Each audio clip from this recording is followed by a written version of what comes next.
yes.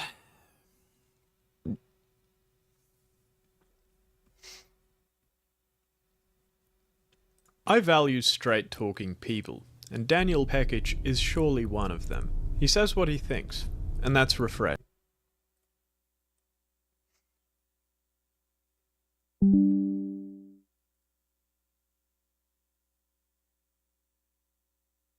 No, I'm not gonna stream the UFC.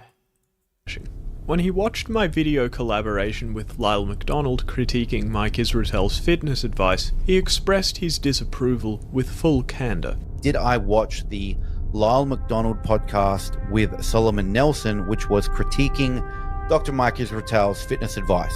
I did, and I have this to say. I think it's gay. Moving on to something I also think is quite gay. Quantum physics theory. It's gay. It's gay. It's gay. It's so good to have people like Lyle in the industry keeping it real. These are all just losers. 99% of them, losers. Daniel made 2 video responses to us. Let's start by examining Daniel's first video, which is titled Lyle McDonald, Mike Israetel, Jeff Nippard, and Mike Van Wyck.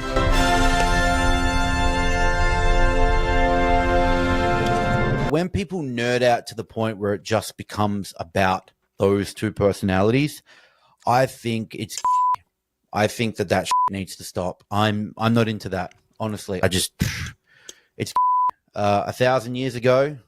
We have had little biological drift since then, but 1,000 years ago, after some healthy debate between two people, Someone doesn't like it, you go at it until maybe someone's dead. Move on. I think that is a better way of solving a beef. So rather than benefiting over 100,000 people and counting by criticizing Mike Israetel's bad advice in video format, Daniel, if I'm understanding correctly, would rather that we go medieval on each other and enter a potentially fatal physical altercation. You go at it until maybe someone's dead. Move on. I think that is a better way of solving a beef.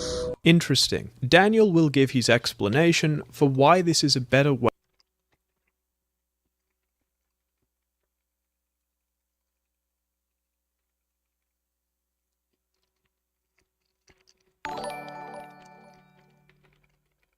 When there's a pic of Gummy but no stream.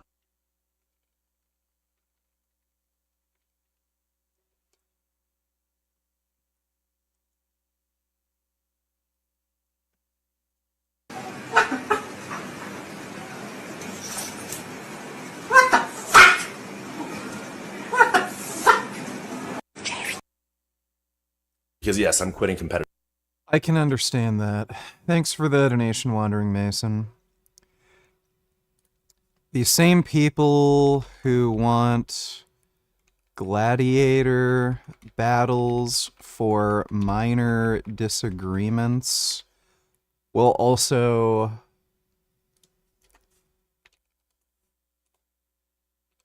call the cops and hide in their car when you try to talk to them.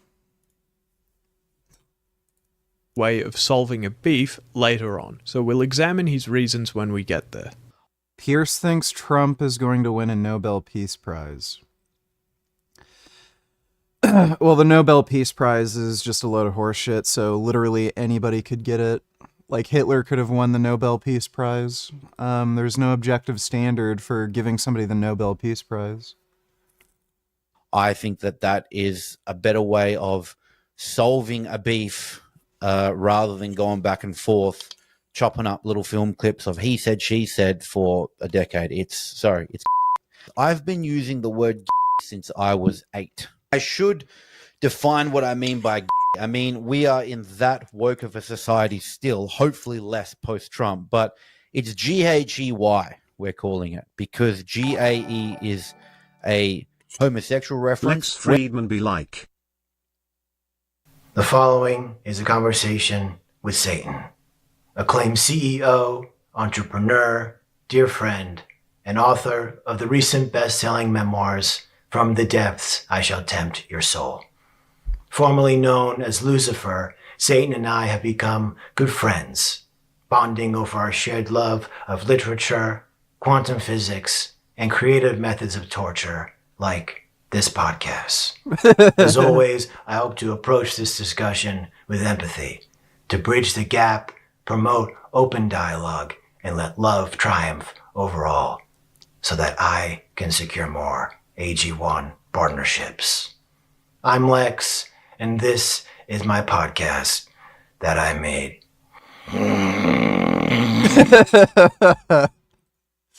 Yeah, that's literally Lex Friedman. I can't fucking stand that cunt.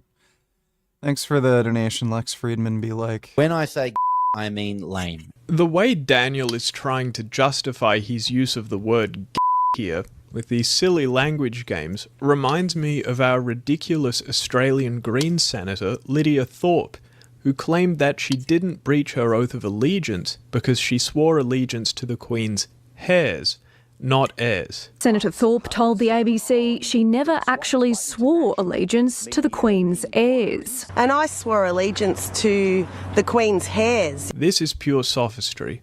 The next question is about the Jeff Nippard and Mike Van Wyck scenario. Okay, if you don't know what this Jeff Nippard, Mike Van Wyck situation is, Mike Van Wyck is this roided up fitness influencer who was charged with 2 counts of after physically my former client Jeff Nippard at Pure Muscle Fitness in Canada. Mike physically attacked Jeff following a video that Jeff posted defending his training methods against Mike's criticisms. And the incident, which was caught on video, involved Mike throat Jeff and his cameraman, which led to police involvement and Mike's ban from the gym. Now let's see what Daniel has to say about this incident. I know Mike personally through Instagram. I've spoke to him a few times. Seems like reasonable lad to me. Seems like reasonable lad to me. Seems like reasonable lad to me. Seems like reasonable lad to me.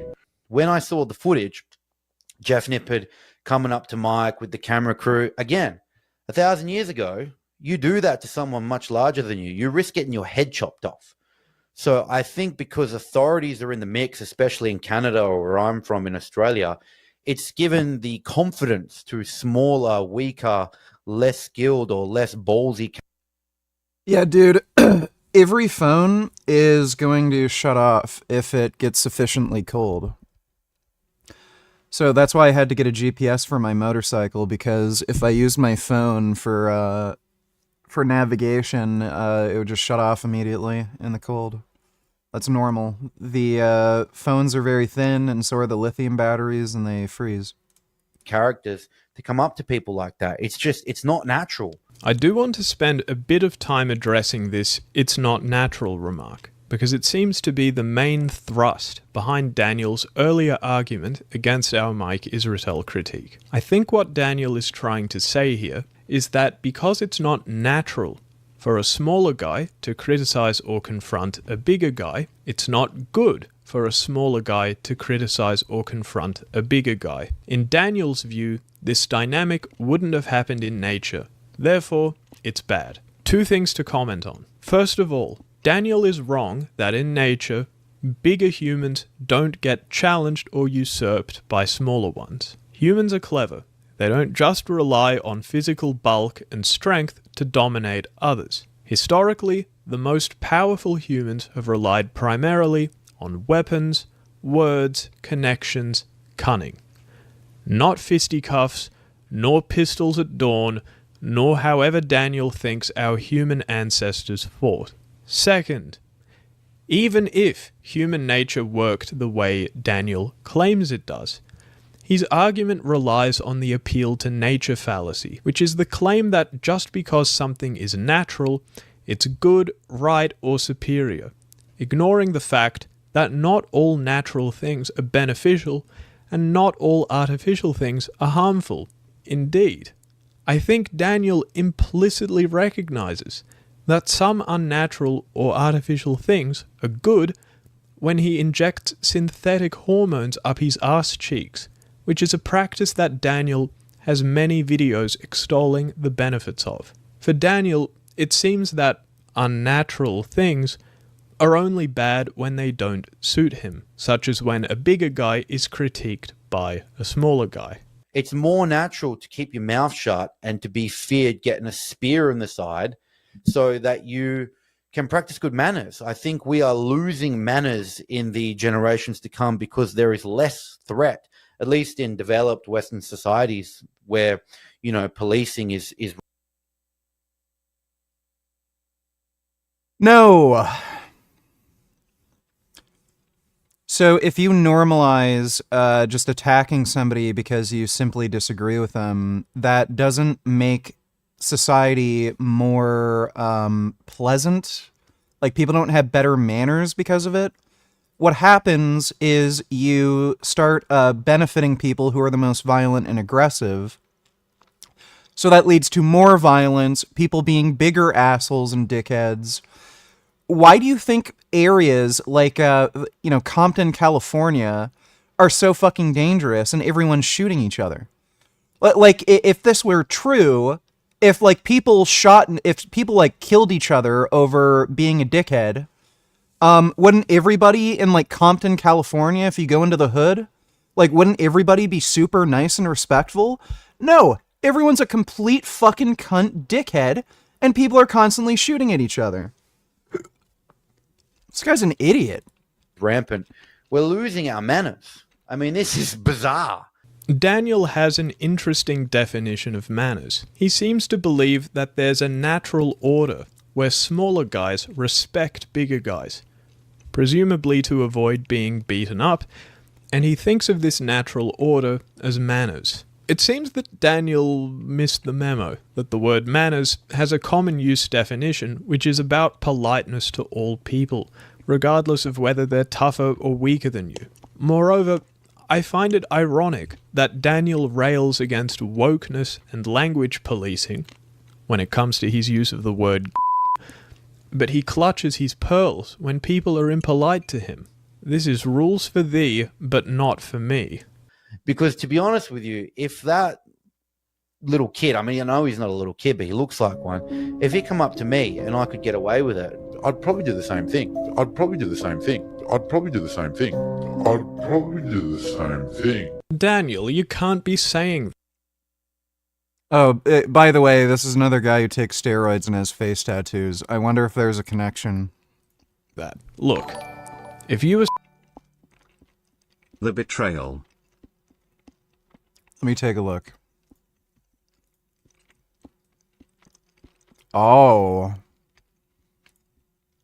Oh my goodness, what is happening here? There's two nice kitties. It happened, but I walked into this room and they're both like hissy puffies. What's going on, you guys?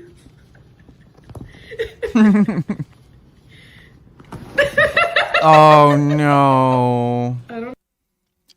Poor little orange cat. I love kitties. Thanks for the donation, Wandering Mason. Shooting map, donate $2. You don't need to put an email, just press the X on the window that asks for your email, zoom into Chicago.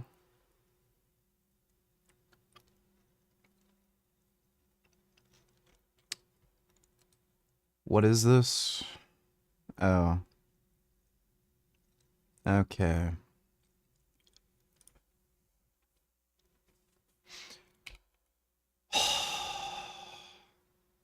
Okay, this website doesn't work. It's like, it's just crashing, basically. Thanks for the donation, dude. I'm sure that's just some gay-ass shit. Ban guns. Jeff Nippard, it would work out just as well for you as it did for Mike Van Wyck, which is to say, not very well. at the end of the day, we're human. Mike is human. I do want to push back against an aspect of this Mike is human claim. Yes, Mike Van Wyck is a human, but he has massively amplified aggressiveness compared to most humans because of his excessive, irresponsible drug stack. So I don't know if the way that Mike Well, he doesn't act too aggressive when he's around people he knows he can kick his ass. He's just a big bully. I don't even know if steroids really have anything to do with it. reacted to Jeff is a natural human response as such. In fact, I think if anything, it'd be more likely to be an unnatural human response, since humans in nature didn't abuse synthetic hormones that make them violently roid rage over words on a screen. And then more with Lyle McDonald, hopefully on evolutionary psychology and behavior and this sort of stuff is what I'm interested in. I don't think your next podcast with Lyle McDonald is happening anytime soon. Let's move on now to video number 2, which is titled, Are Nerds Changing the World or Just Flexing Their Knowledge?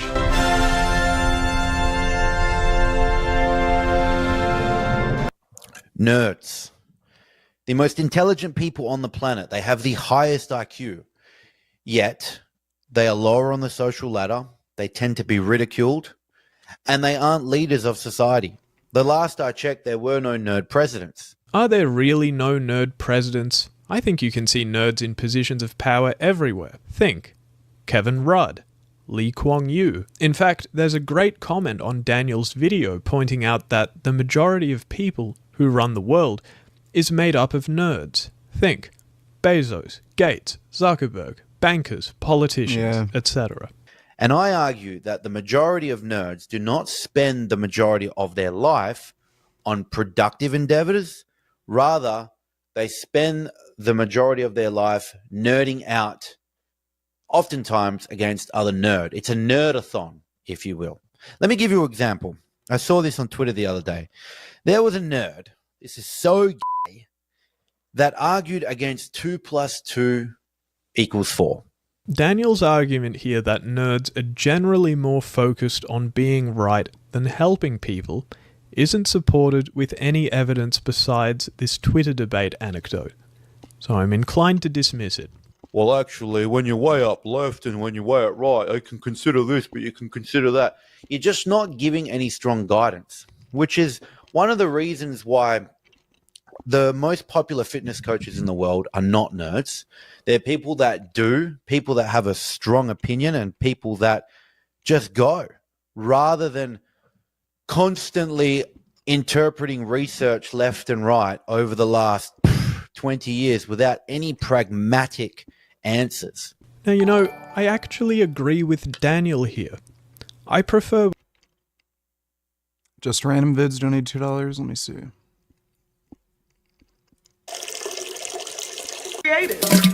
See how that looks like we probably wasn't supposed to. That's a nice, handsome orange cat.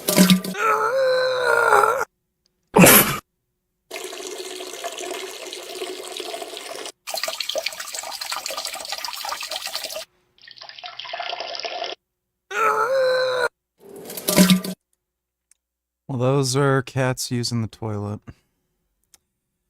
Carnitards are conservatards.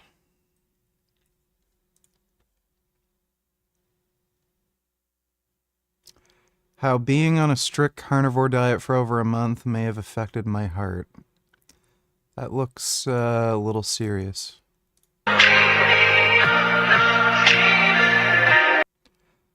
Yeah, is that a defibrillator?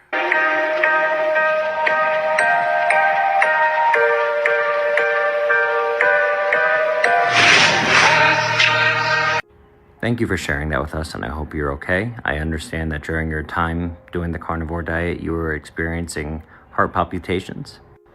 I'm sure that the comments section was very understanding. Did you take the COVID jab? Big question, did you get the jab? COVID vaccine? Was it from the vax? Did you get the jab? People doing mental cartwheels on the comments. Dietitian here, your diet can definitely affect your health after a month. And there were multiple people saying that did not happen within a month. Yet if someone ate seed oils in a month, all of you would think that they would die. Only if it fits your agenda. Only if it fits your one-size-fits-all mentality that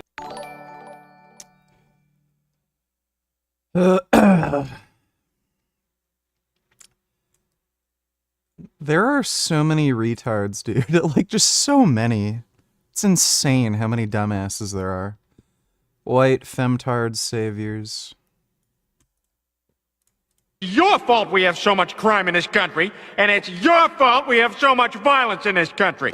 You are ruining our society, and you should be ashamed.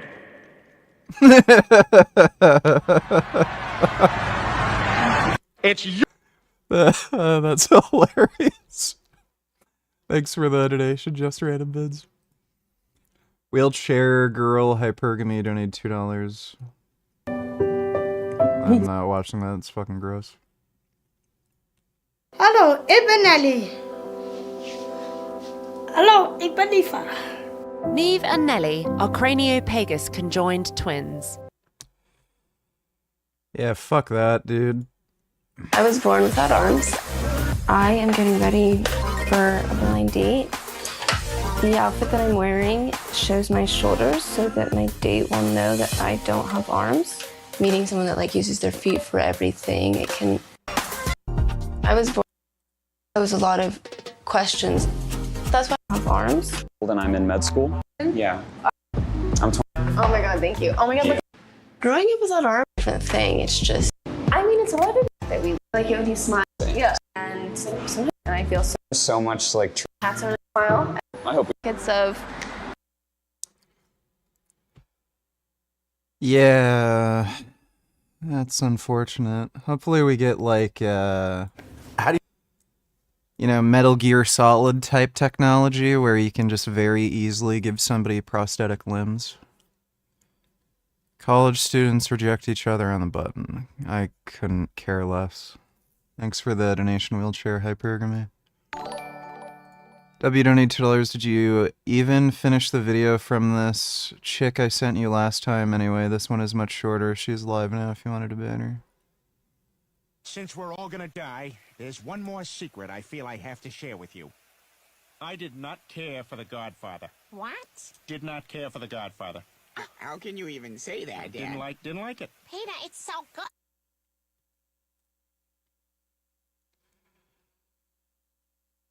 What do you think would happen if I tried to debate her? She's just gonna fucking start screeching, making howling, cackling noises, and then just kick me off her stream.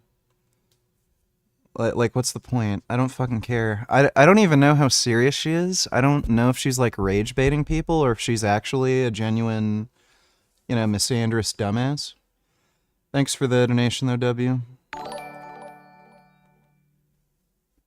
Hey VG, are you aware that your last stream was taken down for copyright from Paramount? That's bullshit. Your last stream did not use any footage taken from anything Paramount related.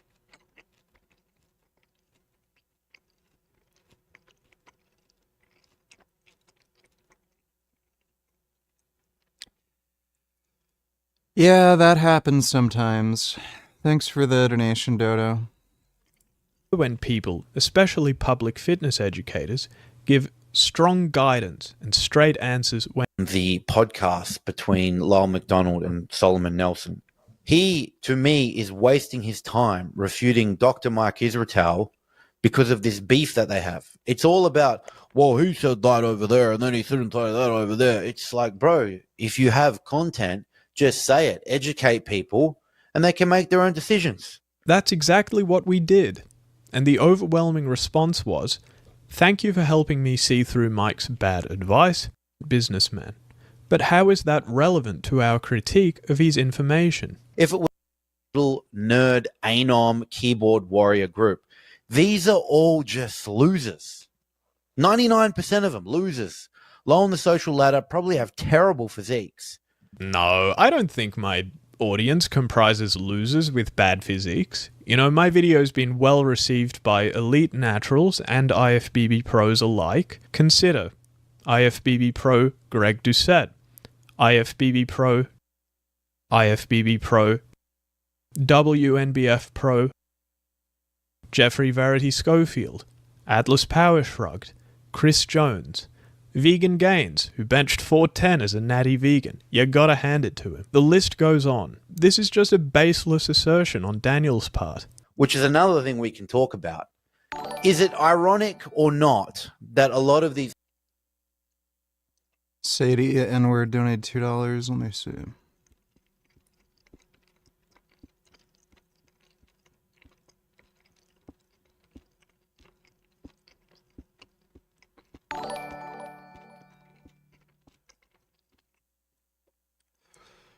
It's a very big butt.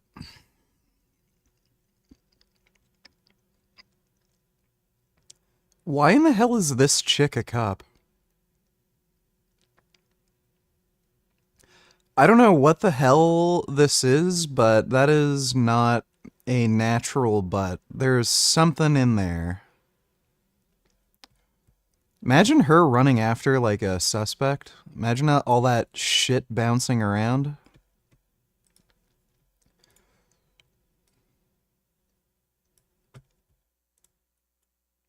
Retarded children can be helped.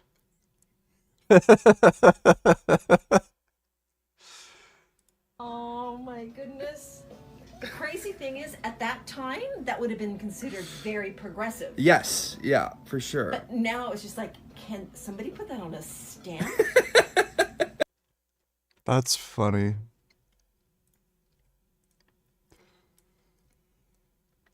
Glades Nelson, what the hell is this and why did my grandson like it?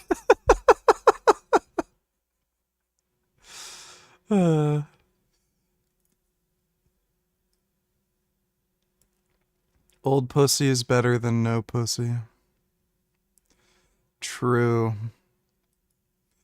Thanks for the donation, Sadie. Dodo donate tellers. Last night, Trump's social media accounts posted he's launching a new meme coin.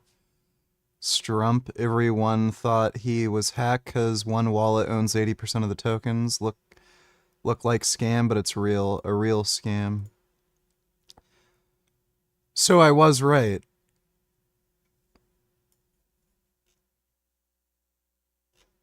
Oh my god.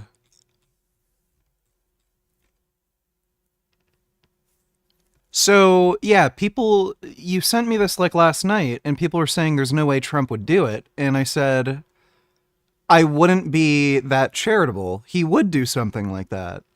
But I'll wait and see if it actually is the case that, you know, whether it is his coin or if it's a scam. Yep. There you go. What are, like, dude, what are they gonna do now? They literally just said it's a scam meme coin. There's no way Trump would ever do something so horrible. He did it. Are you going to admit this guy's a cunt? That's hilarious. So it actually is. Is anyone saying shit about it? Oh my god. So he's just getting a fuck ton of people to spam. Oh wow, that's just horrible. Is this real or is Trump hacked, account hacked, any plans for marketing?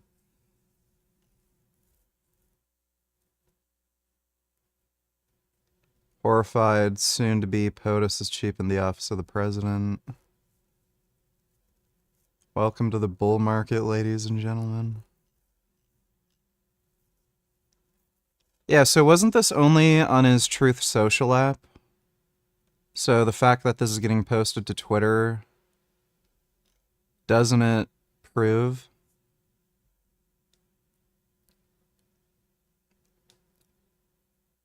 Yeah, and there's Eric Trump. Bro, there's, like, what do they have to say now? These same guys who are Trump supporters who said, oh, there's no way he'd scam us like this. Are they gonna, like, realize the guy's an asshole now? Thanks for the donation, Dodo. Let's face it, YouTube took your last stream down because they did not like what you said about China and they just used the copyright clam as a shelled because you know you can't say anything negate about third world countries even if it's true. I have no idea. Thanks for the donation, Dodo. Educators have average physiques. Yeah, let's talk about our physiques. Me, I'm actually very proud of what I've achieved naturally. Meanwhile, I don't ever see Daniel taking his shirt off and showing what he's achieved with his copious drug stack. But more to the point, what do our physiques even matter? You can have great advice despite having a mediocre physique, and likewise, you can have an excellent physique and talk rubbish. It A, shows what? Oh, they spend all their time helping others? Not always. Or is it B, the training methods don't really matter that much? They all work. There's 1,000 ways to skin a cat. And most of the top physiques, they know this. Yes, if you're taking enough steroids, it doesn't matter. Dodo donate chillers, thank you, honorable CCP. Won't load.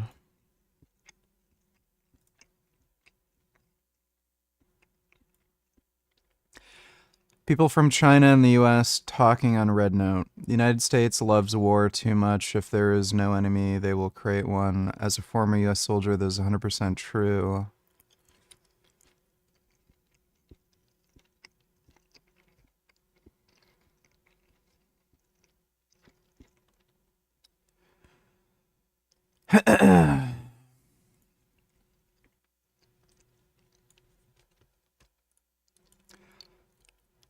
How did democracy last as long as it did? Like, it really truly is a fucking miracle.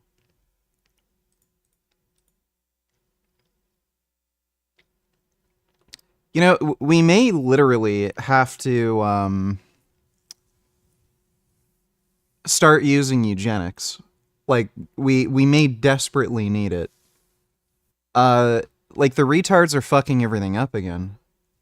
We're gonna have to give everybody like some sort of cognitive test, and then those who fail not allowed to breed, and then hopefully we can you know, still have society in the next few decades. Do you even know how meme coin scams work? The shitty person running it dumps it. Will Trump and his team dump a coin? Highly unlikely. You're calling it a scam, but you're missing out on an opportunity, especially if he double confirms it by speaking about it. Yeah, he's gonna dump it. Clearly. Thanks for the donation, Jew. I confronted what is arguably the most annoying group in DC, Code Pink. For a year I've been researching how Code Pink acts as a tool for the CCP to sow discord amongst Americans. Medea's co-founder, Jody Evans, is now the wife of Neville Roy Singham. Mr. Singham is a self-proclaimed socialist and revolutionist who regularly meets with the CCP, attending prominent propaganda forums. I knew it, yeah. Bro, as soon as they were in China, I put it all together. They're literally Chinese agents. David with Breakaway here, and I'm here with Medea Benjamin from Code Pink. Awesome. And can you tell us a little bit about what is Code Pink? Code Pink is a peace group. We feel like we've been involved in wars now for decades, and it's just wasting our money and draining our economy, and we got to get out of these wars. And what type of actions do you take to try and get that across? We organize people to put pressure on their elected representatives. We come into Congress and stand up in hearings and say, stop supporting Israel, stop sending our money to Ukraine. And you've been previously criticized for being associated with China, and then especially receiving funding from China, specifically with groups that are attached to the CCP, have gone to forums with the CCP, have been to propaganda forums of the CCP. What do you say to that kind of criticism? Well, I say it's ridiculous because we get zero. I don't even know anybody in the Chinese Communist Party. What about Roy Singham? Well, Roy Singham can give his money to whatever he wants to give, and he gives to lots of causes, but that's not really where... He's associated with the CCP as well. He is not associated with the CCP. He's been to propaganda forums at the CCP conferences. You know what? You can go to whatever forums you want. I like to listen to people in every single forum that I can get to. I go to Heritage Foundation. I go to... So, this is not a normal way to respond. It's almost as if she's being trained by a handler on how to answer questions like this. She's not going, and like run away. She's just like making up weird excuses. She's flat out lying, clearly. She's absolutely flat out lying and knowingly lying. Then when she gets caught out on her lie, she'll make some excuse. Oh, well, I would love to listen to as many people as I possibly could, too. Like, she has to have, like, some kind of, training from somebody for these sorts of interviews. American Enterprise Institute. I would go to talk to the Iranians. I'd go to talk to the Saudis. I'd go But to talking talk to them is a little CCP. different than receiving funding from them, correct? So what do you say about receiving funding from an individual that is prominent amongst the CCP organization? And You're being silly now because you're trying to say that because somebody gives us funding and happens to, first of all, I don't even know if he knows anybody in the CCP. Well, he's been to the prominent forums held by the CCP. And I'll just ask you another question. Let me ask you something. How about I'll those have people- before you ask me something. No, let me just tell the you something CCP. before No, you no, even no. The ask. I wanna tell you CCP. something. Excuse me, I it's wanna my tell interview. you The how many CCP people uses in the same this exact Congress- tactics that you I do wanna tell you to how many describe people in this disruption Congress here. are So I'm getting asking you, money why do from you AIPAC? receive CCP? AIPAC is an American organization, right? That is connected to What the about the- Israeli government. Does the What evidence do you That's have? why What we evidence? have been I want the involved evidence. in the What genocide. evidence do you have? You made a claim that AIPAC receives money or is connected to the Israeli government. What evidence do you have for that? They gave money. They You received just said that money. they're connected or receive money. So what is the evidence? Okay, I'll give you evidence. They take trips every single year with Congress people, free. You go to Congress and stay in 5-star hotels in Israel, so you can get the Israeli government view of what is happening, which is not the truth. And then they come back. So here where is and the they say, evidence to the claim that you make that you said AIPAC is controlled by Israeli government and that I AIPAC said is AIPAC is doing the bidding in the United States of Israel. and you're doing the it's bidding of bad for CCP in the United States, no? By taking money direct. You take money directly from the CCP to organize everything, and then you do disruptions. You destabilize the American society here, and that's exactly what you do. Give me where's the Yes, evidence? Roy Singman. We can go. There's a detailed New York Post that did a fantastic. What about New York Times? Don't the liberals like the New York Times as well? Not enough. You're so ridiculous. We get zero money from the CCP. You know You've what? actually received about 20 million from Roy Singman's organizations. Our organization doesn't even have $1 million. All the so I don't resources know are where going to you be get provided and attached in the video. Good. Because I would. Love And what to they see can that do 20 is they million. can actually show that AIPAC receives money from Israeli government. We These never are said AIPAC. AIPAC doesn't need to receive money from the Israeli government. AIPAC gets money from wealthy donors in the United States and uses so what that is the money to problem with support American? Israel. What is the problem? I'm with you. Yes. Let me interrupt. Yeah. Just walk away and stay clear, okay?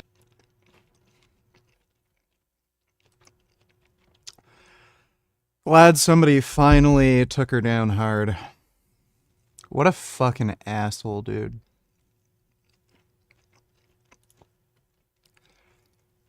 I'm glad all that shit is finally getting exposed. Thanks for the donation, Dodo.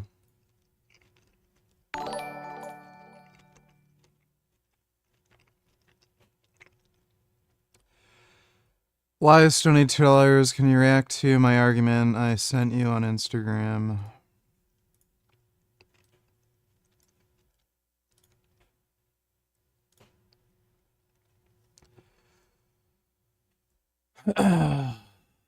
Oh my god.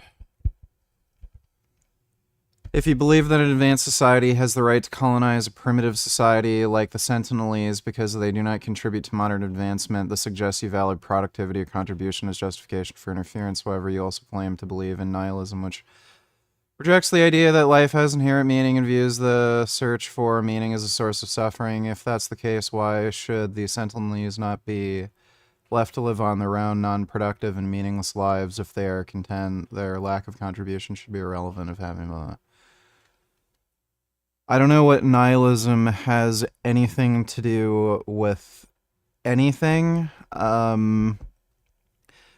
If you have a personal interest for benefiting yourself or benefiting your own group of people, so let's say Canadians wanted to, improve Canada, so have more major cities, more farmland, more food, more housing, more industrialization, more factories so you can get more jobs. Well, you're going to need land for that. And let's say there's a bunch of primitive people running around yelling ooga booga. Okay, if you can get them off the land somehow, then that's going to benefit you personally for your own goals. That would be the reason why you'd want to get them the fuck off the land. I don't even understand how it would benefit, the Sentinelese to be left to their own devices. If you force modernization on them, where now if they get an infection, they aren't guaranteed to fucking die, and they'll learn how to read, and, they won't have to fucking starve to death. They won't have to be, swept away by insane storms. Then it's a win-win. You improve the lives of the tribes people you're displacing, and you improve the lives of, the people who have more technology. Thanks for the donation.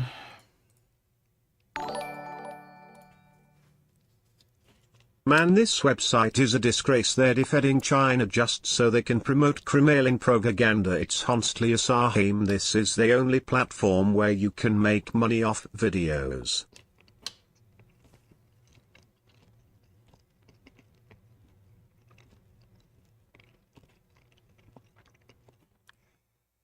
Yeah, thanks for the donation, Dodo.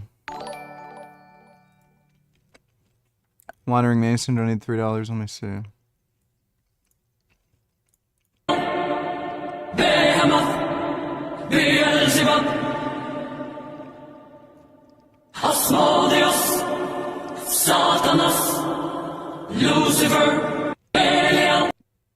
Those are nice cats.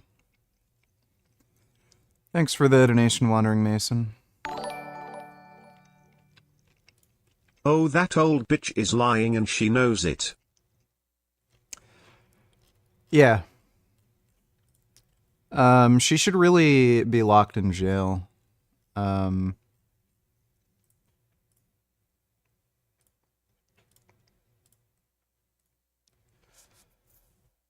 Yeah, she should be locked in jail for treason. Can't stand her. Just one of the most annoying scumbags that I've ever fucking seen in my life.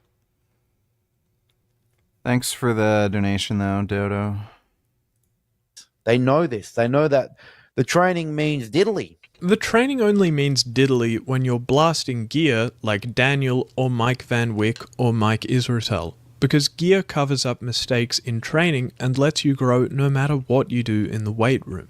And this is a point that Lyle and I argued comprehensively in our video. But for naturals, correct training is massively important. If you don't train right as a natural, that is, you train like Mike Israel, or you follow Mike Israel's advice to train more than the pro bodybuilders you follow. You should probably train more than the pro bodybuilders you follow. Then you'll likely just spin your wheels, go nowhere, and /or get injured. So I reject the claim that Daniel is making here about the training meaning diddly. Unless you're a drug pig, this sentiment is misleading and defeatist, and I despise it.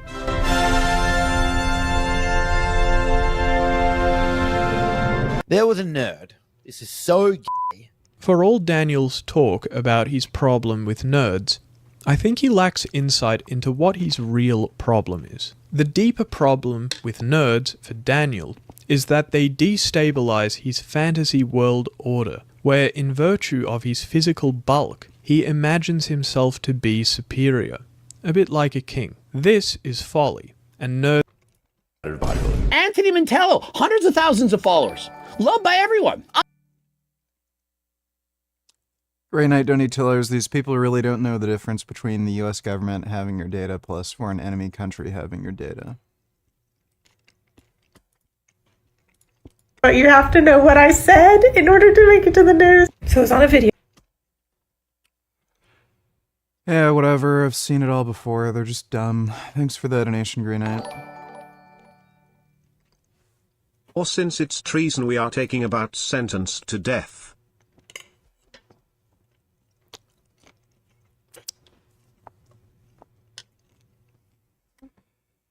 Yeah, I wouldn't mind. I wouldn't mind the death penalty for what she's done. Thanks for the donation, Dodo. Hey guys, I'm Bahar Nabieva. Because you're single right now, right? Yeah. How should guys approach you in the gym, or if at all? They don't approach me, they just stare at me because I think I look intimidating. So they do where they find you on social media, follow you, slide in the DMs, They but slide never in the actually DM, say anything. talking about, I saw you in the gym, but I was kind of a little scared to approach, and I was like, no wonder. Oh my god. Holy shit. I can't believe dudes would be that fucking stupid. They're literally too afraid to go up and talk to her, and then they go into her fucking DMs on Instagram and say, I wanted to talk to you, but I was too afraid. Like, wow. Do you want to stay a virgin? Do you understand how you're kind of intimidating, though? Yeah, but I think, like, even at this point, without no context, I think it's the vibe that I'm giving off, maybe a little, like, tomboyish style, and I think I do look a little intimidating, I'm not gonna lie. Or you could approach them. No, but I'm not looking for a boyfriend. She has a nice big nose. True. Looking for a man. Hey guys, I'm Goddamn right, dude.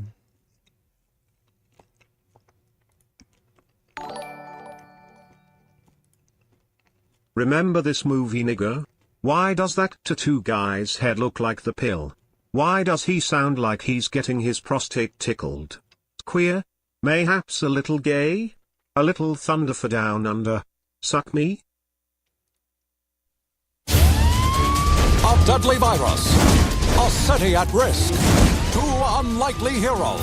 And it's all inside this man's body. This summer, we're going into a body under attack from a killer virus. I'm contagious. You're busted. Give it up. Oh! Why you hit so hard? Yeah, I remember that movie. I vaguely recall enjoying it. It's been a long-ass time since I've seen it. Thanks for the donation, Aaron. Sadie N-word, donate $2. The worst part of it all is that traitorous cunt for Code Pink is a self-hating Geo.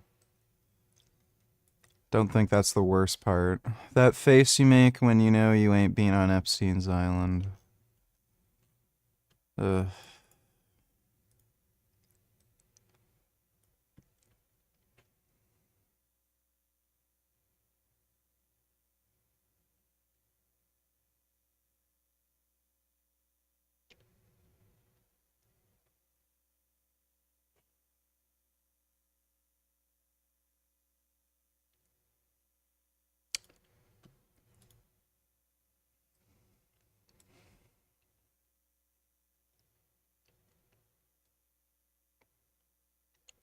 Thanks for the donation, Sadie. IFBB Pro card, but still not happy. And so does anyone think that Mike Israetel should be continuing to chase his Pro card, that his max dose of halotestin was 5 milligrams? 5 when I was doing 50? That he was only on 100 milligrams of Tren a week when I was taking that dose per day.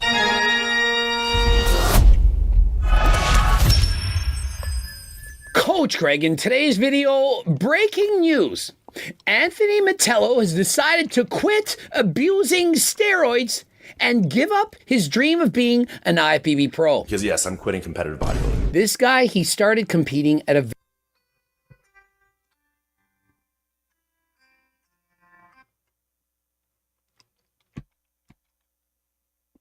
very early age. He famously wanted to become one of the youngest IFBB pros in the world, and to do so, he had to use steroids. And upon receiving his IFBB pro card, he knew he needed to add in more muscle. What do you think these IFBB pros end up doing? It's sad because very soon a lot of cities will be at risk from virus in real life like bird flu, and the people in power are not going to do anything about it. Yes. Thanks for the donation, Dodo. Doses, they keep going up.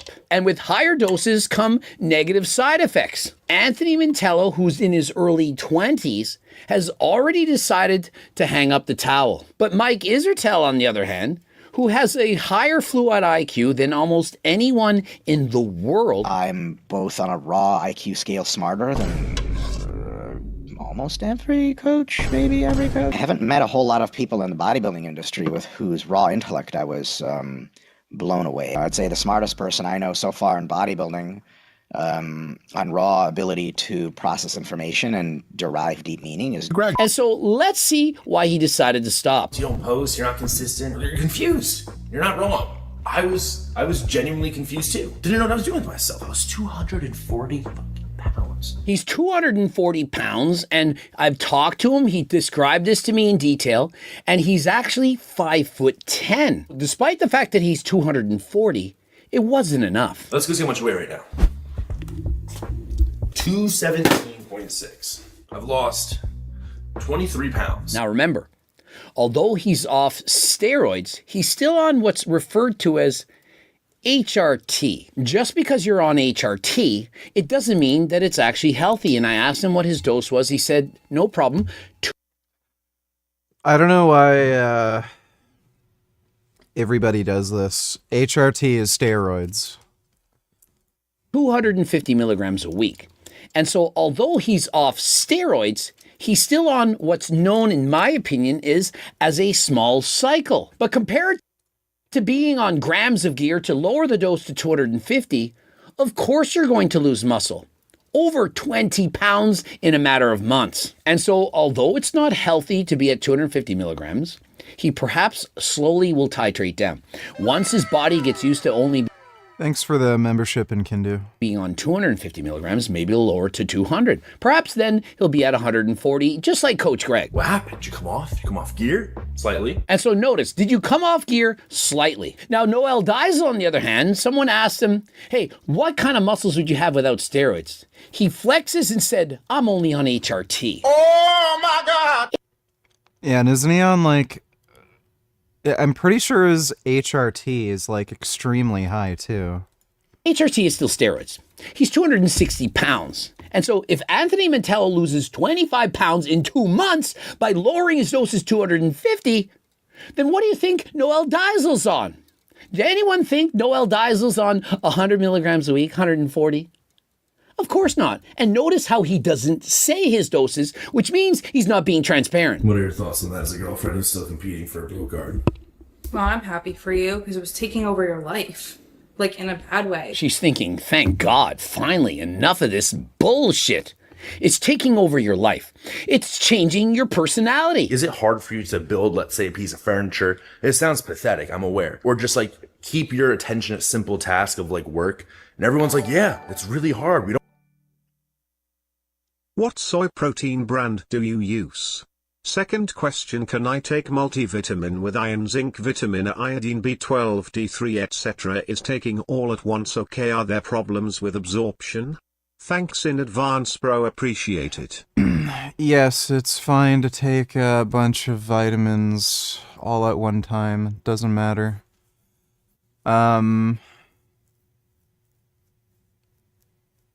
I just get whatever's at the local store.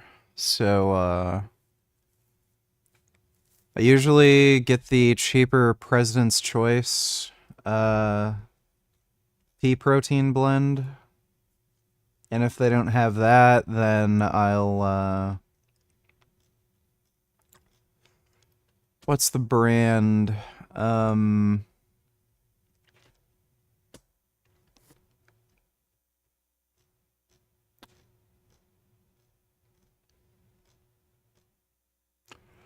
It's the Diesel vegan protein powder.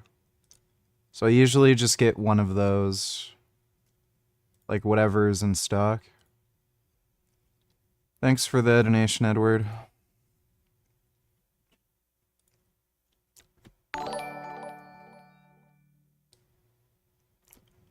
Bangus donate $2. Lol, so handsome. Let me see. Oh my god. Oh, look at the little guy there munching. Oh my god.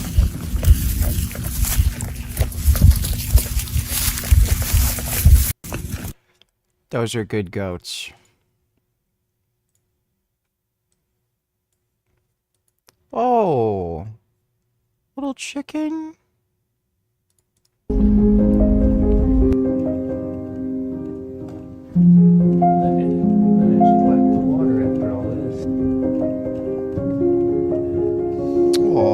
Poor chicken.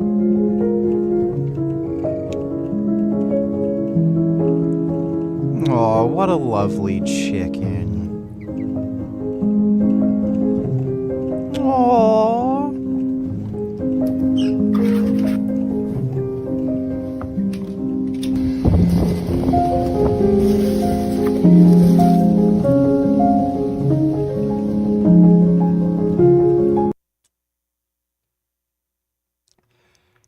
Oh, chicken.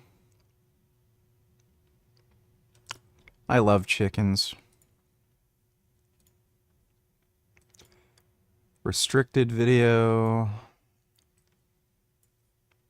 Oh. I hate the music they add to all these fucking videos. It's a nice goat, though. It's a very nice goat. Also, can you react later? Last year, RFK Jr. shared a photo of himself. Maybe. Thanks for the donation, Bangus. You don't want to do it. And so how many of you think that perhaps social media influencers are glorifying steroids, and that if you just went on steroids, you would put on so much muscle and that you would be happy? Does this sound happy? Anthony Mantello, hundreds of thousands of followers, loved by everyone, IFBB Pro card, but still not happy. And so does anyone think that Mike Israetel should be continuing to chase his Pro card? Stop it. Get some help. Even Anthony, who's half of Mike's age, he's already realized that just being an IFBB Pro is not going to make you happy. Eating cereal as many times as you do is absolutely disgusting and so unhealthy. Your face, fucking disgusting, bro. And so bro called him out. You have pimples on your face, you look disgusting, you're eating so much cereal. But yet Mike Israetel, who has this RP app, claims to be the smartest coach in the world. Bro's dieting on Gatorade. He ended up carrying over 20 pounds of water on stage, but it was only because of his tan. I love how I look. I seriously do. I love how I look right now. I love how I look in the gym. I don't have this crazy fullness of bursting delts and pumps and strength. And so no, he's not as pumped, he's not as jacked, he's not as strong as he once was. But he loves the way he looks and loves the way that he feels. And so does anyone actually think that abusing steroids actually... Quavius Cumberdale, donate $2. I'm in Discord. It shouldn't take long.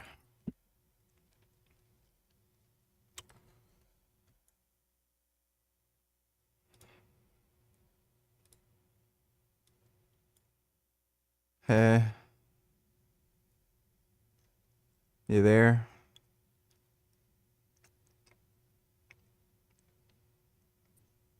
Hey, what's up? Hey. You hear me okay? Yeah, I can hear you. Yeah, I'll be honest, this is actually like my first time ever talking to someone on Discord and stuff. So sorry if I, sound like a fucking idiot and stuff. That's fine. Yeah, so I was just, I just want to talk to you or about your position on what the fuck was it now? Oh yeah, you you think stuff like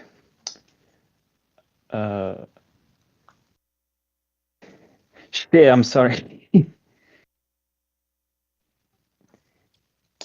Oh yeah. You stuff like AI and deepfake. That's the word. Deepfake porn. You think it's okay? Yeah. And the argument is basically that you don't own your likeness or whatever. That's correct. Right. I'm just wondering, would you say the same for like AI child porn?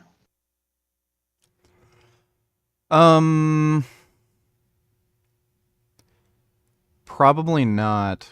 There's a unique particular issue there. Yeah. What's the symmetry breaker? Yeah, the symmetry breaker would be that it's likely that it could be used to either cover up a crime or be used in commission of a crime. The likelihood is just so high. So Like the NSA, FBI, local police. There's a few independent organizations that actually spend billions and billions of dollars on very sophisticated tools to actually seek out child porn, find out where it's coming from, and catch these predators. If there's if you end up using deepfake technology, where you could either create totally new looking people that look underage performing sexual acts, or like the AI could take, somebody's face that is already online and make deepfake images of it, that could very easily be used to cover up child sex abuse and human trafficking. Right, because I remember, when you made that video, one part of your argument was basically that it's really obvious that it's deep fake when you look at it, and when it's on websites that say, well, that's this for is deep videos. fake, Right. Like, so deepfake is different than AI, by the way. Right, I know, but they, in this case, they kind of do the similar thing. Yeah, so if you look at any of the deepfake porn online, like there was one of Sweet Anita. I haven't. Yeah, so there was one of Sweet Anita. Sweet Anita is a kind of thick, curvy girl, and she has massive tits. They couldn't find like a porn star that really matched her body, so they found up like there's always something that gives it away, and I literally have not been able to find a deepfake porn video of anyone where it did not explicitly say in the title deepfake. So people are deliberately looking for this stuff. There is a subject that they have an interest in. So it could be like a streamer or some e-girl that they really like. Yeah. And they want to see their face somewhat realistically superimposed onto somebody else. So the problem, like the argument that a lot of people are coming up with is, oh, this could be used to commit crimes. So you could falsify that somebody did this to ruin their reputation. But so far, that hasn't happened. Anybody who's actually looking for this type of porn, it always says explicitly deepfake to maximize search engine results. So, and if it is being used in the commission of a crime, well, then that would be illegal, and then you could, pursue legal action. I don't know how you could make something illegal because it could potentially be used to commit a crime. You can commit a crime with your driver's license.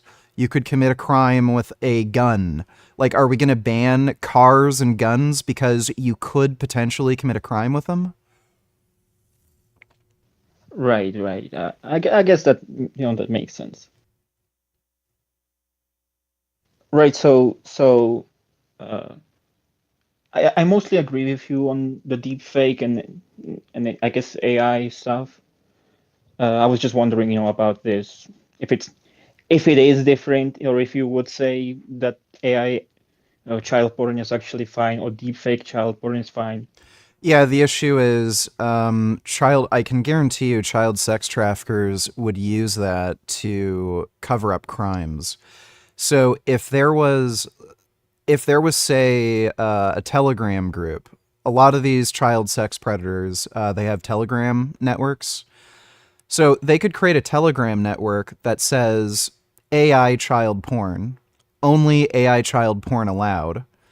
Then people can upload real images of children getting abused.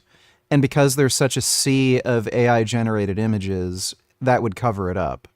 So that's at least one potential issue that I could realistically see with AI child pornography.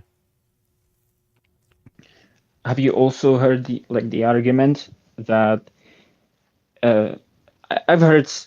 I haven't heard too much of this, but basically the argument is that AI child porn is actually good because you can flood the market and therefore like, people would be watching fake stuff and therefore less children would be abused, something like that? I don't know if that would actually be the case. A lot of these it's kind of like, oh, well, why would you rape anybody when porn exists? Like, porn has existed on the internet and is extraordinarily accessible for quite a long time now. They're still rapists. There's still people who do And really fucked up shit with other people. So I yeah, don't and rape see... hasn't been. Yeah, and I don't think rape rates have gone down, even though pornography is, completely accessible to everybody. Like, you can get it for free. So I think that claim is extraordinarily dubious. And I mean, again, like, a lot of these child predators, they're kind of fucked up. They get off on, oh, you actually fucked a kid. Like, oh, you actually abused a child. Or they, like, want to go out and do it themselves in the real world. Like, fake AI porn isn't really going to do that for them if they actually want to commit harm against children. Well, the point is they wouldn't know. Like it would be that convincing, but I guess that's just bullshit. Well, if they're aware that AI porn exists, then they're going to look for sources where they can confirm that it's real. If that's part of their sexual fetish. Well, right. I guess maybe if it was like really hard, and I don't know. It's a stupid argument.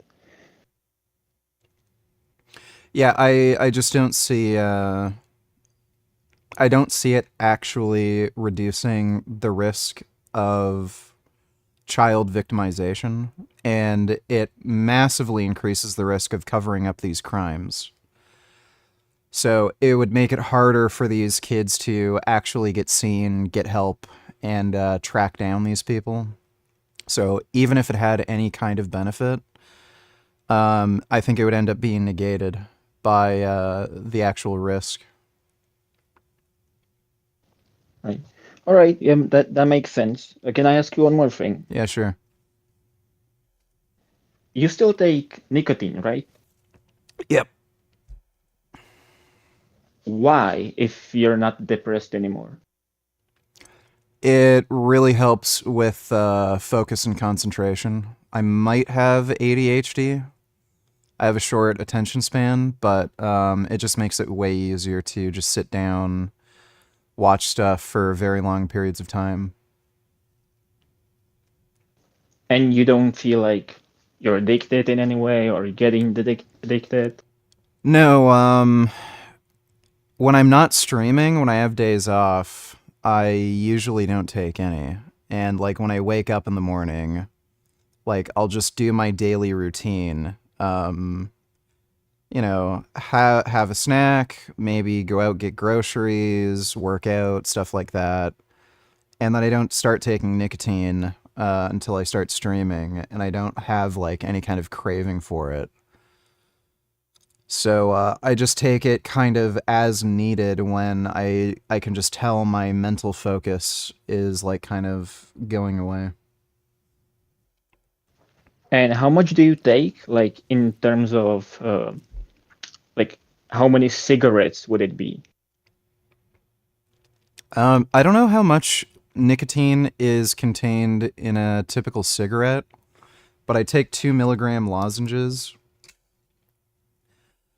Kind of depends on how I'm feeling, but I guess it could be as many as like let me see, 2, 4, 6, 8, 10, 12.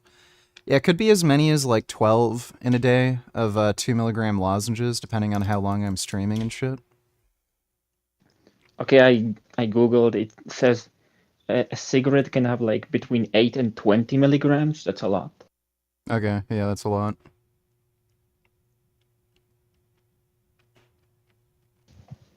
All right. Well, I guess that. Oh no. Okay, one last thing. I swear. You said, I heard you talked about this a while ago, but you said you were taking antipsychotics, right? Yeah, I was. And you said that they gave you appetite suppression, and it was actually permanent. Yeah, it seems like it. Usually people get the opposite. It still is. Sorry? It still is? Yeah, my appetite is way lower than it used to be. And again, this is just an anecdote, so it could just be coincidental. Like, there could have been something else that affected my appetite, but as soon as I started taking the antipsychotic, my appetite noticeably went way down. It also had other effects, like it made me super, super sleepy. Like, I was almost like a zombie, and it was really hard to stay awake for long periods of time, but I did notice my appetite went way down. And after I stopped taking it, my appetite stayed at the same level. It never recovered. But usually people have the exact opposite. Their appetite actually increases, and because it makes you kind of sleepy and drowsy and low energy, it makes people gain weight like crazy. There was a guy in my chat who said he gained like 80 pounds in a fucking year after being on antipsychotics. Yeah, because the crazy thing is I was taking antipsychotic. I still am taking them. I'm taking them for sleep. Right. And I was I was like noticing I couldn't finish my meals. Like not even like very large meals. Yeah. But like even food that I really really liked, and then I was like, what the hell is happening? And then I heard in your stream you talked about your appetite suppressing. And like I feel like I got exactly what you got. Yeah. Yeah, it might actually be a thing. Like, different people react to different medications in different ways, right? So most people might get either an appetite increasing effect, or it might stay the same. But because it reduces your physical activity so much, like, usually people gain weight. But yeah, there might just be a small amount of people who get a reduction in appetite. Yeah, I was like having trouble getting enough protein and stuff, and I've like found ways around it. I basically just eat a lot of fucking seitan, like a Yeah. lot, which isn't a bad thing. I like Yeah. seitan. I like making it. Yeah, I eat a lot of tofu. Tofu's not as high in protein, but it's tasty. It's tasty. Yeah, tofu's just easier to prepare. Like, you just buy the packet and then you just, slap it on the fryer. So, like with Well, seitan, you kind of have to mix stuff. No, I can buy like pre-made seitan. Oh, okay. Yeah. Yeah, that's easy too. I mean, I don't, because it's a little more expensive. I mean, I had it today, but usually I just make it my own. So anyway, well, thanks for the chat. Yeah, no problem, dude. Hope it's not the last one. I'm gonna go to sleep now. Okay. And you take care. Yeah, just ask if you want to, go on. Want me on Discord? You can chat anytime. Oh, and we need to play Tekken finally. I like months ago, I was trying to get you to play it. Yeah. Oh my god, dude. We couldn't like. The UI is so fucking bad. I've never seen a fighting game where it's so hard to add a friend. They improved it. You can now actually search for a friend. That was not the DLC, but now you can actually. But I think I actually have you in friends now. But okay, yeah, even after that, I kept like pressing the button to add you, and it never did. It might have something to do with crossplay. That might have been a glitch or something. Yeah, do you have crossplay on? Do you have crossplay on? Yeah, I have crossplay on, but there might be some stupid glitch where if somebody's on a different platform, it might not add them properly, and it's looking for like a PSN account or some shit. Okay. But I'll brush up Well, on my tech, we and can I gotta try learn again. like electrics and shit with Kazuya. I haven't played in a I little don't have while. to learn. You don't have to. I mean, electrics are fun, but they're not like the main thing. But they're fun. Yeah, You I can know. learn them. I really do need to improve my like move list with Kazuya. Like I Yeah, don't know enough. Like I know I don't know enough. yeah. You basically learn use a lot of 4-4-2 Devil Yeah. Fist, down back 4 for like a really good low, and you can try a little bit of like wave dashing and crouch dash. Yeah, I've I seen a play. pro player talk about strategy. Yeah, you saw a main man 3. Yeah. Yeah. I know him. I watch him. I watch his videos. I play Raven. I hate Raven. I'm like. I can't stand him with this You- fucking teleport move. Which one? He has a lot of teleport moves. Yeah, there's one in particular that annoys the shit out of me. It's like air teleport, and then he like kicks you while going down. Kicks you, huh? I think that's the one that annoys me the most. But yeah, I'm waiting for fucking Virtua Fighter to come out so I don't have to deal with like people with magic powers. I mean, Tekken is pretty cool. You gotta. Yeah, it is, but it's all like every character is fucking annoying.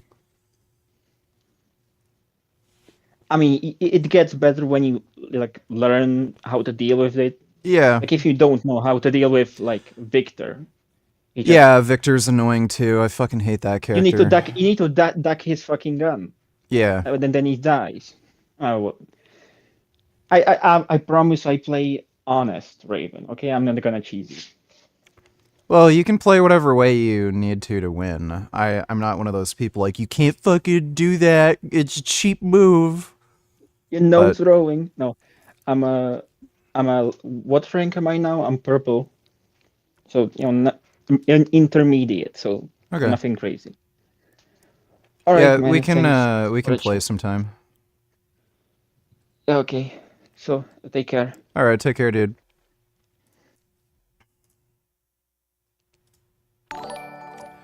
Will Mage and Itiler's update on the TikTok ban. Huge breaking news about the future of TikTok right now. Donald Trump has just told NBC News that he will likely give TikTok a 90-day extension when he takes office on Monday. Now, before I continue, if you don't follow me on my Instagram, Substack, and YouTube, they're all linked in my bio. That's where I'll be if TikTok is ever banned. In a new statement to NBC News, Donald Trump has confirmed that he will most likely be giving TikTok a 90-day extension when he takes office on Monday. Now, that 90-day extension will give TikTok a reprieve. It'll likely come via some type of executive order. We don't really know yet. Now, there are going to be legal questions surrounding whether or not that 90-day extension is sufficient for Apple, Google, Oracle to keep TikTok alive, essentially. It likely will be, but there are still questions. Now, that's not a good sign, because he was really into banning TikTok a while ago, but then as soon as that one dude gave him money... New bid to buy TikTok USA. News right now, there is a new bid to buy TikTok. A last-minute bid by Perplexity AI to merge with TikTok United States has officially been submitted to ByteDance. Before I continue, TikTok may very well go dark in a matter of hours, so please follow me on my Instagram, YouTube, and Substack. All are linked in my bio. According to latest reporting from CNBC, Perplexity AI has officially made a play for TikTok. The bid will create a new entity combining Perplexity, TikTok United States, and New Capital Partners. The structure would allow for most of ByteDance's existing investors to retain their equity stakes in the company and would bring more video to Perplexity. Now, Perplexity AI is an artificial intelligence search engine startup which is currently competing with Google and OpenAI. Remember, ByteDance has to approve any such deal. It's unclear whether they will do so here. If this is a legitimate deal, however, it could give the legal credence to incoming President Donald Trump to, for example, sign the 90-day extension prescribed by the TikTok ban. In any event, stay tuned for more. This deal is obviously nowhere near final. It's going to take several months. Oh yeah, Raven is way more annoying than Fang. Way more. Assuming it's even accepted. We have some... I remember just seeing the fucking gameplay trailer of Raven. I was like, okay, this character is gonna be fucked. Yeah, Raven and Victor are probably the most bullshit fucking characters in the whole game. They're not, like, the most powerful, but they have some of the most bullshit fucking moves. Like, Dragunov is, I'm pretty sure, still top tier, but yeah, they're fucking irritating as shit. Well, I guess we'll see what happens. I'd rather just TikTok be completely fucking wiped out.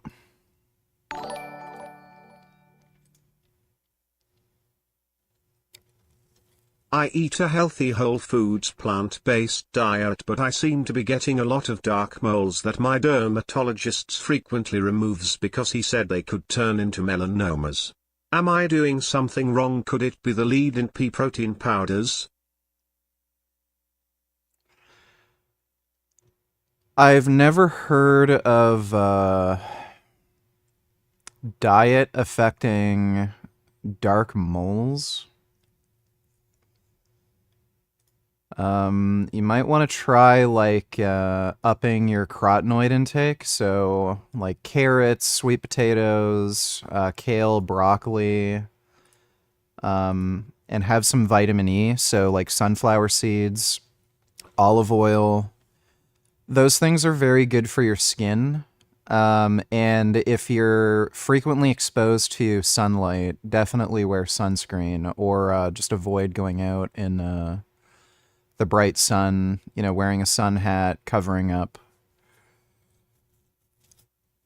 Other than that, I don't know if there's any dietary factors that affect dark mold.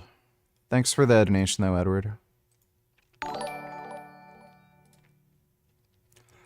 Dodo donated $2. Let me see. Cold War is a misnomer because the bloodshed in the Third World was horrendous. Congo had a civil war where literally over 10 million people died, and that's only just one of these things. If you've got a civil war churning somewhere in Latin America or somewhere in Africa, if Russia puts its finger on the scale, then of course we're going to put our finger on the scale. So that means the Russians are providing industrial age weapons, we're providing industrial age weapons. What happens? Casualties just go through the roof. And then you could see recently, look at North Africa, it's a mess. It's both ISIS or whatever it is in there is doing its stuff, and then you have Wagner Group or whatever they are in there, and you got civil war all over the place. That means military age males want to get out because people kill you, right? So they're all trying to get into boats to Europe, which is destabilizing. Yeah. It's a mess. We're in the second Cold War, and this is part of it. Bitch spits when she talks. Ugh. Palestine! Free, free, free Palestine! Free, free, free Palestine! Free, free, free Palestine! Free, free, free. Imagine the kind of fucking beta male cuck you have to be to, like, be in that group. Like, I can see women doing that because they're fucking ridiculous, but imagine, like, just how much of a fucking pussy you have to be as a man to go to one of these protests. Palestine! Oh, so we're here at the People's March, where there's thousands of people have come out to oppose what they think are going to be some really bad policies by the Trump administration.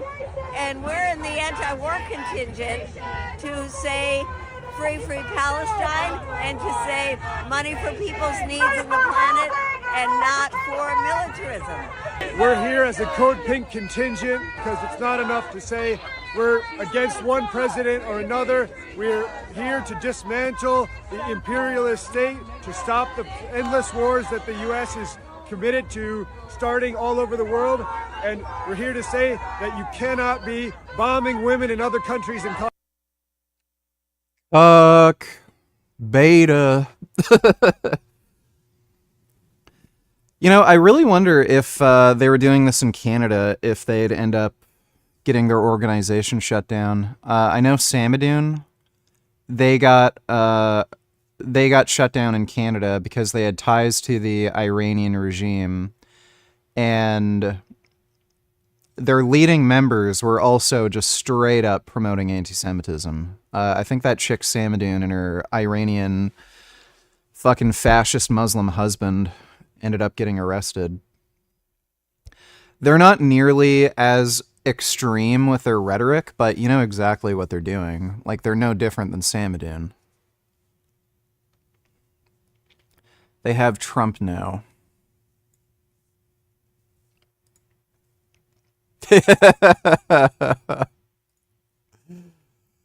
Yeah, good luck with Trump in office.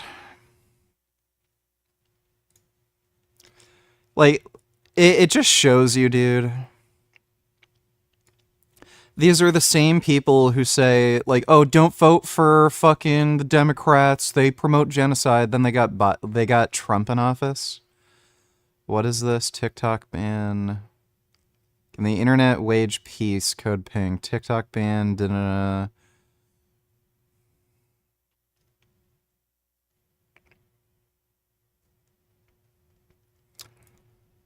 Welcome, my American friend. I am your Chinese spy friend. Oh my god. Jeez, this is just disgusting to see people think China is friendly. Thanks for the donation, Dodo.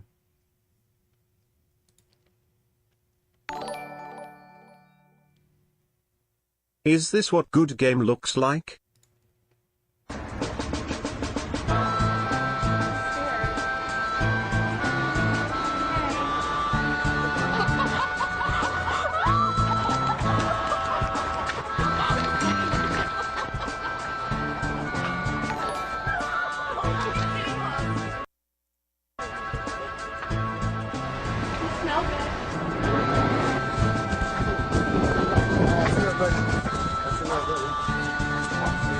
Alright, chill. Hey.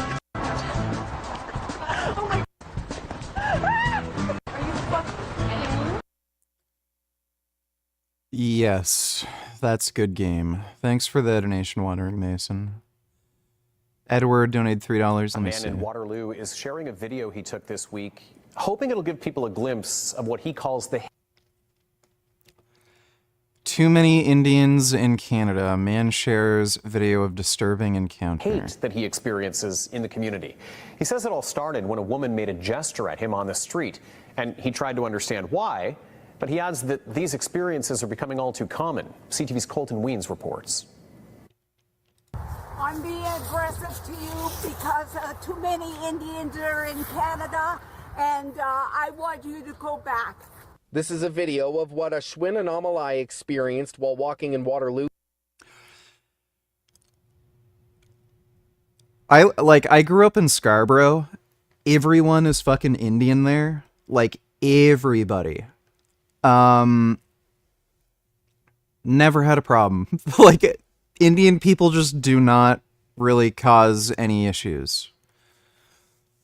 And it was funny, there's some dude on YouTube who has a conservative Canadian channel. He went to Brampton, which has a lot of Indian immigrants, and he was interviewing people on the street and seeing what they felt about it. None of them were complaining about crime, really. And none of them could even link any of the crime that was happening with, like, Indian people specifically. All they were doing was complaining. It just feels weird that there's so many Indian people around, you know? Like, that's all they could complain about. So, yeah, like, most of the immigration issues in Canada are just, like, fucking racist Karens that are like, I don't feel comfortable around melanin. This week, saying he was out enjoying the weather when this person made a gesture at him from the other side of the street. She made an aggressive gesture with both her hands, and I was confused, and I walk up to her and I ask her, was that at me? And she's like, yeah. Anomalai says he confronted her because he was concerned he had done something wrong to upset her. The video doesn't show the beginning of the interaction. Anomalai says he started recording so people would believe him. There's no proof. It didn't happen in this day and age. So if there was no video, you wouldn't be talking to me right now. Like, bro, I don't know what people, like, what is the issue with Indian people? Like, this guy just looks like a fucking dude who works in a fucking call center. Like, yeah, I can, what's the best example? Black gang members. Like, if you see a group of fucking, I don't know, black dudes, I guess, like maybe just remove the guns they're holding so it's a more fair comparison, but like there's stereotypes and shit with like, you know, rap music and gangsters and, you know, that kind of crap. I can understand feeling a little uncomfortable just given the ubiquitousness of, you know, rap music, hip hop culture. Like some white Karen would be like, "Oh, I saw people on TV, like these black kids. They were like shooting each other and they're dressed just like, you know, those black dudes over there." Like I could see somebody, you know, yeah, especially if they're like vaping and shit. I could see somebody like who's a fucking Karen freaking out seeing a group of black kids for no fucking reason. Cause, you know, like melanin detected, and yeah, they're wearing hoodies and shit, and they have like this bad stereotyped idea of like black people. What, like, where do you get, like, where does this come from? This guy just looks like he works like a fucking IT job or something. Wait, these people just fundamentally have a problem with fucking melanin. Like, as soon as melanin is detected, like, oh my god, get the fuck back to your own country. Like, it has nothing to do. I'm convinced at this point. This has nothing to do with, you know, negative black stereotypes or anything, or these people actually having negative experiences with, you know, certain racial minorities. It's entirely they have melanin. No. Anomaly is a Canadian citizen, but says no one deserves to be told they don't belong. I just want people to be kind to each other, and people should have the ability to walk on a public sidewalk without being asked to go back to whether Indian, Canadian, North Korean, it doesn't matter. It's a public sidewalk, and we all have the charter right to be here. Gates saying they were made aware of the video and reached out to the victim to have a report filed. Additional support was also provided to the victim by their Equity, Diversity and Inclusion Unit. Anomaly says acts of racism towards him and his friends in the region of Waterloo have increased over recent months, but since posting the video, he has been receiving a lot of support from the community. I was really disappointed to hear that that was an experience happening like right here in our community, and I recognized the houses, so I knew exactly where it was, and it's just really disappointing. I think that Waterloo is a pretty nice area. Back when I lived in Guelph, I'd go there fairly often. So, yeah, there's probably some wealthy white Karens that are just racist around there.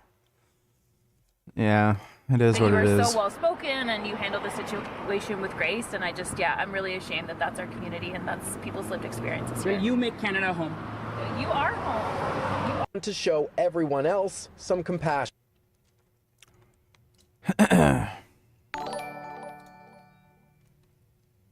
Is this native Torontonian music, Mr. Richard Burgess Habibi?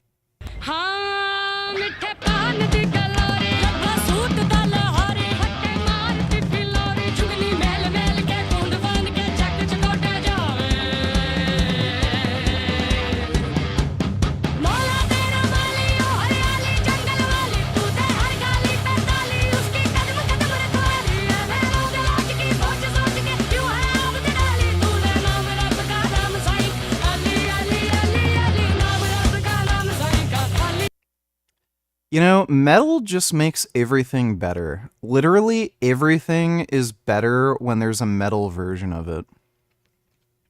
That's pretty badass. But yeah, that's fairly Toronto-ish. Thanks for the donation, Wandering Mason. It's an older video, but can we react to this vid of Geordie's downplaying anti-Semitism if we're keen? He makes a lot of dumb points. Sure, let me take a look. You know, freedom of speech is a bit like polyamory. It sounds good in theory. You get to go indoor rock climbing and have not one but two spotters. How safe is that? There's enough people to have board game nights without having to call anyone from outside your house. It's all well and good until someone else ends up f***ing your wife. You get the analogy, right? How many times have you heard someone go on and on about how they support free speech, only for them to completely spaz out when you post that they're part of a secret cabal of pedophiles on your Rumble account? My dude, can you stop being fucking ableist? The correct term is intellectually challenged pedophiles. See? You see? You can't say anything deliberately inflammatory anymore, especially with this whole rise of anti-Semitism narrative, which is getting beyond a parody. I haven't really done many videos on the Gaza He is completely fucking clueless. war because what the fuck can I do here? In fact, Like, by the way, he's Australian. Things might be different in Australia, but in the US, Canada, like, fuck, it's bad. let's have a go. I'll try right now. Israel, you better stop right now, or I'm gonna have to make 2 videos on you. Also, I've been paid large sums of money not to make videos about this by the Israeli lobby. That's right. They sent out big shot Hollywood man Michael Cusack to pay me off, but I said, Michael, please, keep your money. You know where I stand. Wink. Anyway, that gag is the entire point of this video, which is that with one throwaway line, I'm going to be accused of being anti-Semitic, which to that I say, just wait till the end of the video where I reveal the secrets of the Talmud. Now, if you've watched any videos on this subject in the last 6 months, you'll know that this is the part of the video where you expect me to put on a bunch of disclaimers about how I don't support Hamas, I don't support terrorism. No, I'm sick of the political media class's bizarre ritual where before they get into the substanceless platitudes that they're all keen to recite, they really like this vapid obligatory act of continually calling on each other to condemn Hamas. Yes, because they're very well aware all of these pro-Palestine supporters are Hamas supporters. That's why none of them, anytime you ask them, do you support the October 7th attack? Do you support Hamas? After this war, do you think Hamas should still be in charge of the Gaza Strip? None of them will give you a straight answer. And it shows them exactly what their fucking political motivations are. Condemn all the bad things. Condemn Lenny Riefenstahl, which I refused to do. It wasn't just a triumph of the will, it was a triumph of the cinema. I mean, if this whole Drake-Kendrick beef has taught us anything, separate the art from the artist. Still, size 7 shoes? Gross. What is with this whole condemnation ritual? You think they're going to hear Piers Morgan and think, the guy from Britain's Got Talent condemns us? I thought the Western media class was on our side. I mean, just about anyone commenting on it, talk about main character syndrome. Yes, this war on the other side of the planet is about me and how I feel about 19-year-olds holding up signs at universities I never have to visit. Social media takes, this one included by the way, they're insufferable enough. But the mainstream presses, how do they always manage to be more insufferable than TikTok? That's a true accomplishment. They've managed to turn the slaughter of tens of thousands of innocent people within the span of months into horrific development. Okay, so he's an anti-Semite and he's downplaying anti-Semitism. That's great. He's a fucking moron. He's gone retarded. Thanks for the donation, ABC. Actually makes sense. Being content with not being like the most extreme, outrageous looking bodybuilder there is, and I feel really, really good. And so he's at peace. He likes the way he looks. He feels fantastic. All from lowering his doses. And it feels good, you know, just having a coach, again, to kind of monitor you, have a second pair of eyes you can run things by, versus doing things yourself. And so Anthony says, look, I still got Coach Kyle. He's still there to mentor me. He's still going to help me. I was thinking, oh, I knew everything. I've been doing this for so long. I know what to do. And so does that not sound like Mike Isertel? Oh, I perhaps know more about human physiology than every coach in the world. I have the highest IQ. You don't think he could learn from a coach? Perhaps Henny Rambod, Chris Aceto, other popular coaches who have been there, done that, help people to turn professional? But no, he knows it all. Anthony Mantello, at his early age, early 20s, seems to know more about bodybuilding than Mike Isertel. Why I made this decision, I simply realized I was bodybuilding no longer for myself, but just for the sport and the judges. And so Anthony, he already realizes, hey, I was doing this for the wrong reasons. I was just doing... Don't open on stream, don't open on stream. Rate this girl from 1 to 10. Like, it's an Instagram thing. Like, I don't think any of this would get my stream taken down. Rate this girl from 1 to 10. It's really hard. Like...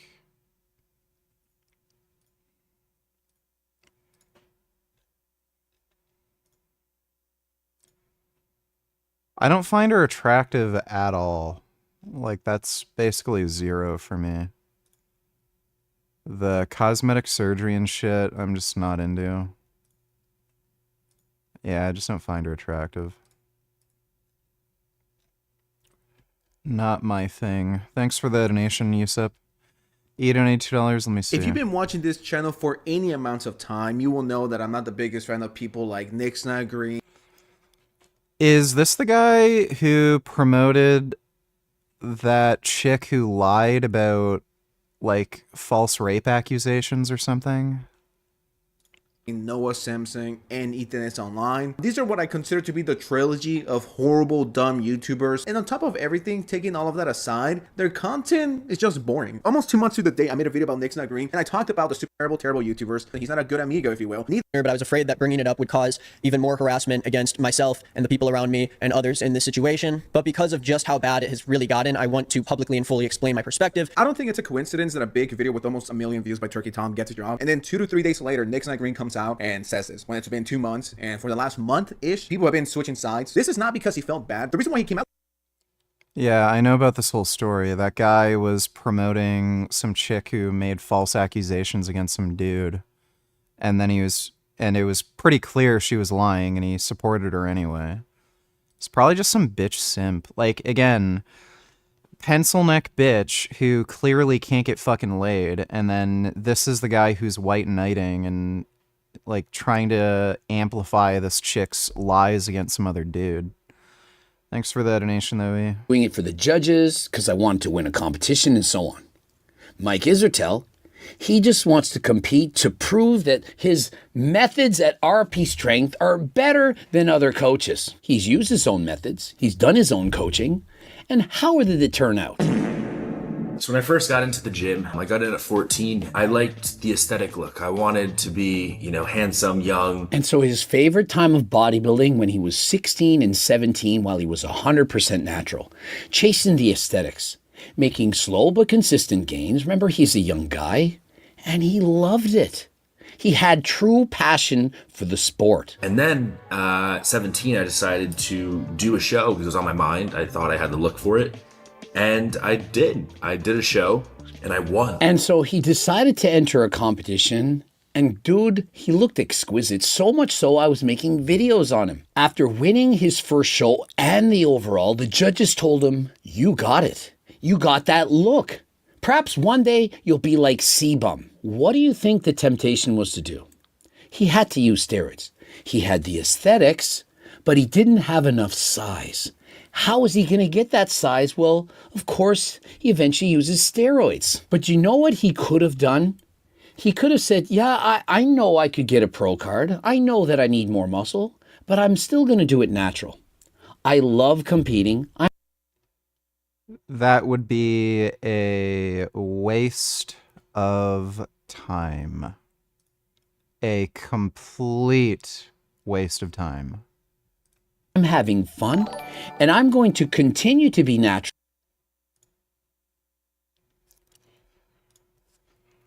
Oh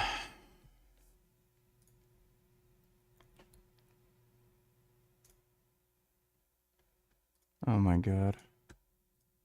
Give me a second.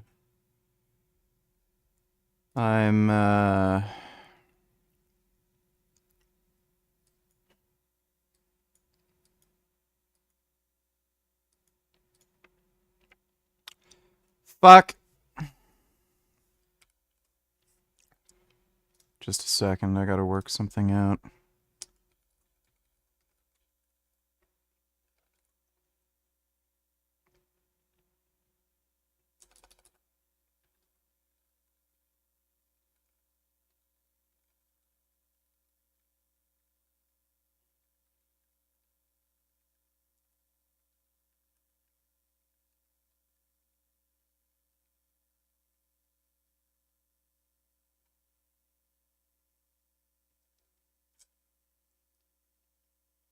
I can't pay for the fucking pay-per-view of the Islam Makhachev fight because it's not available in Canada for whatever fucking reason. ABC donated $2. I'm from Australia and can confirm that anti-Semitism is pretty bad here, especially in universities. Synagogues are targeted with arson attacks, really disappointing. Yeah, Friendly Jordies is probably just an anti-Semite, and he's deliberately trying to downplay anti-Semitism so that he can promote his, like, bullshit pro-Palestine horse crap. Thanks for the donation, ABC. Just like the guy, Coach Greg. Many of you know I was an IFBB pro, that I had a ton of muscle. But did you also know that I did not? Yeah, dude, it wouldn't work with a VPN. You have to have, like, a credit card that is based in the US to pay for it. Not use performance-enhancing drugs until I was in my 30s, that I competed 42 times 100% natural. And looking... Tom donated $2. My dad performing at the world's largest religious gathering, and I am directly behind him in the orange turban.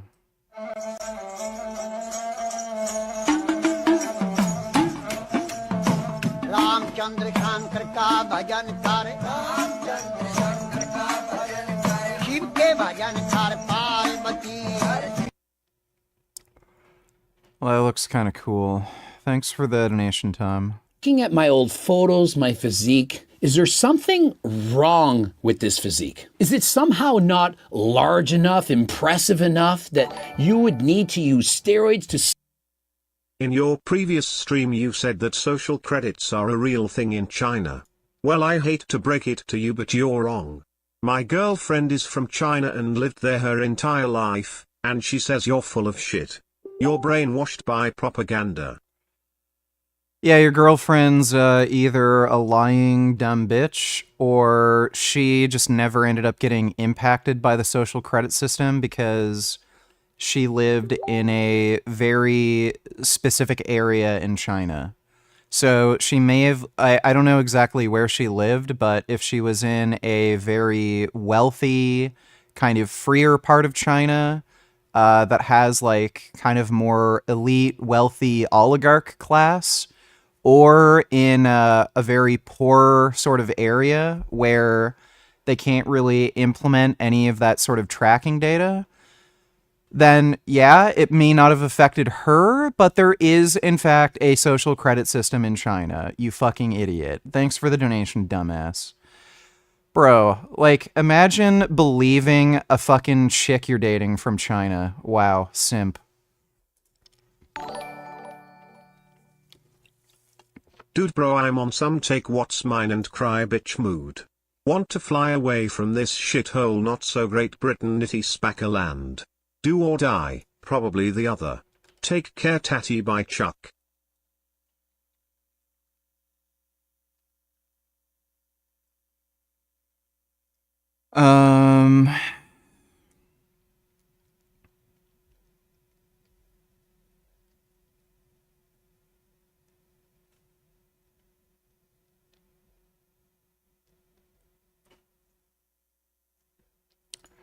I don't know what the hell you're talking about, but thanks for the donation, Wandering Mason.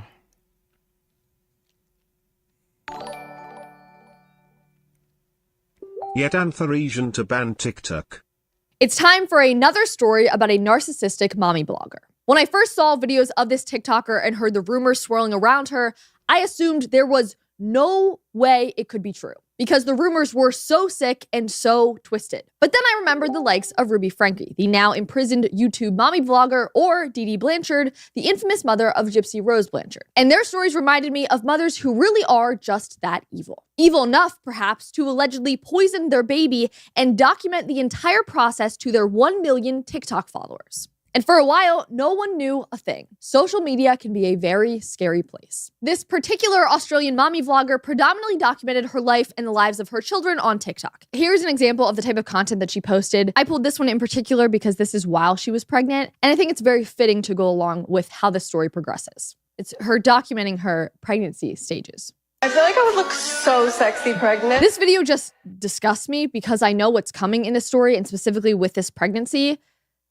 One person commented under that video and said, "Wonder how you'll look with a green tracksuit." I'm not going to be using her name right now, frankly, because I don't want to give her any publicity using her name, but also due to Australian laws regarding privacy, especially when something's under investigation or someone has been charged. Fuck. So just so you know why I'm not actually giving you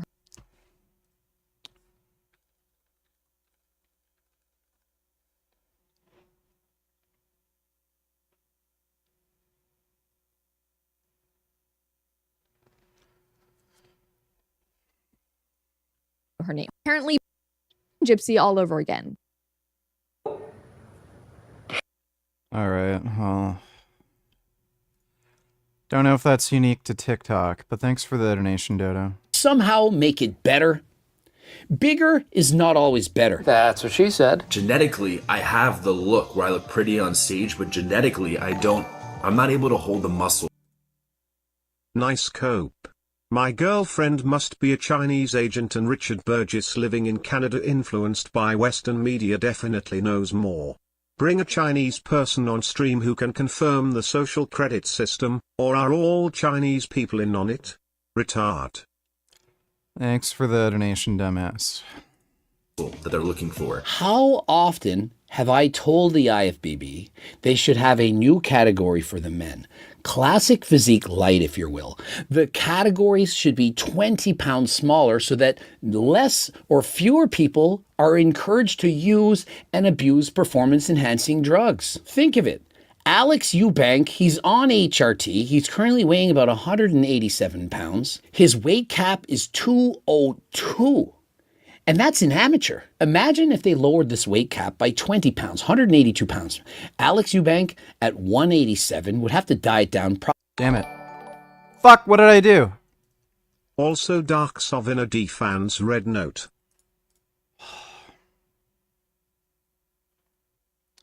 Oh my god, that's annoying.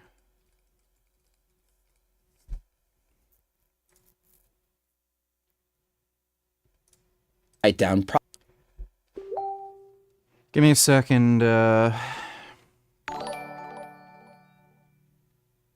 hate Greg Doucet's editing style. The autistic boomer videos in between the cuts makes me rage.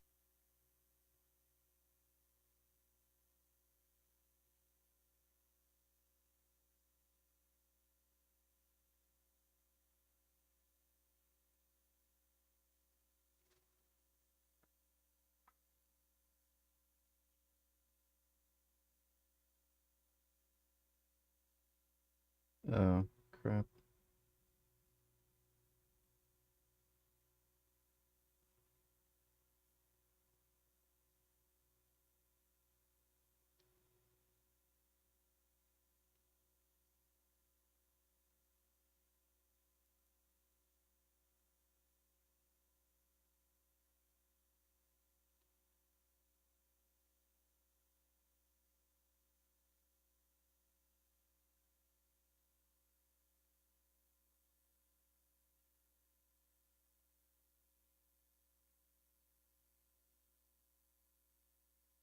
Oh my god.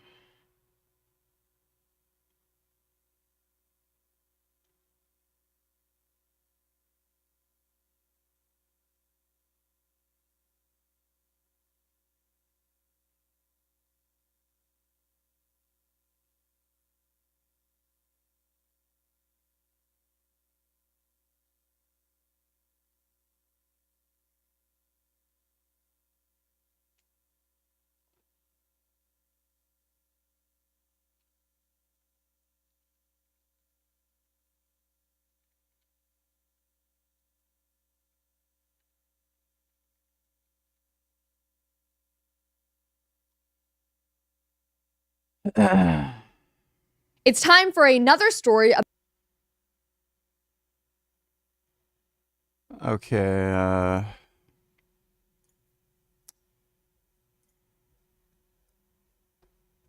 that's good. I have to Thanks for admit- the donation, Dodo. Yeah, Greg's editing style is super annoying. He hired a new editor to, I don't know, I guess, appeal to the retarded generation, where they just like random loud noises and crap. Thanks for the donation, though, Lerope. To you. Ben Shapiro has correctly identified that Andrew Tate is a total grifter scammer that should not be celebrated as the voice of reason about anything. Now, I'm going to play a clip for you of Ben Shapiro commenting about Andrew Tate and the way that he's sort of been given a hero's welcome by the American right wing and global right wingers. I'm going to tell you up front, when Ben Shapiro gets into the sort of like biblical and religious stuff as to, social conservatism, as to why he doesn't like Andrew Tate, I'm not with any of that. But what Ben Shapiro has rightly identified is that this is not a guy that we should be holding up in any kind of positive way. Shapiro acknowledges the reasons why. You need to get out there and start fucking some hot muscle mommies. Trannies too. Fuck everything. Fuck some dudes. Fuck Frank Tufano. You can do it. Don't be gay. Definitely not gonna fuck Frank Tufano, but thanks for the donation, Poop Shoot. There is sort of a demand for figures like Tate. I don't agree with everything. Ops wrong link ducks of in a defense red note. Jesus, I've been making a lot of videos on this red note situation. Get free and speech. Interesting. Where is that concern about free speech when it comes to Elon Musk? Okay, so he's just a retard. Thanks for the donation, Dodo. But Shapiro is sounding the alarm and saying, my fellow right-wingers, this is not our hero. Not at all. Again, let me say right at the outset, I am not upset at all with anyone actually just interviewing Andrew Tate. Go for it. Have at it. Of course. And by the way, I agree with this as well. I don't think the problem is interviewing people with unsavory views, as long as you're qualified and prepared to do it. Tons of excellent questions to ask Andrew Tate. But none of these people are asking Andrew Tate any of those questions. Instead, a lot of people are sort of glomming onto his very online popularity in order to get clicks. And some people are dishonestly conflating interviewing Andrew Tate with cheering for Andrew Tate or applauding him or talking about how brave and wonderful he is. And Andrew Tate is not brave and wonderful. He rips off thousands of people with his Scam Hustlers University. Correct. Preaches the virtue of treating women in a way you would never, ever allow. Is Avis suggesting basically that eating predators would be vegan because in the future they would cause more harm and suffering to plants? So eating a shark or bear would be ethical and vegan? Kinda weird. I would rather just stick to plants. Don't know.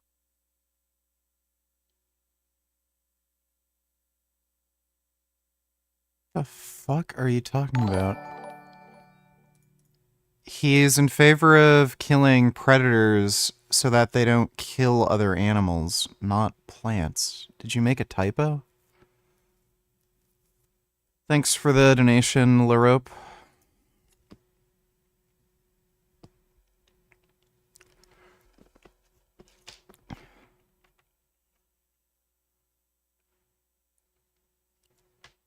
Anal donators, would you have anal with a really feminine femboy who still identifies as a woman? I came out.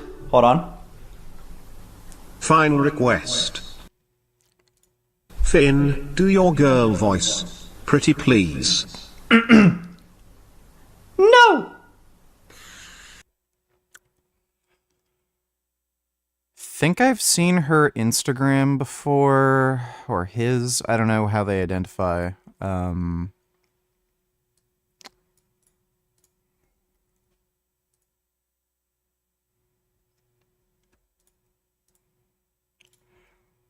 I mean, I'd stick my dick in that.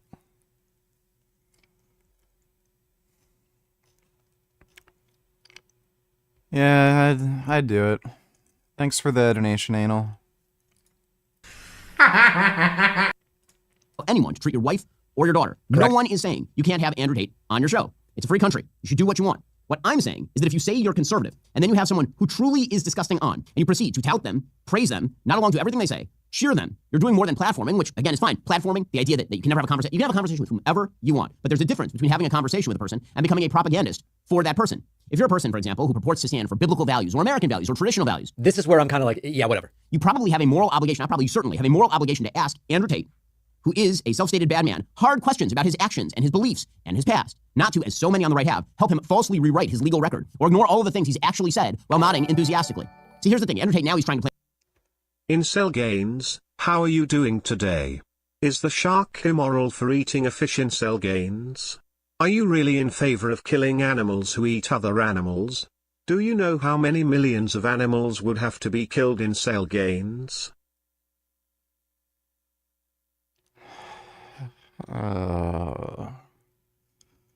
Thanks for the donation, dude. Play himself off as a politician. He's not. He's an influencer. He's an online troll. That's really what he is. Now he's trying to start some sort of party in the UK, but he's not a conservative politician, for example, trying to push conservative policies, where part of the job of the interviewer is separating out his agenda from his personal behavior. Like, what does the public get out of this person versus what they do in their private life? That is a question typically reserved for politicians. That's not what he is. He's an online troll, and he revels in precisely the evils conservatives hate. That is his entire, like, not some of it, his entire self-stated persona. If you don't ask about that, you're not doing your job as a conservative, as a traditional person, a person with actual values. Now, listen, I understand the appeal of Andrew Tate. I get it. I've seen his stuff. He's really charismatic. And for decades, the hatred of traditional masculinity in our society has been so strong, so thoroughgoing throughout the media, throughout politics, from our institutions, from our colleges, everywhere, that people, including people on the right, have run away from traditional masculinity altogether, and they've sort of feminized what masculinity is supposed to be. Now, this is where I think it kind of... He also says that you can't be a peony proplastian in this video at 3:25 mark. Jesus, I've been making a lot of videos.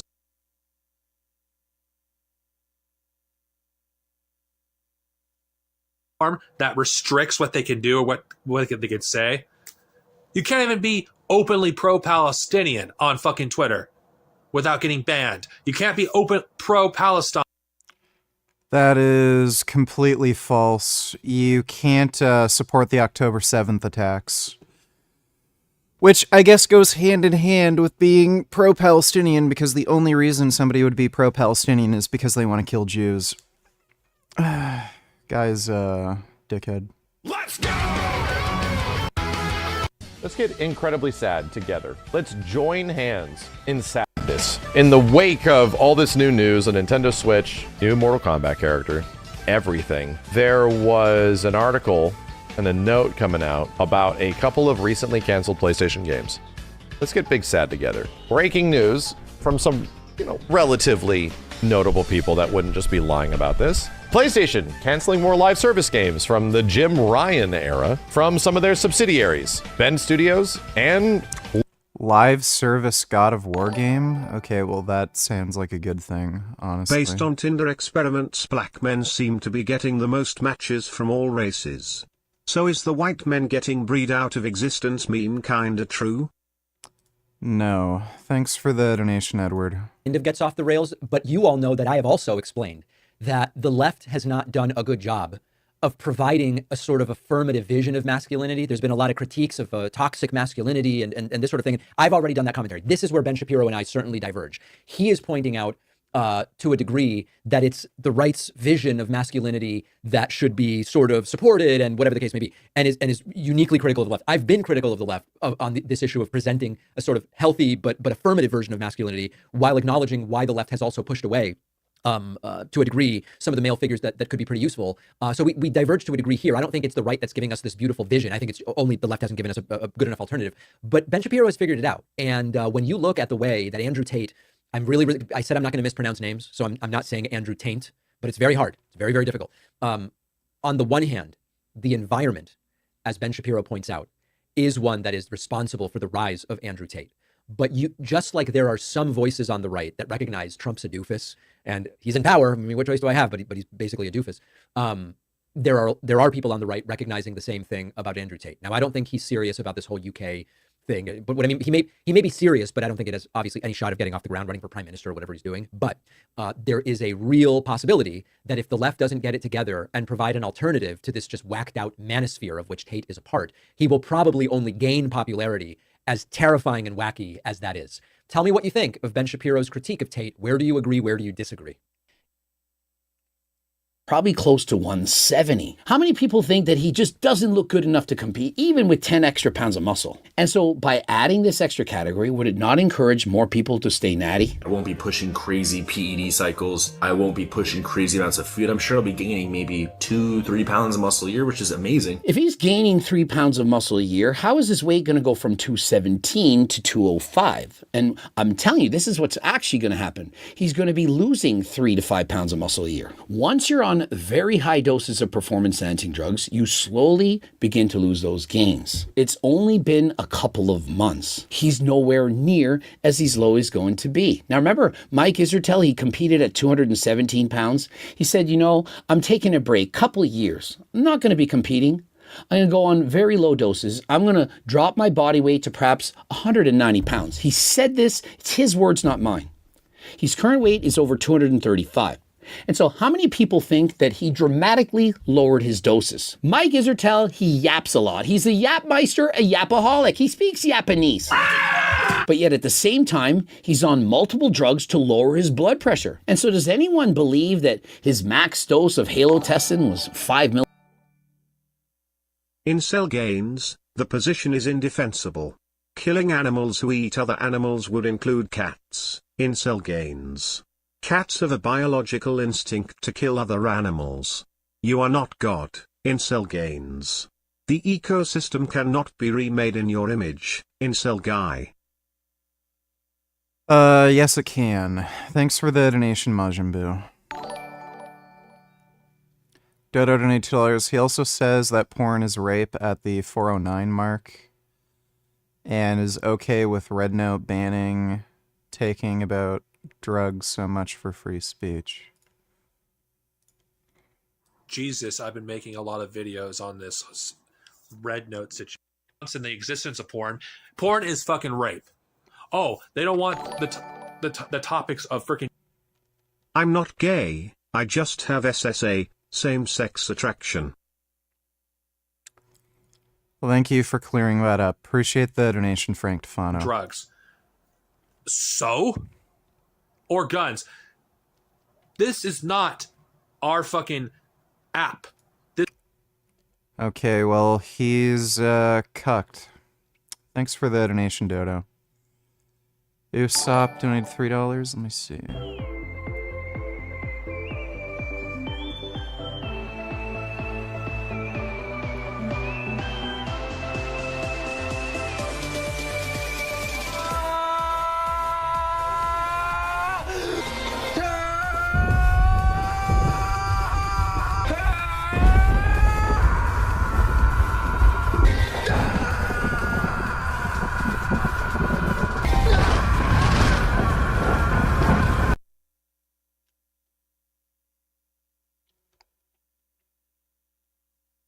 On Jan.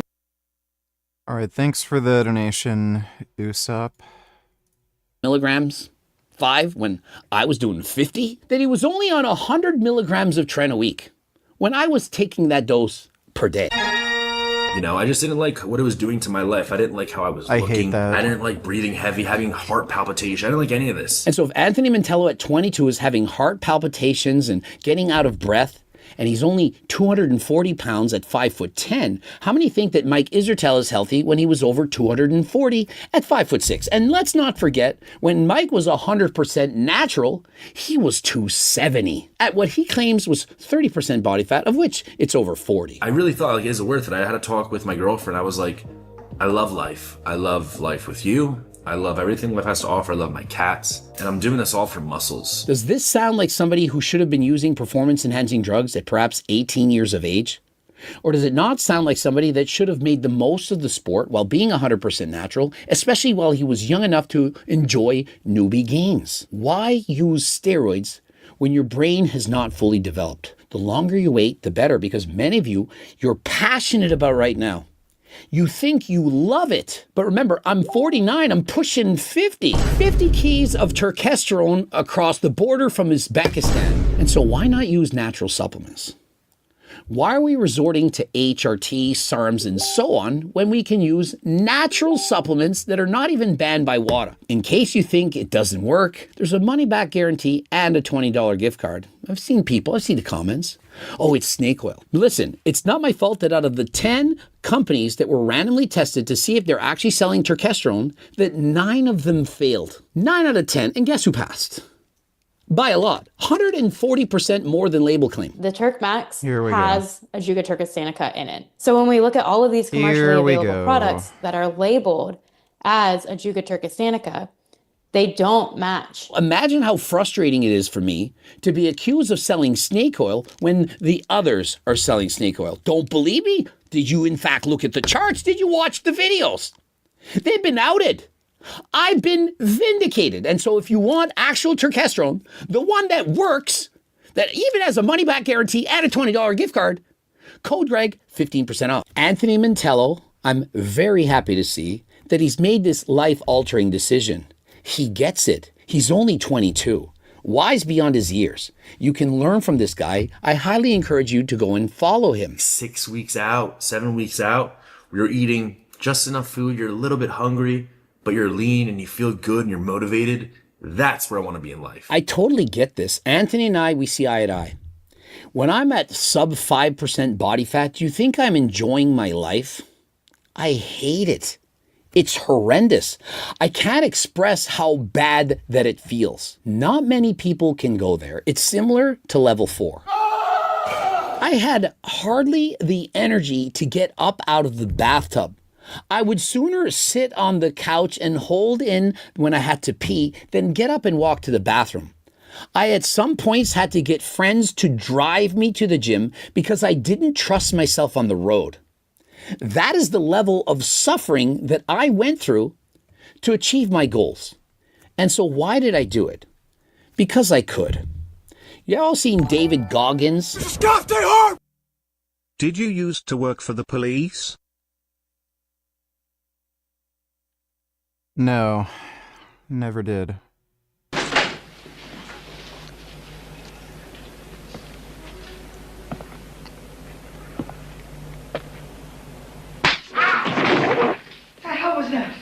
Did he show you his knife? What did he hit me? The fuck was that?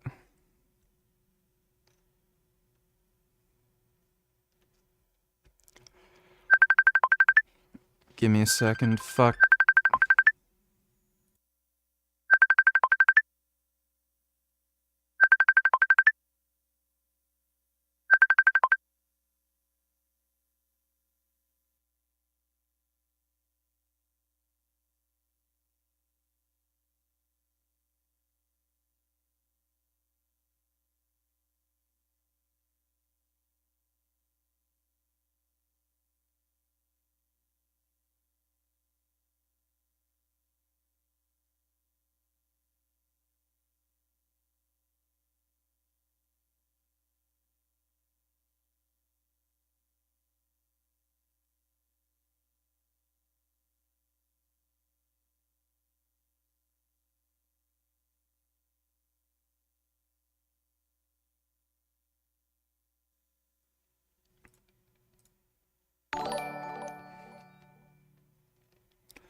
Pharmaceutical corn, donate $2. Pharmaceutical corn, donate $2. Please read this thread.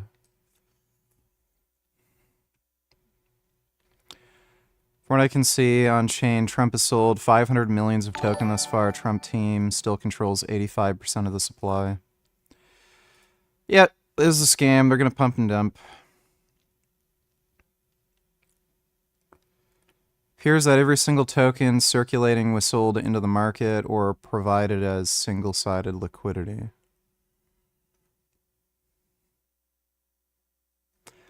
It appears public distribution and liquidity means we're going to sell. Yep.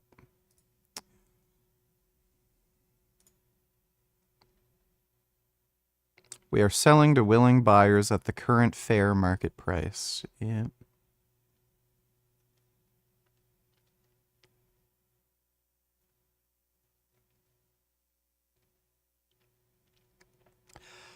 Oh boy, that's a great sign. To be clear, we're not selling tokens. We are simply reallocating assets for ordinary business purposes. Wow, dude. Is this where, like, everybody turns on Trump? Bro, it's so funny. Like, literally, everyone looked at this and it's like, it's so bad there's no way Trump can do it. Really? Wow, like, how stupid can you be? Thanks for the donation, Pharmaceutical Corn. Donate $2. Let me see. See, he's driving past the house. He's gonna have her in my house, sir. He's right there. He's gonna have her in my house. On September 25th, 2024 in Ohio, police responded to a call from a woman reporting a domestic dispute involving her ex-boyfriend, who was allegedly armed with a gun. Information, you may have a firearm, all right? Hey, dude, put your hands up. She threatened this girl in my car. Okay, but listen, man. We just want to make sure. She's look. See? She's literally lying. because I want to lay in my bed and I want to bring her. You want to talk with him? I'll talk with her. Yeah. Get the my house. Hey, Get away from my house. Go over to my partner. Get away from my Just house. Stay right there, please. Get away from my house. What is going on? That's what's going on. Okay, what's going on? The cops already told him once not to bring her here. And so he brought her here anyways. The cops already told him last time not to bring her here. Okay. And so I want her to trespass from my property, so she's gonna come here. She's not on your property right now. Well, she was. He's trying to have her. He's trying to bring her inside. Okay. That's what all this is even started. So what the even saying right now, I don't have to deal with the thing. So How did this start? me and him, he cheated on me with that. Okay. And you hear how my voice is? I'm sorry. Yeah. So let's just keep it a little bit quiet. That way we can. They don't have to hear what you want to say to me. All right. He cheated me with that herpes infested. Okay. Okay. And then I'm like, you know what? I don't care what y'all do. Just don't bring her here. You know what I mean? That's all I ask. Don't bring her here. And so he keeps trying to bring her here. And he keeps trying to say that I'm like, I mean, he keeps trying to say, yeah, I threatened to beat her ass. Damn right I threatened to beat her. You know what I mean? Because the other day she came here and I walked outside with my gun. Because I'm legal to own one. Okay. And I was the one with the firearm, not him. Oh my god, she is so fucking stupid. She literally just admitted to criminal menacing and brandishing a firearm. Holy fuck, what a dumbass. Wow. Dude. Criminals are so stupid. Okay. So, just so you know, Okay. So I was you one were with the the firearm. Yeah, I was the one with the firearm. Not him. The firearm's been put Yeah, up? the firearm's been put up. He didn't have the firearm on him. I had it. Okay. Yeah. Dispatch how it conveyed. Oh, yeah, He yeah. had the Dude, oh my god. The police literally assumed that the black guy was the dude with the gun when it was the white chick. No, he didn't have the firearm. I did. Well, I appreciate you clarifying that. Yes, I just want to put that out there now. I had firearm, not him. Okay. So, put that out there now. You and her broke up? Me and her. So who's that? That's my girlfriend. Oh, okay. So this is your ex. Yes. Okay. So what? She what's literally happening? just, bro. Why you Dude, guys I fighting? brought her here. I brought her here to spend time in my house. You brought her here? Yes. Okay. And she showed up here? No, she lives here with me. She lives here with you? Yes, we're on Okay. the lease together. Okay. And then she got upset Yes. that you're bringing her over here? Yeah, and she said I had a firearm, but she literally told me if I brought her through the stairwell, she was gonna shoot her. And when she was talking to the deputy on the thing, 115750. like, Well, she's going to jail. Okay. just Does wanna she go to have bed. a firearm? Wow. You're welcome. Inside somewhere? Mhm. Okay. So Do you have one somewhere? No, I want to go to bed. You don't have one inside or anything? No, I want to go to bed. That's all I wanted. I just want to go. Bro, I've got terrible news today, and I just wanted to bring my girlfriend here and go to bed. And I even told her. She literally just came out. Her guy pulled up and told me I was going to go to jail, and she told you guys that I had a firearm. That's what she told us, yeah. Yeah. Oh my god, so she lied to the police saying he had a gun, then when they show up, she admitted she's the one with the gun. So now she admitted she lied on the 911 call. I have a pen. Holy fuck. What? What's so funny? Dude, she is going to jail. Holy fuck. What's so funny? Just ignore her. Right now, just ignore her. You're focusing on me. We're talking. Hey there, are you seeing it now? So, what is your relationship with him? It's my ex-boyfriend. Ex-boyfriend? Yeah. Okay. Do you guys have any children in common? No, we have no children. Does he still live here? Yes. Okay. And he still has permanent residency? Yes. All right. Have you thought about kicking him out? Yes. Okay. How did that go when you told him about kicking him out? Well, see, now they're trying to put lies on me, trying to put me in jail with this shit. Lies on you? She's the one who lied in the 911 call. Yeah, like literally, like I just told them that I'm the one with the firearm. I just told them that you didn't even have it. I don't want her in my house. We've already checked him. He's good. But if you want to talk to him, I don't want him in my house. yeah. I don't want her in my house. I absolutely get that. So, first things first. So I was asking to exactly. Hey, again, you were talking to me. Like I was asking, can y'all please trespass her from this property? Yes. That's all I'm asking you to do. I'm getting there. Please. But right now, there's a certain level that we have to go with. It's steps. Yeah, okay? please. That's all I'm asking. So I met Isaiah through a friend or whatever about 3 or 4 weeks, about a month ago, give or take. And they've been together, I guess, for an extended period of months. You know, I feel like this dude has a type. I don't know anything more than say. I don't know this girl. I just know that they're dating, whatever, or how ex is. I don't know, whatever. Okay. So me and Zay I guess we met on I started. I didn't know he had a girlfriend. I mean, that happens. Yeah. And pretty much, I have been threatened. I have text messages like right here, like it's serious. Like she's threatening to go to my mother's house where my kid lives. Like, and I have that right here. Okay. What happened today? What happened today is I literally, you're gonna get kicked. I came over with Zay because I guess you'd run in the house and grab something. I texted her and she said, yeah, she's tripping. This is an everyday occurrence. An everyday occurrence. There's no way of. She's gonna trip out every day. There's no matter if he's nice, if she's mean, she's threatening his life, she's threatening me. 11 disregard, I think 22 is just out there. But, I mean, I'm not. Yeah, it's not. It's the principle you're threatening my family, you're threatening my life. 22. And I'm doing nothing but sitting in a car. As you've seen, I just got out. 22 clear, Locks, correct? an alarm going off. Like, don't feel safe. We still have I am at the point where. I mean, what am I to do? You know what I mean? I'm coming to a place. I'm on the street. I'm not at a house. I never went inside. You know what I mean? I don't know what the inside of their apartment looks like. So. Had you guys just pulled up? Yeah, it's like maybe been when we pulled up. Yeah, I came with Zay. So. How long you guys been here? Yeah, I've been here a long time. Okay. But it's 5:26. I said I got here. I gotta say exactly when I got here. Ish. I got here. 17:26. 4:30 to go to the dot. 4:30. So you've been here About 45 minutes minutes-ish, 50 minutes-ish? Yeah, I mean, she's just going on. What do you want me to do? I'm scared to get out of the car because it's illegal to fight her. It's illegal. What am I going to do? You know what I mean? Yeah. And I don't know what she want me to do here. Like, I'm not going in the home. I have barely communicated with the girl. She's screaming at me, as you can see, and I'm not having no effect. It don't matter to me. Yeah. Like, what this boy has going on, she is literally entrapping him in every single way. It's disgusting. Like, he's trying to get off with the lease.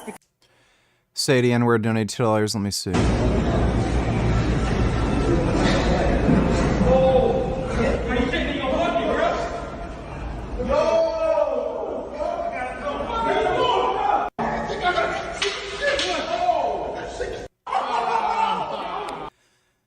Yeah, that's fake. Those are big boobs. Whenever you're feeling like a moron, just remember Kim Kardashian played poker with mirrored glasses. It's pretty stupid.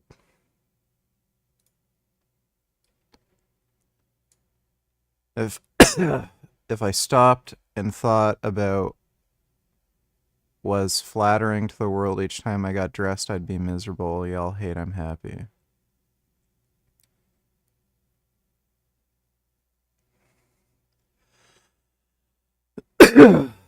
Alright, well, I guess if she wants to look like a weirdo, it's her choice. If guys can pretend to be gay to get into girls' sleepovers, they can also pretend to be straight to get into guys' sleepovers. I guess they could. Thanks for the donation, Sadie. Pharmaceutical corn donated $2. Very valid concerns raised here. Any foreign government or anyone can launder money into Trump's hands with this. They probably already have. He is easy to manipulate. Imagine the geopolitical ramifications. Yeah.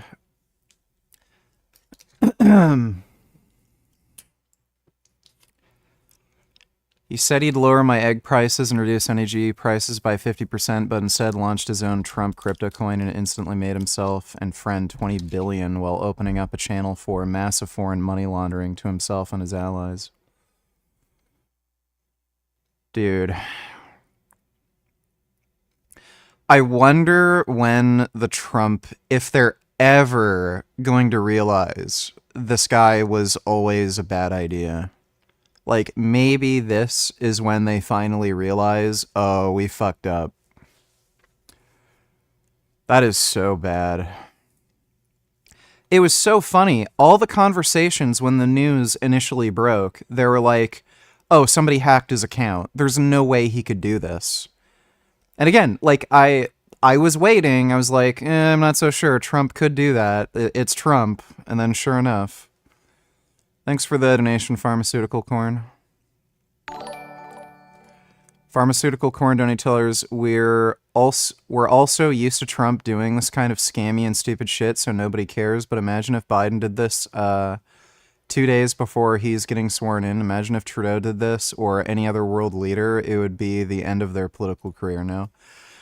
Well, yeah, Trump gets away with it because he has a cult of personality behind him. But, yeah, if anybody else did that, they'd be toast. Thanks for the donation, Pharmaceutical Corn. Because this is how it's acting.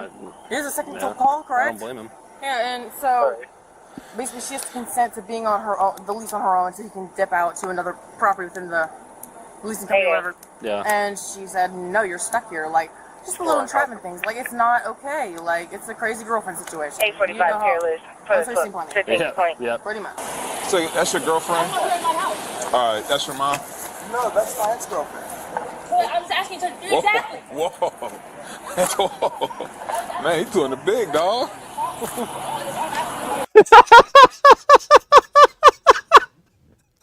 Oh my god. I can't believe the cop said that. Oh my god, that was hilarious. All right, that's your mom?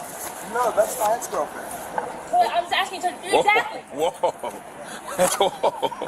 Man, he's doing the big, dog.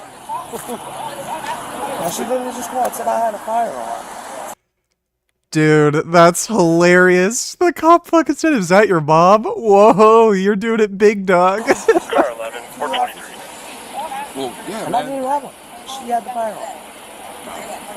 So you got ex-girlfriend and girlfriend in the house, but that's a bad recipe, man. I was bringing her here, and the cops told her last time we were going to be separated, and she's not to come to my room, and she did that when I came home to lay it out. She came in there begging, knocking on the wall. I mean, you guys asked the upstairs neighbor. She was screaming. It's 11 property disregard. right I here. think 22 is just out there. All right, I just wanted to go to bed. That's it. Had a long day. 22. So you guys don't live together? We live in the same apartment together, and she comes over periodically. So she just stay the night or something like that. So you guys live in the same apartment? That's just my girlfriend. That's bad. Oh, I got you. So you said this upstairs. How do I get to the upstairs one? Since he is 22. living here, Right. it is difficult 23 because clear, since that's he correct. has residency, they are allowed to ask people over. Has she That's done anything to you that would involve threats of violence or anything like that? I mean, yes, but not like over like text. There's been like face to face in person. Face to face, none of it was recorded? No, sir. Okay. So I'm like, this is the second time that I've had to call the cops over here due to her being here and me not wanting her here. Yeah. So the cops last time already said, "What are you doing?" 811 Bear Street for the 12 on her I believe they're just going over there to talk. Copy there. My firearm's sitting on my counter. Upstairs? Yeah. Inside the house? Yes. Okay. That's why I said I don't want them going inside. The landlord, when I talked to him this morning, he said that I could have her here. I mean, yeah, as long as you're on the lease thing, whatever, you can have whatever company you want. But, yeah. That's one of those things, man, because you got it. I'm trying to leave. I'm trying to leave. She's refusing to release the sign the lease thing. So, you got people here in Akron who you can stay with or something like that? Yeah. Okay, they're going in and grabbing some stuff. I don't know what he's doing, but I believe what they're going to try to do is see if he can just go with her for the night. That'd be much appreciated. I would definitely much prefer that because it's just going to keep being a constant issue. Exactly. That's exactly what the cops said last time. I'm like, this is the second time that I've had to ask her not to come to my address. Yeah. Are you the landlord? Do you own this property? No, we rent it. Have you talked to your landlord about evicting him? Yes. We have to go down tomorrow so I can sign him off the lease. Okay, so it's going to be tomorrow. Yes. Just so you understand, it's still going to be 31 days. But that's right. I understand that, but until he does move out, I don't want her here. Yeah, I get that. Absolutely. You know what I mean? Like I don't care what they do. Just don't be in my face. Mm-hmm. You know what I mean? Don't come to my safety net. Yeah. Like, don't do that. So it's all I ask. Like, don't come to my house. Well, it's just super unfair for you. Exactly. Yeah. This chick is fucking crazy. How in the fuck did she not get arrested? Yeah, I think she gets arrested. It's your house. He cheated on you, and he's bringing her around. Exactly. I'm frustrated myself. He's okay. So this cop is trying to get her to talk and say stupid shit so he can find something to arrest her with. Like that's why I'm pissed. Like he's put through so much shit because of this girl, and she won't leave. They won't leave me alone. Just let me live my life. Like just don't bring her here. Yeah. Like that's all I ask. Don't bring her here. Yeah, I agree. We're gonna see what we can do. Like I want her trespassing this property completely. Yeah. We're gonna see what we can do. Hopefully we can just get her out of here for the night, and then we can start that eviction. It's just difficult because he is allowed to invite people over. I understand that, but like for my personal safety and my peace of mind, can we please just keep her trespassing from this property? Like she's the only person I don't want here. Like I live here. I'm on the lease. You know what I mean? Yes. Like y'all don't understand the shit that they put me through the past 2 weeks. You know what I mean? Like you cheated on me with this little girl, then you're gonna bring her in my house? That's wrong. Yeah, I agree. That's dead ass wrong. Like, why would you do that? Happy 19, happy. Like, would you be okay with that? No. Right. So, and like, the other night when she did come here, I did walk out of here with my gun because I'm legal to own a firearm. Yeah. You know what I mean? But and so I did walk out here, like, because they had 4 people in the car. I had on them, so I'm not gonna be out here by myself. Yeah. Are you serious? To encourage you in the future. Understand that you walking out the house with a firearm, it can be construed as a threat, which was. And then secondly, if you are leaving your house, you are leaving cover. So you are going out to talk to somebody who is in front of your house. I'm going to encourage you to not do that in the future because that just puts you at risk. Say you go out there with a gun in your hand. They have guns and they start shooting. You have a gun. It can be justified. And like, if he wants to like be technical, he threatened mine and my daughter's life the other day. You did, bro. All right, hey. I got kids together. You did, No. No. Let me go back and forth with her. I'm trying to, bro. I was literally just trying to come and lay down. Me and my girlfriend there. Like, and she's agreed that when I come home, she wasn't gonna be here. And then she waits every time for her to get here. Your new girlfriend? Yes. Hey, come to me.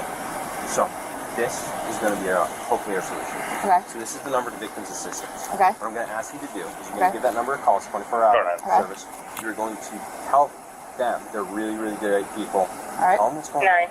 Ask for a temporary protection order against her. See what they can do. See what your options are. That way, I don't have to worry about banning her from the property.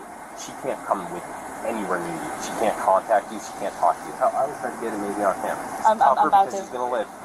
He does live here. I know, but if I get a restraining order or whatever, temporary protection order, he can't come here unless it's with the police. Yes. So that's what I know. He will just have to move out. Happy. That's what I want to do. Signal 2. Yeah. So I say call them. I mean, you already have it punched in. Yeah. Like I'm dead ass. Like maybe if like y'all are like here, whatever might help me like get it like processed faster or something. No, it's just sort of like it's gonna be. But the thing is, I don't know her real name. I'm gonna go. I only know her by Gabby. Okay. You'll have to ask him. Who? Black cop? Yeah, no, your ex. You won't tell me? He won't tell you her name. Well, I can't give. I'm not allowed to tell you her name. What's your plans for the night? Huh? What's your plans for the night? Well, I was gonna DoorDash a little bit, but I wanted to come down with my girlfriend. That was it. Okay. DoorDash out with your girlfriend. Does she have a place to stay? She does, but her roommate doesn't allow other people around. So we're just trying to make sure that we get this As solved. civil as possible. Yeah, as civil as possible. And I'm telling you right now, It's not gonna go that way. if you stay in this house with her, it is not going to be at all And she's civil. refusing literally to sign the lease over. Like she's. Hey Incel Gains, how are you doing today? Women are cynical and are willing to get cops involved even if they are in the wrong. Nihilism plus incel is the way. Well, nihilism, sure. Incel, I don't think so. Thanks for the donation, though, Majin Buu. When I say sign it over, to release me off the lease and take over full responsibility. She told me that she's going to get that done tomorrow, so that you don't have to worry about it and you're going to get out of here. Do you have any place you can stay for the night? Because I'm telling you right now, the best way to solve this for the day is separation. Just staying away from each other because you guys are going to be squabbling and fighting. Go around the corner to her cousin's house. Okay. She lives around the corner. All right. Well, I'll ask her. She's not cooperative at all. So I'm going to see if she can find another place to stay for the night. You got family close by? Yeah. I would like to place a restraining order on her. I will give you the same number that I gave her. It's for victims assistance. You can tell them what's going on. and you guys can talk to victims' assistants and see what can be done. Oh, okay. You know by heart. You can tell it to me. Oh, yeah. I like writing it out so that you have that in case you want to call them a second time. Yes. Or if you don't want to call them immediately, and you want to wait, collect yourself before making that phone call, you have the piece of paper. Okay. So here's the number to victims' assistants. I'm going to encourage you to give it a call, see what your options are. Right. They are staffed by the nicest people, and it's 24/7 service. Okay. So you can call them at any time. All right. I'm going to go see. I was in the process of re-putting my lock on the door. Okay. And she had taken it off. Yeah. It's volatile, man. You can't have your girlfriend with your new girlfriend. It's just going to keep being bad, man. Where's your family live? My family lives all the way out in, like, Rittman. Rittman? Yeah, her cousin lives right around the corner. Well, I'll see if she's willing to go to her cousins. I'm telling you right now, she won't. What's going on? So they let Dude, this is crazy if she doesn't get her... Yeah, there she goes, cuffs. 26. I do have a warrant out in Stark County. Yeah. Just so you know. What's it for? Not competing community service. Okay. You have two. I have two. You have two warrants. Where? So one is out of Stark, and the other's out of Akron. One's a chapter offense, the other's a misdemeanor for theft. That's amazing. They're not even arresting her for, like, threatening to kill somebody and brandishing a firearm. They're arresting her because she has 2 outstanding warrants. It just so happens. Oh my god. So, I'm telling you right now. Which one out of Akron? Another one out of Stark. I believe it's one for theft. So, Theft? right now, what we're going to do, we're going to put you in handcuffs. We're going to put you back in the cruiser. I want you to understand, handcuffs come off just as easy as they come on. Okay? So, we have to do our due diligence. You're showing us some warrants. We're going to have to make a call out, and then we'll get everything figured out. No guarantee you're going to go to jail tonight, but we have to do what we got to do. Okay? When did the Summit County warrant? Because the cops were just here yesterday. Yeah. So. And they didn't say anything about that. We're going to get it figured out. But for now, do you mind just putting your hands behind your back, okay? So just be cool with us. We'll be cool with you. I'm telling you right now. Take these from us for the moment. Yeah. Dude, that's retarded. Finger hit wrist. It's way more comfortable that way. Oh yeah, dude, if the guy had a gun, if he did that shit, he'd be arrested. Guaranteed. They're going easy on her because she's a chick.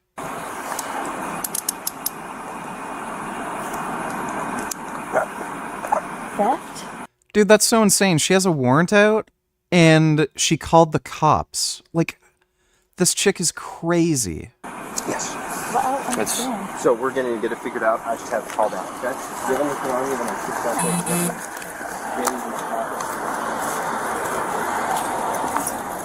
Door's locked. Anything out right here? Inside the house? Nope. Well, my firearm is inside the house, yes. So you understand that if you have a firearm, you cannot have a warrant? I didn't know about the warrant until just now. You just told me you had a warrant. In Stark County? Yeah, you can't have a firearm at all. We're not worrying about that right now, but understand that if I saw you with that firearm, you'd be going back for some felonies. Yes. Okay? She says you guys have a friend's place that you guys can stay. I think that's just the best for the night. I definitely, man, get out of here. She's bringing out a gun. It ain't worth it. Never is. No, and the crazy part is everything in the apartment besides her air mattress is mine. Yeah. I brought all of that with me when I moved here. Sadly, she moved over here with my mom. Hopefully she'll be, civil with it, but if it's not, you're going to have to take her to court. Right. It's unfortunate. Dude, why in the fuck aren't they... They're literally admitting this bitch is crazy and she's pulling out a gun on you for no reason. Why aren't they charging her? Dude, this is literally woman privilege. Holy fuck. If this guy was the one who was doing that, he'd be fucking arrested on the spot. Unfortunate thing where we can't do anything about it. She even lied on the 911 call claiming he was the one with the gun. Like, what the fuck is going on? Right. All right. We have to call the victim assistance. Yeah, I gave him a number. It's a great... Are we the victims or is she the victims? Guys, just tell him what's going on. Yeah. Tell him what's going on. I'm familiar with the Battered Women's Shelter and everything like that. Yeah, I was just saying. Rights and stuff. Yeah, and say if we have anything Any reason to keep him? No. All right, man. You two are free to go, okay? All right, you guys be safe. Try your best to, if you have to come back, try to make it safe. I'm not even coming here no more. Yeah. All righty. Stay safe. Please, sir, I've never been in jail before. Please. No, please.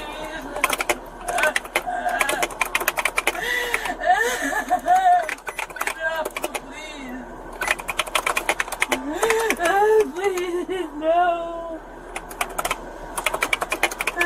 I don't get to see my daughter in the morning.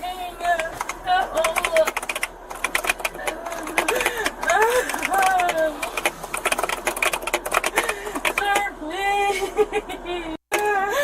Oh, they're gonna take my stuff. Oh my god. That is embarrassing. She called the cops on them, lying about him having a firearm. Then she ends up getting arrested for warrants. Please. Fuck you, dude. If you guys want to stay here, you can. Yeah. I just recommend for So she has a warrant for traffic offense and a theft offense. And she can't have a gun while you have a warrant.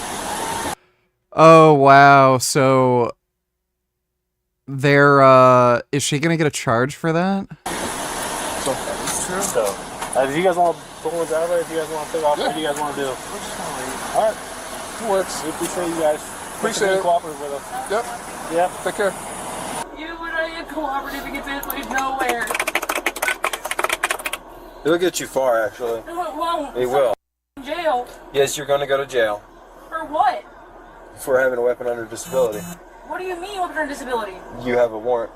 You cannot own a firearm. They sold it to me. I know, and that's on them because they never should Why have. am I in trouble for it? I didn't know.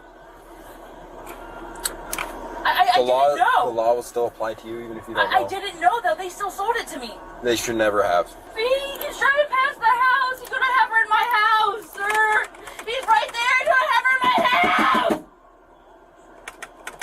Why are you doing this to me? 604. He's gonna have her in my house. 604. He's just going to the driveway. He's gonna have him in my house, please. You want her? Go off right here.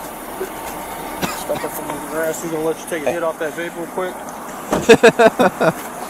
Hey man, do you mind just staying back? I want to ask her, like, I want to give her, like, the wallet and stuff. Would you like your wallet and stuff? Okay. You want to take another? Alright. Dude, we live in clown world. Oh my god. Was arrested and charged with a domestic dispute and possessing a weapon under disability. If found guilty, what would be an appropriate sentence? Share your thoughts in the comments. Oh boy, that's great. He had a very interesting upbringing. I'm crazy like that. I can do things that most people could never put themselves through. Don't know why, perhaps in my genetics, perhaps... Oh, hey, Gum Gum. Come here, Gum Gum. You're a good boy. Gum Gum. Come here, Gum Gum. Yeah, it's a good boy. Come here. Aw, that's my little Gum Gum.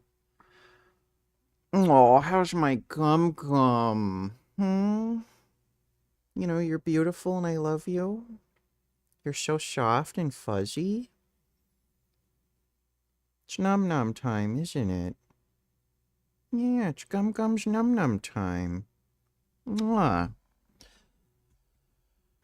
Alright, I'm going to just back out for a moment. It's Gum Gum's Num Num time. Usually give him food between 6 and 7.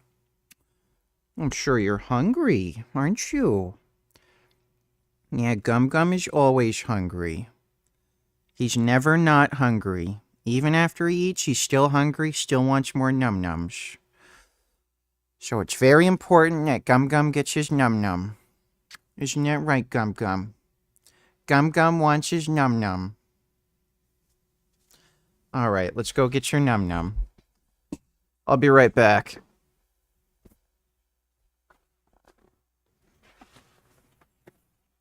Oh, that's right, Gum Gum. Let's get your Num Num.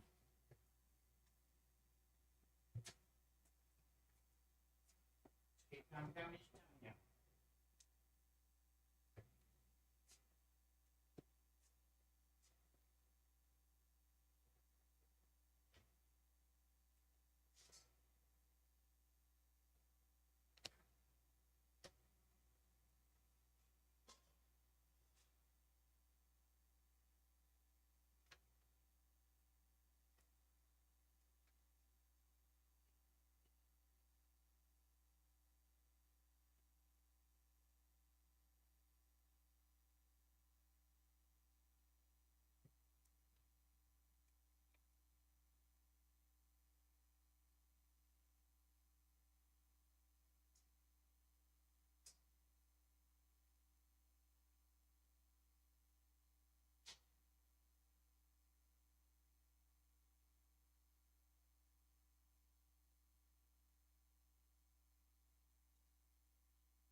Okay. Perhaps it's something that's changed in my mind, but I was able to do it. But the suffering is immense. Add a 0 to how bad you think it is, it's 10 times worse.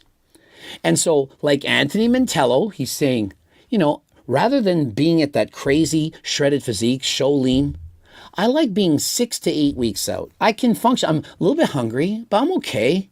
I feel good. Notice Coach Greg right now, I'm about 8% body fat, a far cry from 4%. If I were at 5% body fat or less, this life, it would be misery. It would be torture. I wouldn't like it. When I got my IBB Pro card at 35, of which I wanted to do for years. Dipshit Donate Tellers dude gets shot by cops in front of a bunch of old people playing bingo. Here! Here! Here! Knox! Here! Knox! Here! Everybody out! Get shot!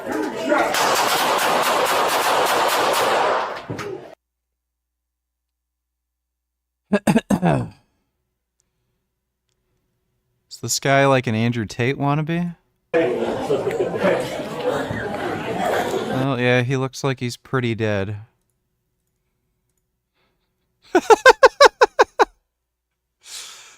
Imagine, like, just you're an old ass retard playing bingo, and then some jackass runs in, gets shot by the cops. The fuck is going on? Thanks for the donation, dipshit. It was very exciting. But now what? New goal. I want to make the Olympia.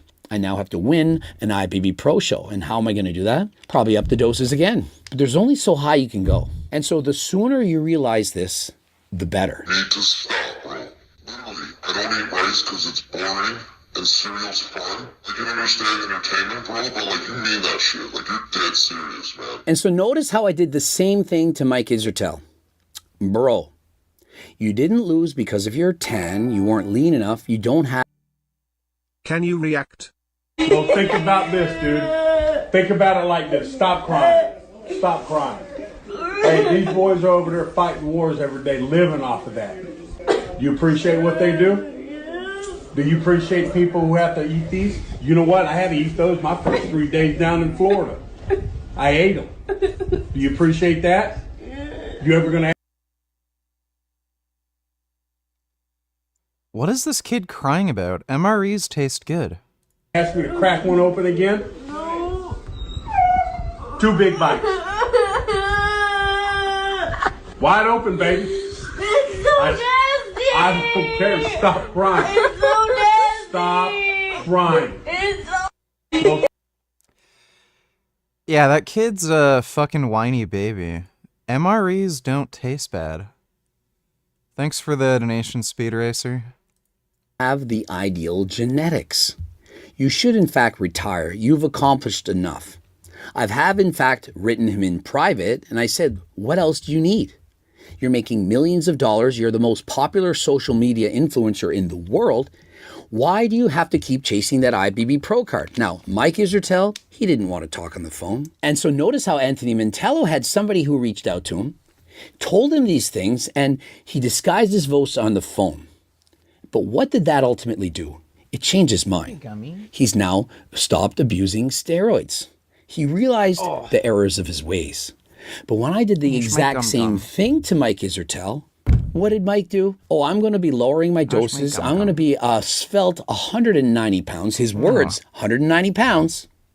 And he's now 235. If Mike Isertel actually paid attention and listened to Coach Greg, instead of thinking that he's the smartest coach. Look how huge Gum Gum is. Oh my god, he's so big. Oh my god, you're so handsome. Look how big he is. Oh my god, he is the most beautiful kitty. Freaking love my Gum Gum. Yeah, you're such a good baby. I love my baby Gum Gum. Yeah. Such a sweet baby. That's right, you lie down on my lap. Be a nice kitty and cuddle. Love cuddling with my kitty. No grabbing my arm. No biting. In the world. Could he not learn something from me? Does anyone not think that Mike Isertel, if he were coached by Coach Greg, he would be significantly leaner and better? Don't be upset that this decision is came, because like I said, I could potentially will compete in the future. Just not right now in my young 20s. I don't want to age faster than last time. And so imagine if Mike had made the same message. I'd like to shout out Coach Greg, who convinced me to retire from my bodybuilding pursuit. I gave him half a cup of kibble. That I don't actually need an IFBB Pro card to field worthy. I've done it all. I'm the most popular social media influencer in the world. He's getting more views than perhaps anyone, channel blowing up, making tons of money. What more does he need? When will enough be enough? He's in his 40s. He's on medications to combat his high blood pressure. Sadie N, we're donating $2. Let me see. Hey! Dum Dum. Yes? You give me gum gum. Yes, gum gum. Morning, Dum Dum. Me no dum dum, you dum dum. You bring me gum gum? Yes. Yes, gum gum. It'll be great to hang out with you guys every night. Give me gum gum, dum dum, son. Yes. Gummy is my gum gum. Thanks for the donation, Sadie. And so do you not think it's only going to get worse? He was 270 pounds at 5'6" when he was natural. He's on abusive levels of performance-enhancing drugs. He's smart enough to know better, but yet he chooses not to. I don't want to rush things. I don't want to kill myself or hurt myself or anything like that. So that was one of the wake-up calls I have had. Hopefully you learned something. Remember, I'm discouraging people from using and abusing performance-enhancing drugs. If you're on HRT, do the lowest dose that makes you happy. Subscribe, click the bell button, comment to boost the algorithm. Don't forget to watch one of those 2 videos. Hopefully you like this education. January 2nd, the National Interagency... Actually, let's watch this one. Tell me this ain't you. Let me see. That's not her. An 11-year-old girl was walking home from school with her friends. Cops grab her and handcuff her. Yeah, one of our deputies is doing very good police work over Grant Ave area. They're looking for a girl with a pink puffy jacket and camouflage pants. After going above and beyond to make this little girl cry, You're gonna lie and tell me that's not you? I'm not lying. That's not me. Listen, it is what it is. If you're honest, it'll make it easy. then they finally realize that this is the wrong person. Sorry about that, you're free to go. It's not her. I'm gonna undo your handcuffs now, okay? So this sheriff who's in charge there thinks it's okay for his goons to handcuff an innocent 11-year-old girl. Why not speak to her without the handcuffs on? Because you get in a situation where we don't know who we're dealing with. If I was on the run, I'd hide in plain view. An 11-year-old, though? This is crazy. This is okay, Lyric. Like she's 11. I can understand, like, there's some girls who are pretty young, but they look way older than they really are. Like, I've seen some, 15, 16-year-old girls who look like they're in their 20s. She's fucking 11. Clearly not the person you're looking for. That was some mighty fine police work, wasn't it? How do you categorize it? Good police work. How did we even get to this point in America? Was that constitutional? Can they do it again? Tuesday evening, the sheriff's office releases a statement saying their deputies did everything by the book. Because this is... Yeah, look, it's pretty obvious this person was not, did not match the suspect description. Might have been wearing similar clothes, but it's an 11-year-old. So, if you're looking for a suspect that's, I don't know, wearing jeans and a tank top, and you see an 8-year-old riding his bike down the street, are you going to stop the 8-year-old just because they're wearing the same clothes? So, you can't just arrest somebody because they look like someone else. Nothing new. It was just caught on video. Or not even look like somebody else, just because they're wearing the same clothes. As both a content creator and a lawyer, I take privacy very seriously, but most people need hours of my value. Onondaga County Sheriff's deputies. Deputies with the Onondaga County Sheriff's Office in New York were looking for a girl spotted in a stolen car in Syracuse when they stopped this 11-year-old black girl who was wearing similar clothing and spotted 6 blocks away. A young girl starts recording after 2 deputies place her 11-year-old cousin in handcuffs. Now, the department said that the girl was handcuffed for only about 7 minutes before deputies determined that she was not the person that they were looking for. Video taken by one of the children at the scene shows the girl standing there in a pink jacket with her hands cuffed behind her back as 2 deputies detain her. The girl's friends try to convince the deputies that they have the wrong person. We got our school at like 1, but we decided to play in the yard. You guys might be stepping back a little bit. Thank you. Those are pink pants. Pink jacket, exact same description. Yeah. So, you know. But did they say she had a bow in her head? Yeah, I don't know. They sent me a picture. So as soon as I get a picture, and if it's not her, you stole a car? the whole time. Yeah, these cops are retarded. They arrested an 11-year-old girl because she's wearing the same clothes as a suspect who stole a car. You gotta be fucking kidding me. These kids actually did a fantastic job of documenting what's happening here.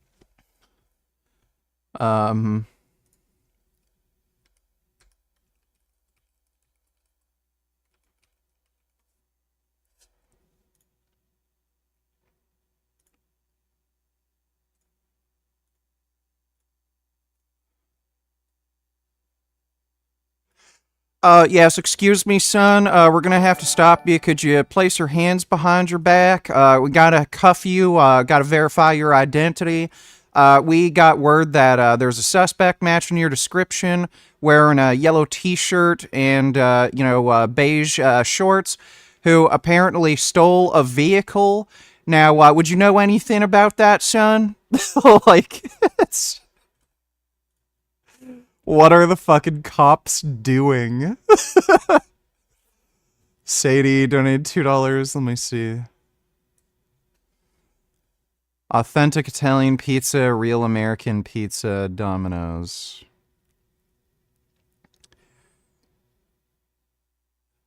Isn't this like a Neapolitan style pizza? These are kind of like the shitty pizzas too. Italian pizza isn't as good as good American pizza. It's just not.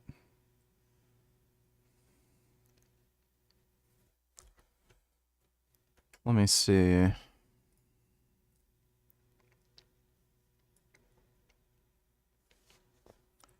Stolen black breast milk built this nation? What in tardation? That chick is crazy. Like, out of her fucking mind. Doge government waste. Yeah, right.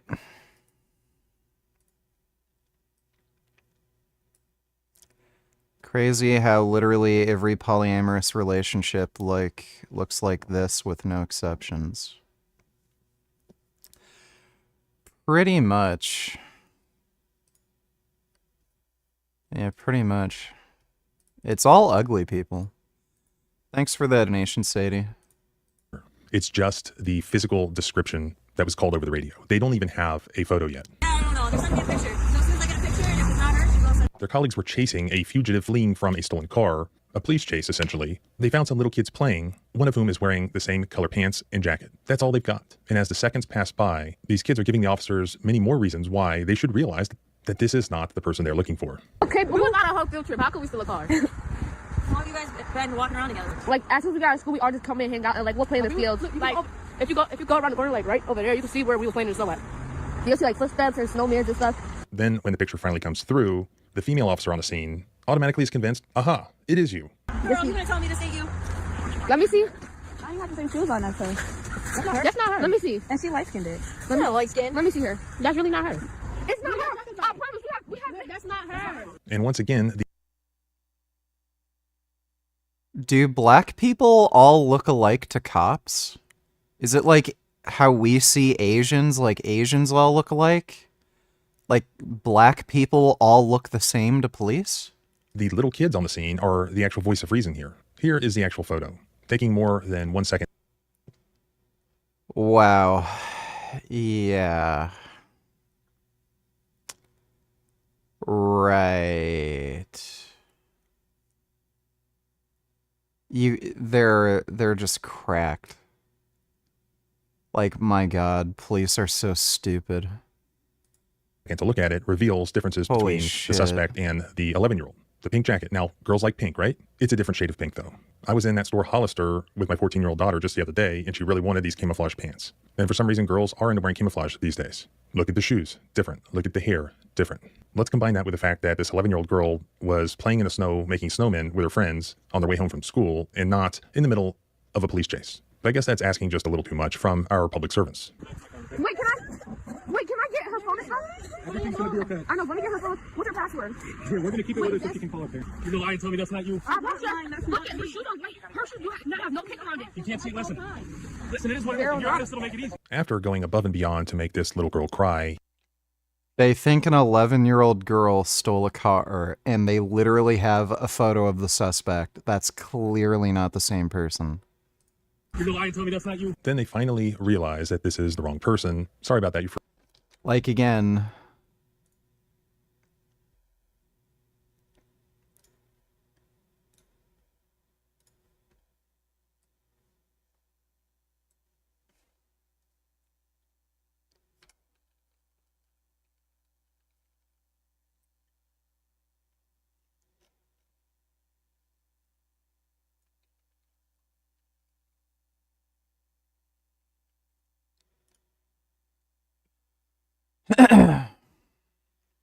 Give me 1 minute.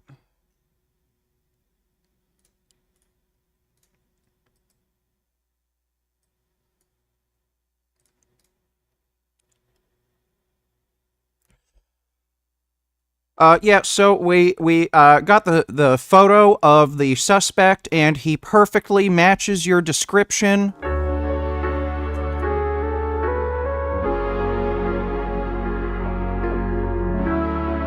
Where's that coming from?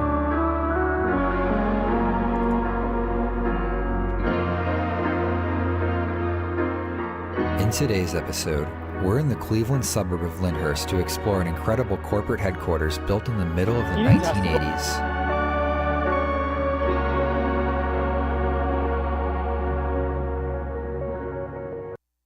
What in the fuck? Okay. Yes, young man, we found a photo of the suspect, and he perfectly matches your description. Are you going to tell me that's not you? This is clearly you. The suspect perfectly matches the description. He does look about 20 years older and is wearing a white tank top as opposed to your shirt, but you could have easily just changed clothing within this period of time. So, yeah, you're going to have to you're now currently under arrest. You're going to have to go into the police vehicle. Now, please cooperate, young man. Free to go. It's not her. She always trying to run. Alright, I'm gonna do your handcuffs now, okay? Here, let me grab you back up. This is crazy. This is crazy, right?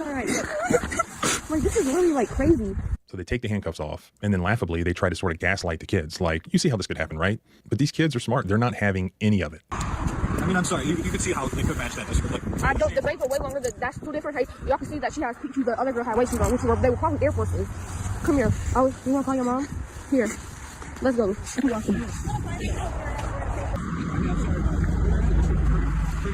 Like, by the way, I can guarantee you there's a racial component here. If you walked across an 11-year-old boy who's white, or 11-year-old girl who's white, are you going to tell me the police would even think for a fucking second that an 11-year-old white girl stole a fucking car? Like, if this was a white woman who had, you know, a pink coat and camouflage pants, and they saw an 11-year-old white... No, gum, no. No gum. No gum. No gum. No gum. No gum. Get down. No gum. Gum, no. No gum. Yeah, if you saw if there was a white suspect that was wearing a pink coat and camouflage pants, and they saw an 11-year-old white girl with the same clothes, do you think the cops would think for a fucking second that 11-year-old white girl stole a fucking car? No, they never would have done that. This girl was black, and I'm sure it was running through their mind. Oh man, black kids these days, you know, crazy shit.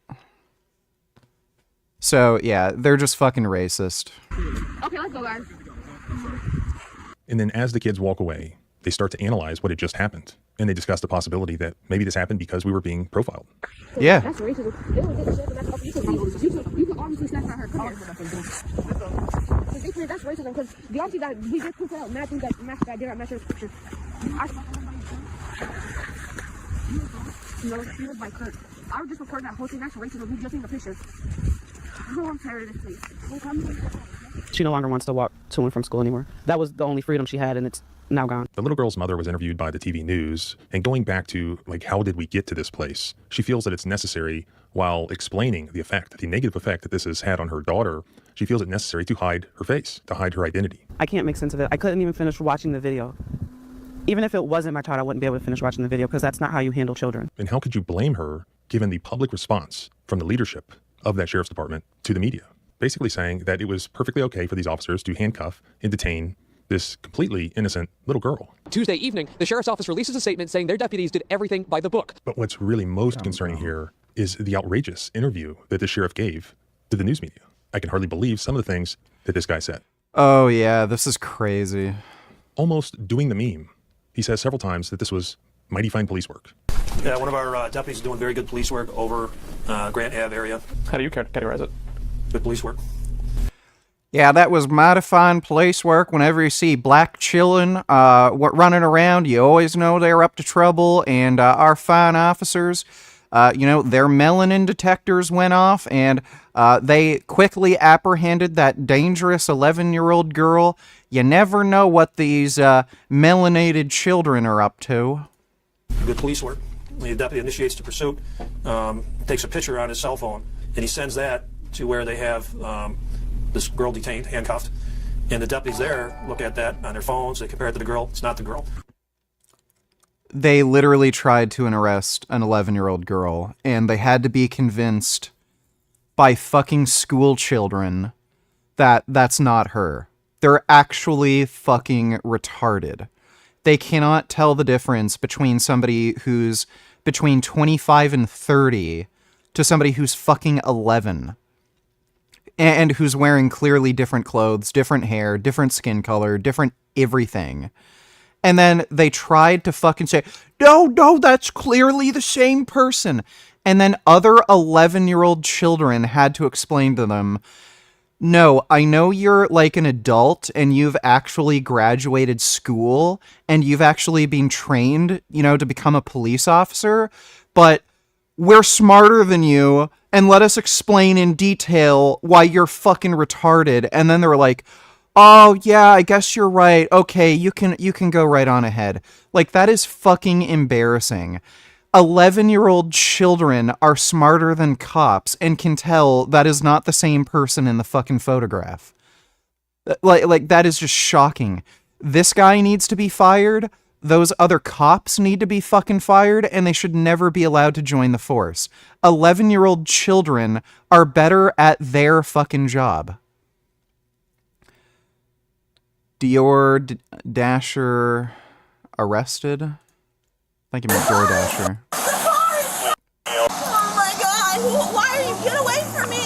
Ma'am, who's involved in the accident? From what I gathered, is her. She rear-ended him because he was sitting at a light that was green, and then I'm trying to talk to her and just calm her down. And Officer, I have to go!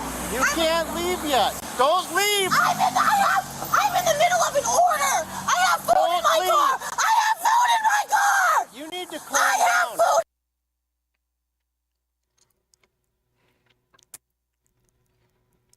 Why is it always white women? Like, always white women.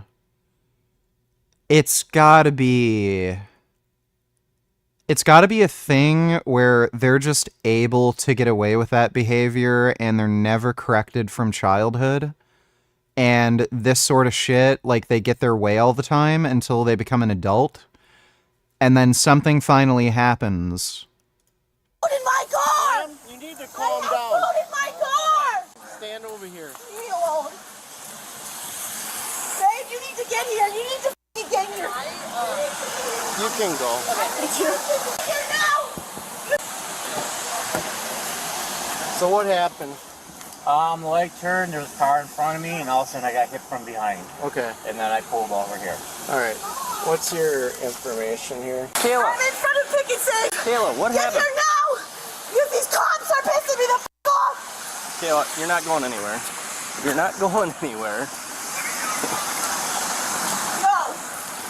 All right, Kayla, you're going to be detained. You're going to be detained. Stop! Why are you running away? Right!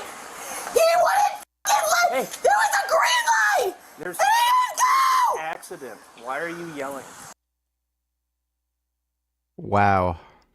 So she's admitting to ramming this guy's car because he wouldn't go on a green? Why are you freaking out? Because I'm in the middle of work! Okay, well, you're not going anywhere. I'm not going Chris, anywhere! get over here. I'm not going anywhere! You need to get here now. These cops they're pinning me to a corner. Ma'am, we're trying to gather information so we can get you out of here. I'm in front of Pick and Save. Okay? Kayla. My car is Kayla. My car is I need to Are you saying it's gonna start? You're not starting your car. No. You're not getting in the vehicle. I'm not. You're not getting in the Can you vehicle. start You're it? getting detained. No, please. Okay, I'm sorry. I'm sorry. I'm sorry. Please. Please get here, please. The cops are trying to arrest. In your debate with GodLogic, you said you don't care about other people's preferences, but then you said you'd stop people from killing babies. Why? What gives your preferences enough importance to where you would stop babies from being killed? You're dumb. That question makes no fucking sense. I don't know what you're trying to ask me. Thanks for the donation, Tiger from Niger. Kayla, we're not here to arrest you.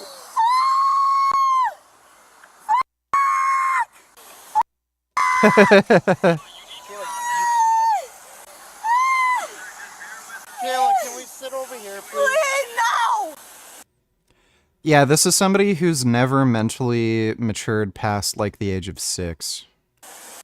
Kayla. Get here now, please. We just have to conduct Get an here accident now. investigation, okay? Get here now. This could be solved very Off. I didn't do anything. I didn't You're do not anything. bleeding. Kayla, get out of the street. Get out of the street. I didn't do anything wrong. Yeah, just arrest her.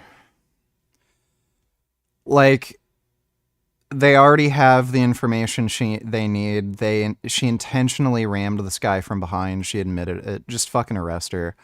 Bro, imagine if I did this and I was acting like this. I'd get shot. Like, seriously, I'd fucking get shot if I acted like this in public around cops. This is, like, white woman fucking privilege, dude. The fact that they haven't, like, at least put her in cuffs yet. But yeah, imagine if I was going berserk. Fuck you! You didn't go on a green light! Fuck! Like, I'd get shot.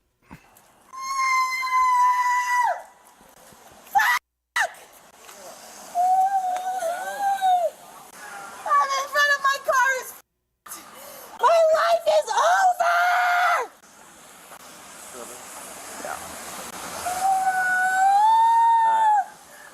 Let's just gather up the information and get out of here. It was green.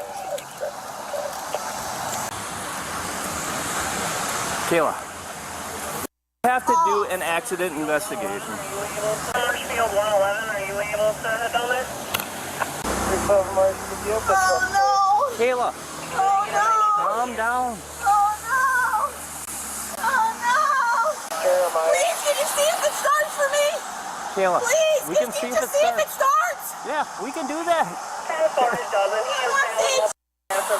I just got into a car accident. My car's Kayla, it's okay. It's okay. Is it leaking anything?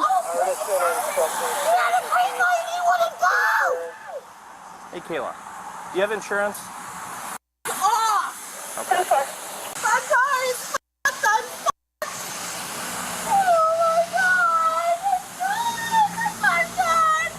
This car is perfectly f***ing fine now! Kayla, it's Oh okay. my god! It's okay. He's at home. It doesn't matter. My car is ruined. My car is ruined. It looks drivable, Kayla. It looks drivable. My car is ruined. Hey, Gum Gum. I'm not. Really not too much. Okay, you can have a seat in your truck. I'm gonna give you a card and get you out of here.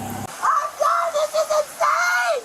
Kayla, your radiator's fine. Yourself. Your radiator's Slit fine. your wrist. Are you okay?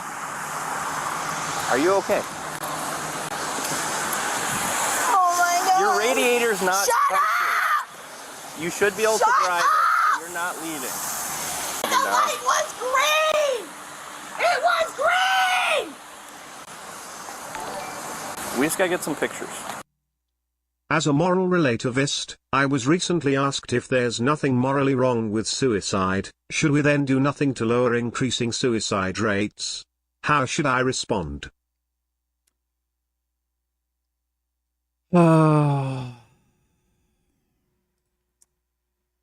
If you want fewer people to commit suicide, then yes, do things to lower the suicide rate. Thanks for the donation, Gloop Poop. No! No! Well, there's no damage to his, it doesn't seem like. There's just damage to yours. Yeah, I know. Great. Funny. Great. Get away from me. This is how an accident is. Stop! Don't talk to me! Kayla, why are you Don't freaking out? talk to me! Why are you freaking out? I'm so f***ed. I'm so f***ed. I'm so f***ed. Kayla, get out of this. I'm not going Here, leave me alone! I'm not going on the road. I'm not! You're not. Okay. I'm not giving... Put her in handcuffs already. Oh my god. What the fuck are they doing? The light was Bro, at the very fucking least, they'd tase me if I was acting like this. green and my tires are... Why? I'm I'm not putting up with that. You can call Officer Berg to... So, that ticket and then no insurance. Yeah, okay. Tomorrow and let him know who your insurance is. No! Okay, well then you will be cited for that. That's fine. Okay. I don't care. You can go through a red light. Oh. She's gonna get another crash. So she rear-ended the car. Yeah. So that ticket and then no insurance. Yeah. Okay. Yeah. Easy enough. My goodness. The next day, an officer reaches out to the victim who was in the truck about giving Kayla additional charges. So, like, prior to our arrival, how was that other party's behavior, I guess? You know, I couldn't move because of the car in front of me, and then she ran into me, so then I pulled and there was no place where we parked. Yeah. Then she was, like, ready to leave. Yeah. She was like, she just wanted to leave, so, like, and then she got really hysteric, and then... Okay. You know, do you She was feel like just- yesterday, like, her behavior caused a disturbance? Oh, yeah, she was yelling on the sidewalk, yelling that I was the cause, you know, top of her lungs, she was freaking out. Yeah, that's, I know that's a bit much to have to deal with, you know, especially for... It's a minor accident. Yeah, you it know, was a minor accident. Doesn't seem like, you know, there might have been some paint scuffing, but it didn't look like there was much damage to your vehicle. Did she, like, make any, like, sort of threatening statements to you or anything like that as well, or just yelling at you? Just a lot of yell. I don't think it made any threatening, you know, to me, but... Okay. Yeah, because, like, ultimately, you know, her behavior, how she was acting yesterday, we had sort of discussed it a lot. I know it was towards the end of the day and towards the end of our shift, but ultimately that was extremely unacceptable on her part. So I will be charging her with disorderly conduct for that. That's not something you should have to deal with for an accident, and that's not the way, not a proper way to behave for something that was basic. It was on something, that was towards the end of it. I don't understand how she wasn't arrested. She didn't have any insurance. Like, how was she even allowed to drive off? But... Yeah. No, okay. Yeah, so sometimes she gets a disturbance, which... Well, thanks for that would be a... Take care. Kayla was cited for driving too fast for conditions, in which she was determined guilty and was ordered to pay $136.60. She was also cited for following too closely, in which she was determined guilty and was ordered to pay another $250. She was also cited for operating a motor vehicle without insurance, which was dropped, indicating she has insurance, but was too belligerent during the incident to provide it to the officers. I see. Finally, she was later cited for disorderly conduct, in which the status is unknown. What a fucking crazy bitch. You're gonna lie and tell me that's not you? I'm not lying, that's not you. You have no kick around it. You can't see, listen, it is what it is. You're honest, it'll make it easy. They're looking for a girl with a pink puffy jacket and camouflage pants. She gives us no problem. The deputies are she's cooperative with them. The deputies are very cooperative with her. Girl, you gonna tell me this ain't you? You're gonna lie and tell me that's not you? I'm not lying, that's not you. You have no kick around it. You can't see, listen, it is what it is. You're honest, it'll make it easy. It's just a matter of figuring out, is this the person we're looking for? And as soon as we did that, we released her. This is clearly one of these guys that thinks he's so smart that he can outsmart not just the public, but these reporters who are sitting in front of him asking him questions. And they actually ask him some very, very good questions. And you tell me whether or not his answers are acceptable. Why not speak to her without the handcuffs on? Because you get in a situation where we don't know who we're dealing with. We know that if we don't control them early on, we might be chasing them later. We know that. It's for her safety, it's for our safety, it's for the people around's safety is why those handcuffs go on. Does this mean anytime anyone matches the description of someone wanted, they're at risk of being handcuffed by police?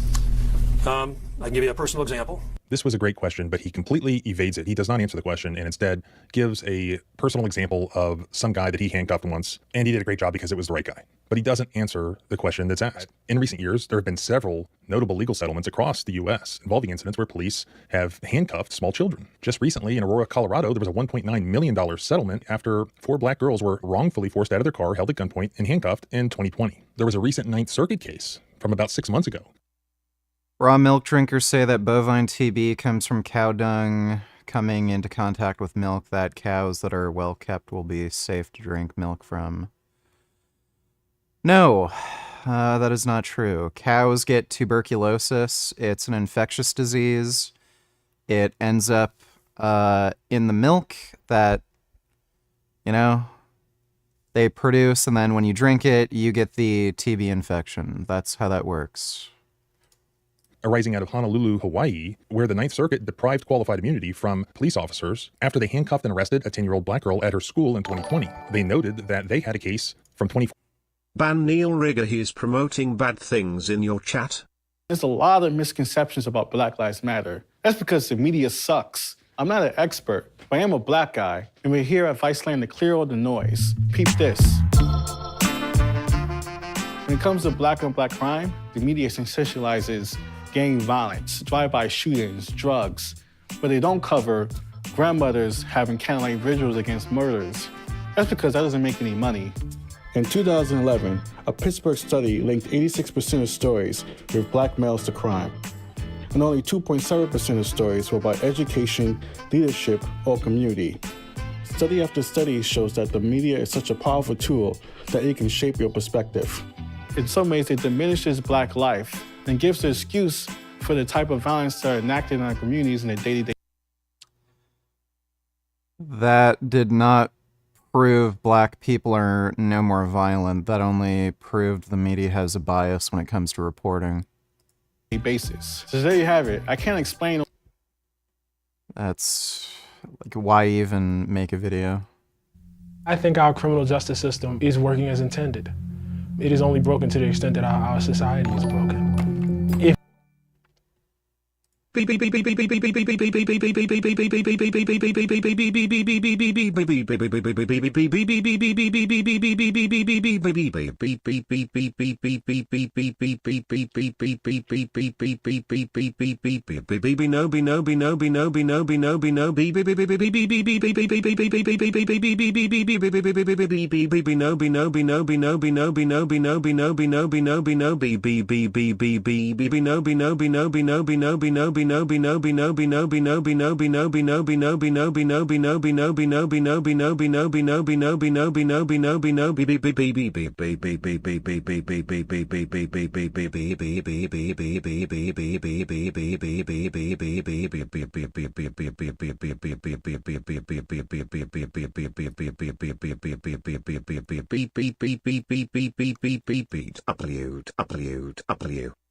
Well, thank you for that.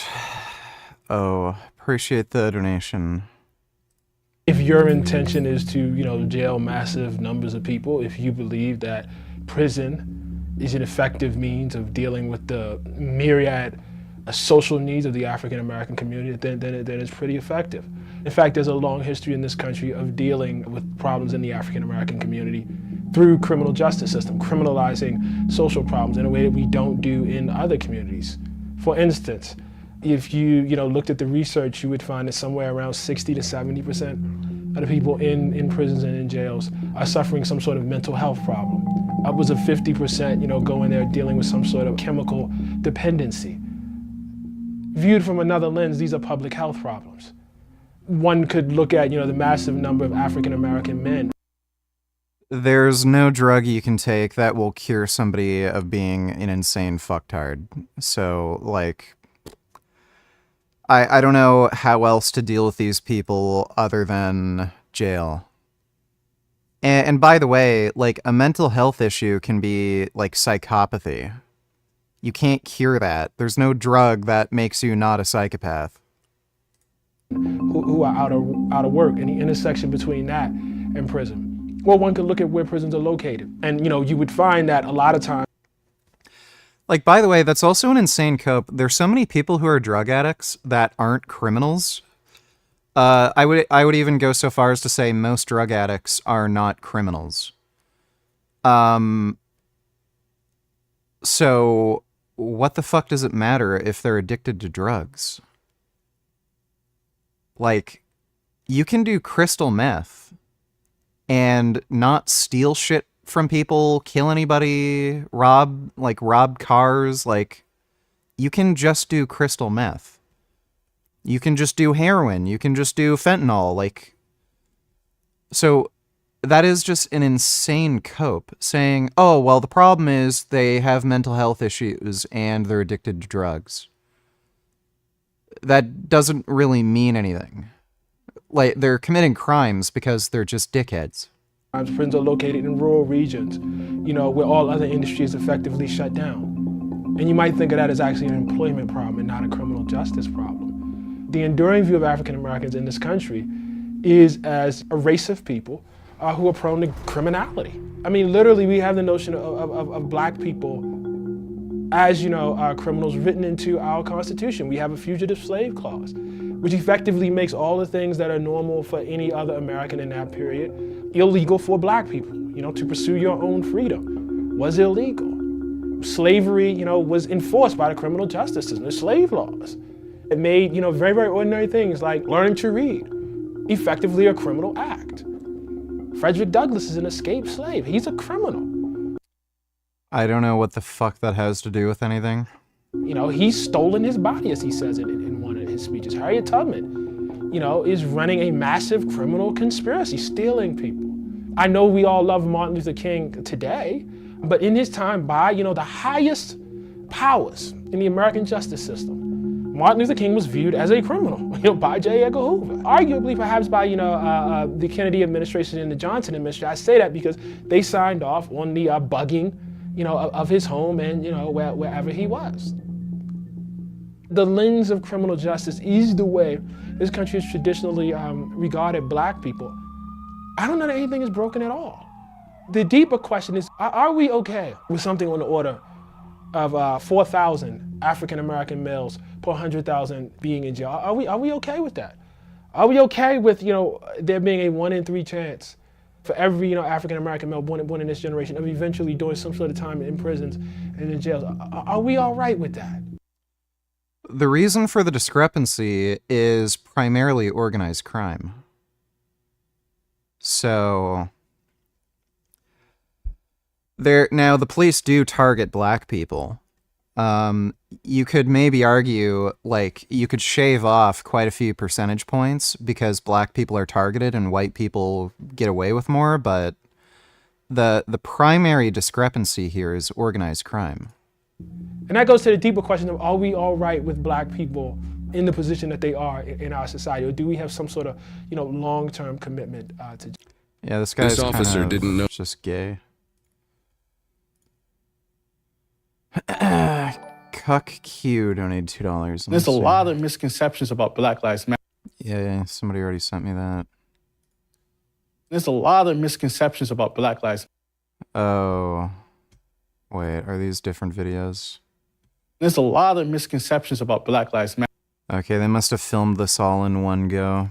That's because the media sucks. I'm not an expert, but I am a black guy in civilizations. And on top of that, Mississippi just abolished slavery in 2013. So when people say Black Lives Matter, Oh, Mississippi abolished slavery in 2013. Okay, yeah, that makes sense. they say that because systemic white supremacy has made it so that black lives don't matter. That's like your house is on fire and the fire department comes and says, what about all the rest of the houses? What about that cat in that tree? What about the budget cuts? Meanwhile, your house is fucking burning down. All lives do matter, but what we're trying to say is that black lives matter too. Today matter. That's because the media sucks. Yeah, it is true. White people are killed more by cops than black people in this country. But if you adjust for population, black people only make up 13% of the United States population. There have been very comprehensive studies on this. When you break things down per police interaction, black people are not shot any more than police. If anything, you could argue white people are still more likely to get shot by police. So generally speaking, most police shootings don't seem to have a racial bias component to them.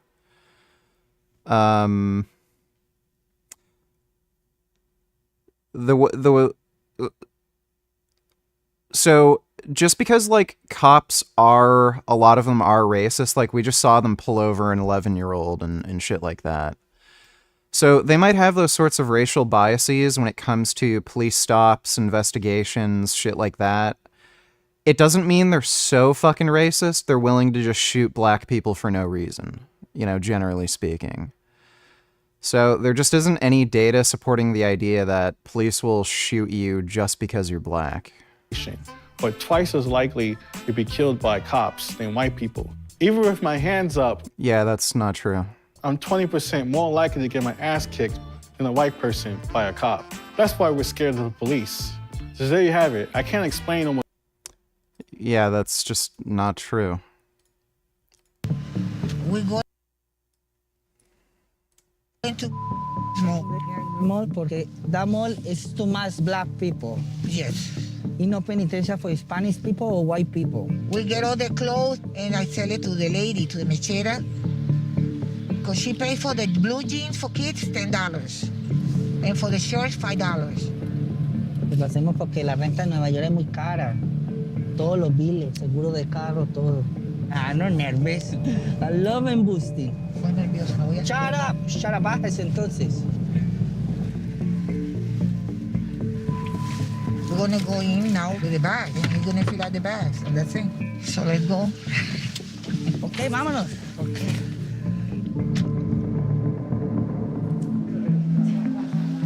Because you could see that it's easy, but it's not that easy. It's stressful. This is like a job.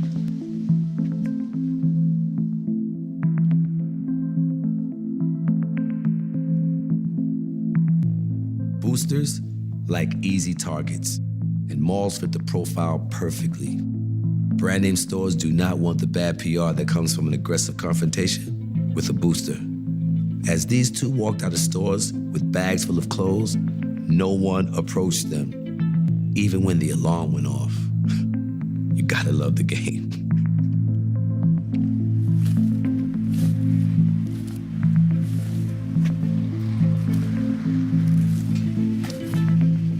I'm not rich. I'm poor.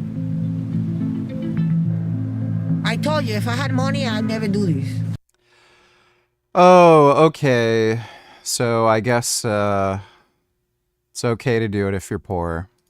I know I should work. I should work, but this...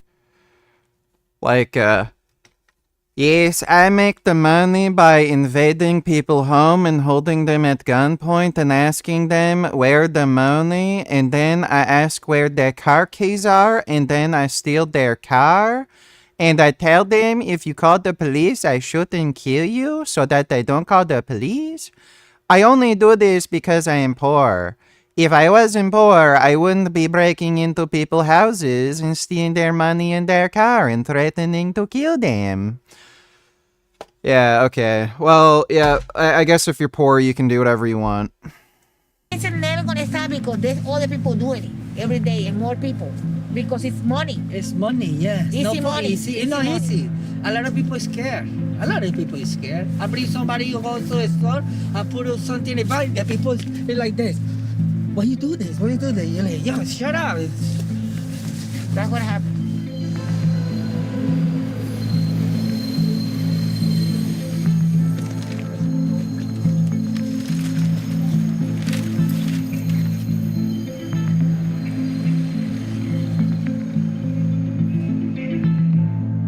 Regular people, like they come to my store, they love New York. So whatever you bring from New York, if you say it's from New York, they will buy it. It's $20, she paid $10 for it. I guess those are cheap, maybe around $40 probably in the store. So she sells it to me for like 15 or 20, and I sell it for 25, 30. You want to bet the police ended up watching this and they all got busted? Esto te lo saqué con alarma. Sí. How do you think that sound? Oh, estas no son no. 5, 6, 7, 8, 9 Mickey Mouse. Este blue jean is $10. Red. 26. Okay, leave it in 1,600. Okay. You have it? Of course, girl. Double or triple? Yeah.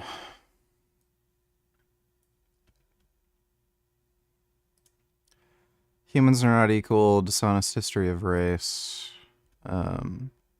Might watch that later. Thanks for the donation, dude. Donate tellers. We need to lock these criminals up. No sympathy, don't care. Lock them up for years. No more soft on crime. Also, if you had to place a $1,000 bet on it, which country would you bet collapses this year? Iran, Russia, or neither or both? Probably Russia. It's by far the most likely. China's close. Very close. I would say they probably have a higher likelihood of collapse than Iran. But, yeah, the CCP is able to do a lot of finagling with the monetary system to kind of keep everything afloat. So China will probably be able to, you know, stay around for the next decade. But, yeah, Russia almost guaranteed this year is just fucked. Thanks for the donation, Dodo. 14, CB versus City of Sonora, where they held that the use of handcuffs on a calm, compliant, but non-responsive 11-year-old I don't child supplement was testosterone. unreasonable, which means unconstitutional. That was 2014. And in this 2024 case out of the Ninth Circuit, they held this. At the time of this child's arrest, it was beyond dispute that handcuffing a small, calm child who is surrounded by numerous adults, who complies with all of the officer's instructions, and who is unlikely to flee, was completely unnecessary and excessively intrusive, and therefore unconstitutional, and the officers do not get qualified immunity. And what do we have here? An 11-year-old child. She's calm, she's cooperative, surrounded by police officers, not making any effort to resist or flee. yet she's handcuffed just because that's what we do. It's no wonder that these children are left thinking that they're being treated this way or they're being treated differently based on racial profiling. The sheriff makes it sound, though he doesn't mention race, but he makes it sound like, well, these kids are known to be armed. We have all sorts of problems with these kids. We know that if we don't control them early on, we might be chasing them later. We know that. If I was on the run, I'd hide in plain view. An 11-year-old, though? You think Have the wherewithal 11-year-olds? for that? We have 13-year-olds stealing guns and doing assaults. But she didn't. She was out with her friends playing in the snow. And you are looking. Yep, there we go. Yeah, all of the melanated kids, they're a problem. From hindsight, you look at their picture, which one's 11, which one is 15 or 16? You tell me. How tall do you have to be an adult? How tall? How do you gauge the age of these people? But there are people in the community seeing what they now know is an 11-year-old girl at one point in tears, her hands behind her back in handcuffs. And you call it good police work, and I think police officers would agree with you. I just wonder what you say to a community that sees that and thinks it feels... Well, that's a good point of this conversation we're having, to help us educate that community from the police perspective. We want to keep you safe. We want to recover your stolen property, your stolen vehicles. How do we do that? How do you... Oh, right. They're just ignorant. They don't understand that 11-year-old black girls, they're melanated, so they're dangerous. White donate $2, let me see. We're not playing. We're demanding.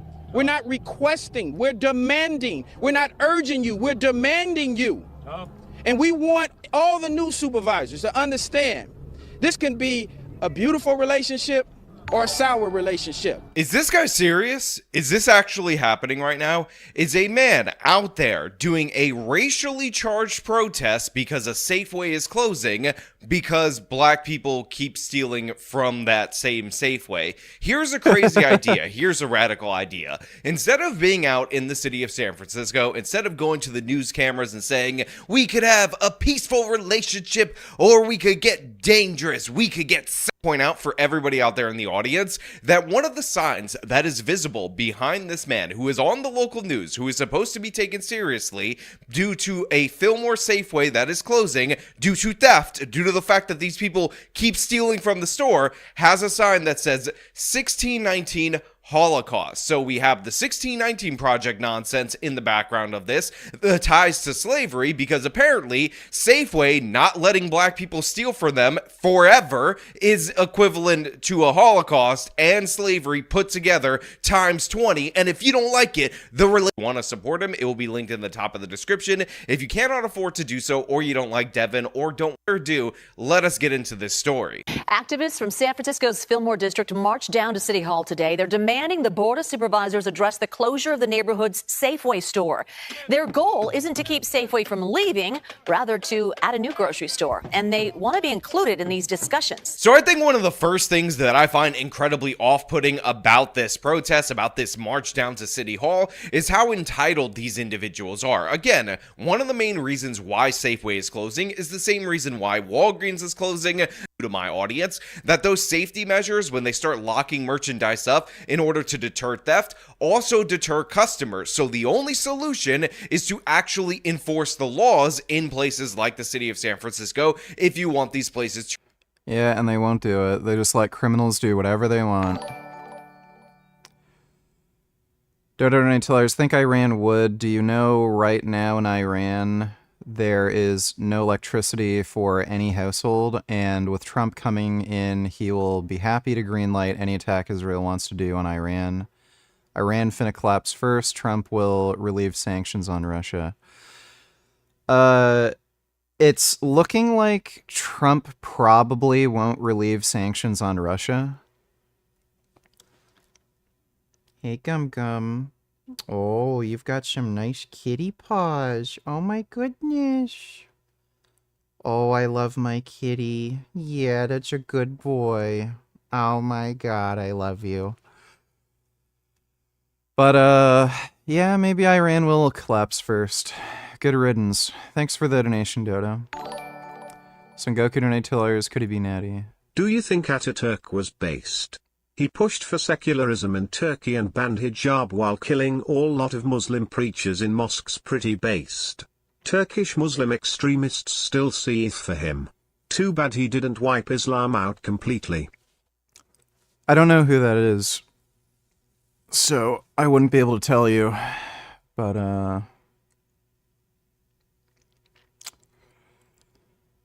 Yeah, I mean, pretty much anything that goes against Islamic extremism, I'm in support of. Thanks for the donation, though, Ryan. Could the sky be natty? Pretty goddamn unlikely.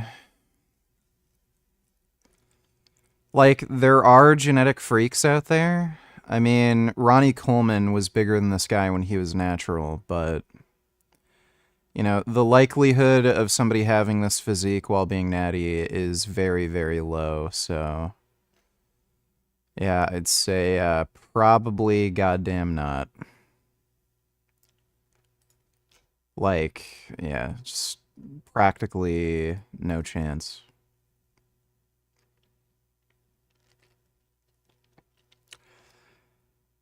Yeah, like, this is the kind of thing that you'd expect when somebody hops on gear. Like, he was already pretty jacked before, but then he hopped on some gear and then gained, like, 20 pounds.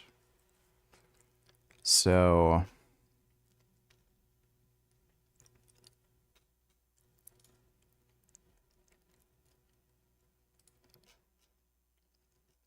I would lean more towards, yeah, this guy's on steroids than just being lifetime natural. Yeah. I would say probably on gear.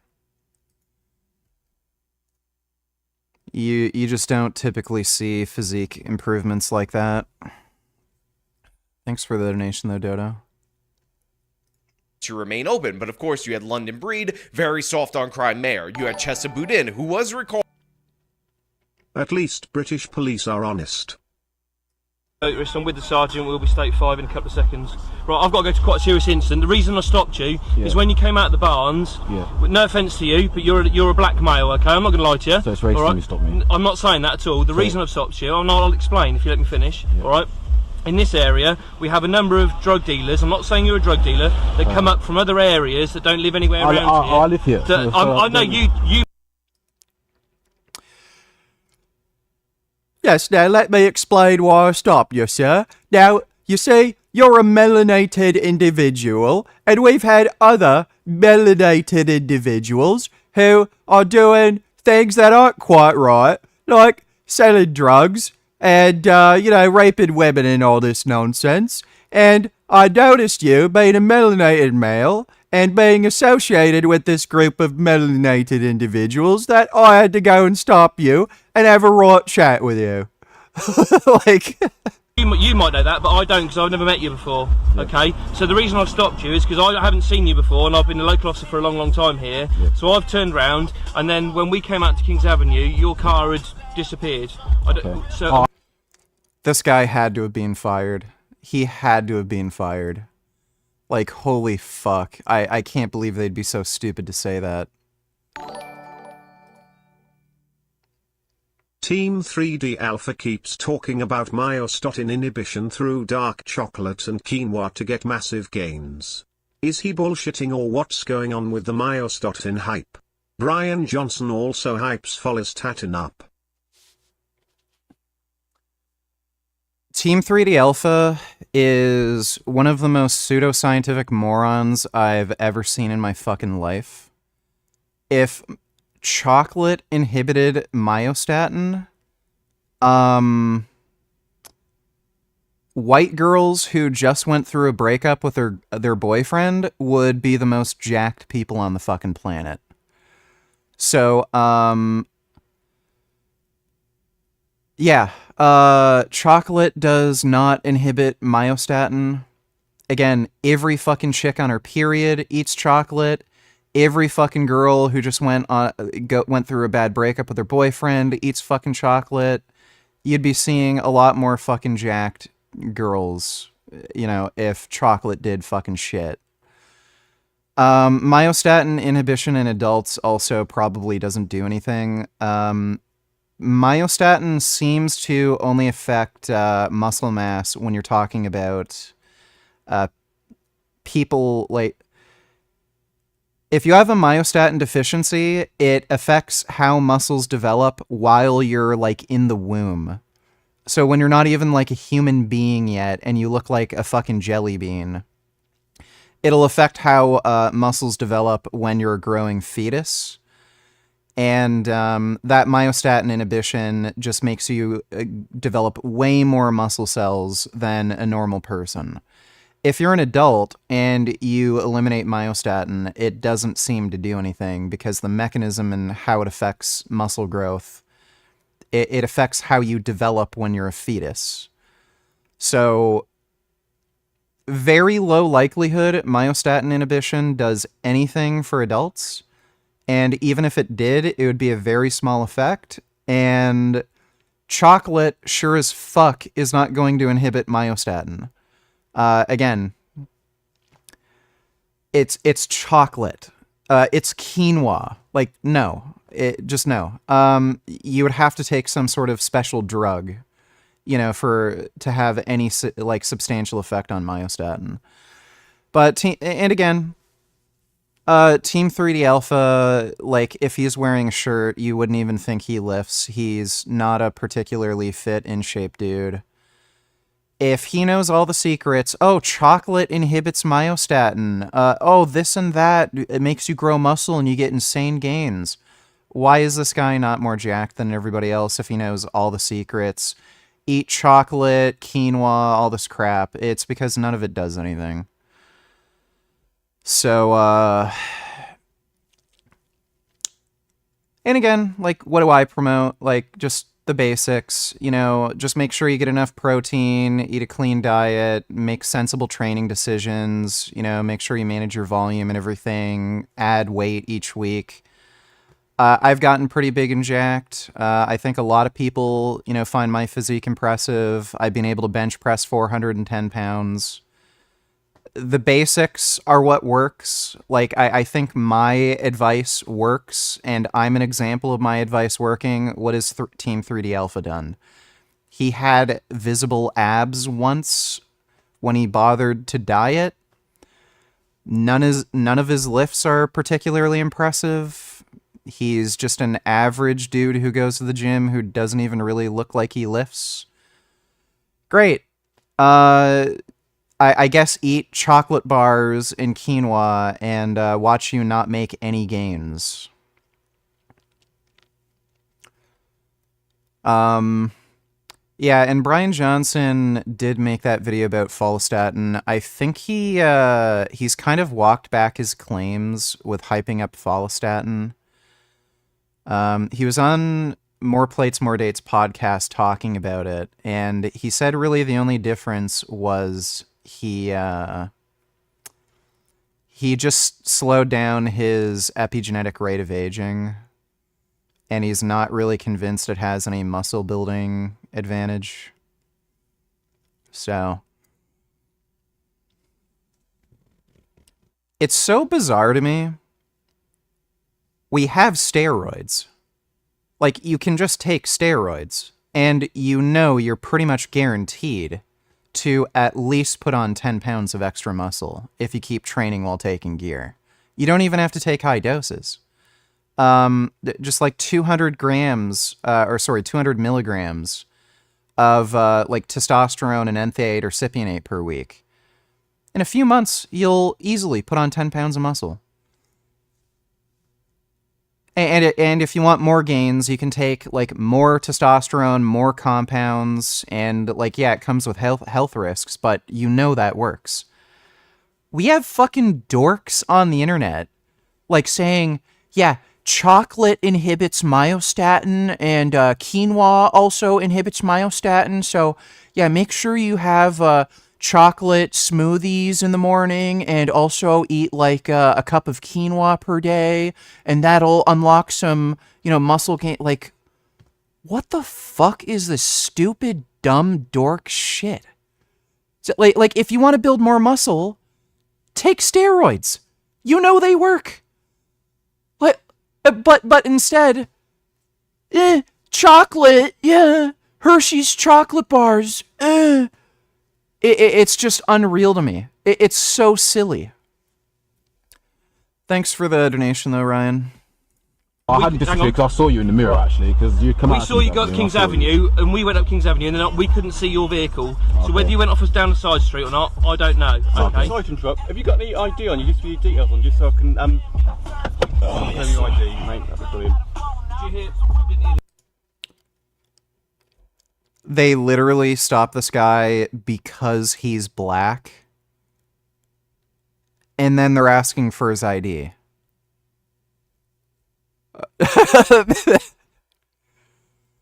What in the fuck? Like, by the way, this is the same country that will arrest you if you say there's too many Muslim immigrants. If you post on Facebook in the UK and you say there's too many Muslim immigrants and they're causing problems, they'll arrest you. People have gotten arrested in the UK for praying in front of a abortion clinic. A guy was literally arrested and charged for prayer. But then the cops stop a guy, like a black guy, and they literally say, "Yes, excuse me, sir, we have to stop you right now because we noticed that you're melanated." My God. This officer was not fired. Cambridgeshire Police only made a very gay platitudinous statement about continuing to strengthen ties with the community. I hate cowards, it's not my country, mate. Wow. Dude, the UK is the most silly-ass country on the fucking planet. Like, if you go to Afghanistan, you know the rules, right? Like, okay, it's Sharia law, women can't, go out in public and all that crap. But you know the rules. Even if you go to Russia, it's like, okay, everything's corrupt, everyone's a lying jackass, whatever. You can get arrested for saying something bad about Putin. Like, you go to the UK, yeah, here's your constitutional rights that are, protected by the government. Oh, yeah, we're against racism and all this shit. Oh, yeah, arrest people for saying bad things about immigrants. Oh, excuse me, we noticed you're black. We're gonna have to investigate you because you're melanated. Also, we like, again, you have constitutional rights, so, like, yeah, if you commit murder or rape, we're gonna have to arrest you. Oh, you're Muslim and you raped a kid? Well, go right on ahead. Like, it's just fucking crazy town. Thanks for the donation, Wandering Mason. Accident at Wild Tracks for life-changing injuries they want us to go to. Okay, no worries. Who wants to see it? I'll take it, sir. Just explain why we stopped you. So for me, a little bit, that seems a little bit strange sometimes, that I drive past a car and then sometimes it disappears. No offence to you, you might have been just going to see a friend. I've got no idea. Yes, it's very strange to me that people actually use their automobiles. Sometimes I see a car that's parked for a while, and then it leaves. It is a new concept to me. Usually I just park my car and walk everywhere. I just like having a car for the status symbol, I like to save money on petrol, but I suppose some people drive their cars, which is very odd, very strange, especially when a melanated individual's driving a car. Idea, because I don't know you until I stop and ask. Okay. All right. Then when we've done a little bit of a drive around through that estate, we've then seen your car again on Kings Avenue, and that's why we've pulled you over, just to see what you're up to, basically. Okay. I'm not accusing you of being a drug dealer. I'm not accusing you of being a criminal. Okay. But if I don't stop people, how can I do my job? Is what you did. Yeah, but not because I'm racist, but because in this area we have a number of people that come up to this area that are young black males that deal drugs. So if I was white, you wouldn't have stopped me? No, I stopped lots of white people. But if I was white, you wouldn't have stopped me? Yes, I would have done. You would have stopped me if I was white, even though I drove past you wouldn't have... If you're accusing me of being a...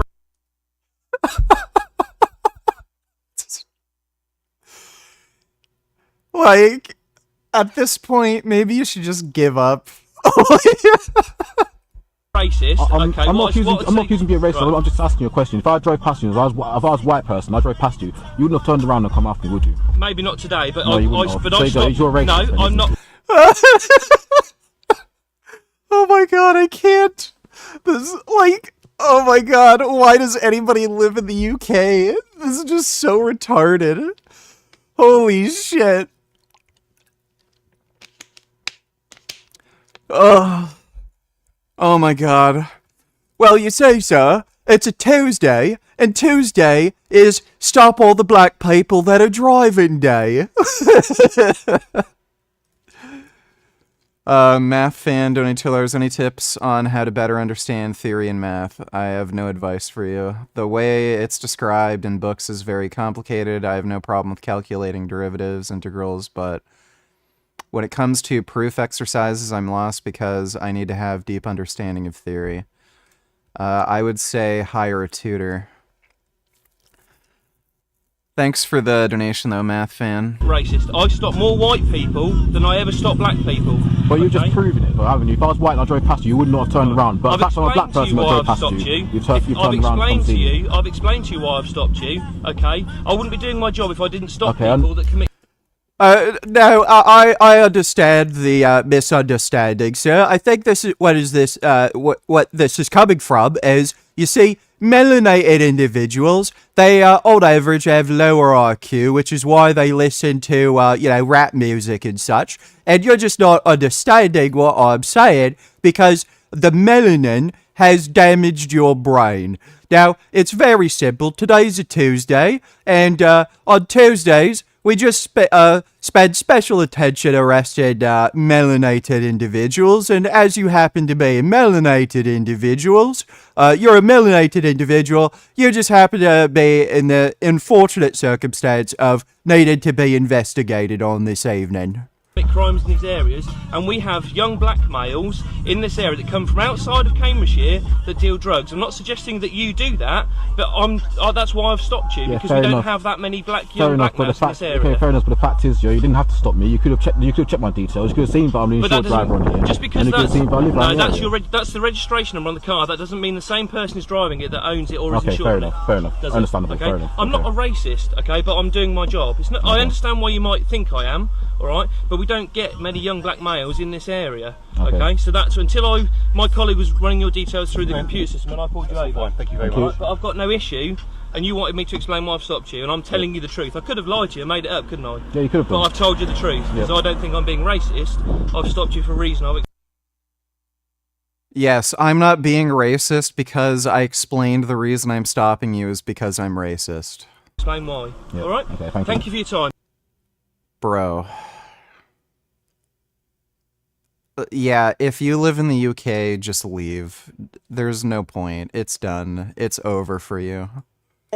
By the voters of San Francisco, let me give them credit where credit is due, who didn't want to prosecute anyone for anything. And these combination of factors for a decade in the city of San Francisco and California as a whole have led to store closure after store closure after store closure. But do these people actually protest the people within their own community that are stealing this stuff? Do they go after the thieves, thugs, criminals, drug addicts, and all these people who have been allowed to run rampant on the streets of San Fran? Do they protest the Democratic politicians for allowing them to run rampant in San Fran? No, they protest for food justice, and they say that they should be entitled to dictate the terms of the new grocery store that, again, they're entitled to have in this particular area. I say absolutely not. I say shut your stupid faces and start targeting the thieves in your own area. Start calling out the bad behavior from within your own community instead of demanding that the NAACP investigate whether or not Safeway closing because black people keep stealing from Safeway is actually just evil white racism.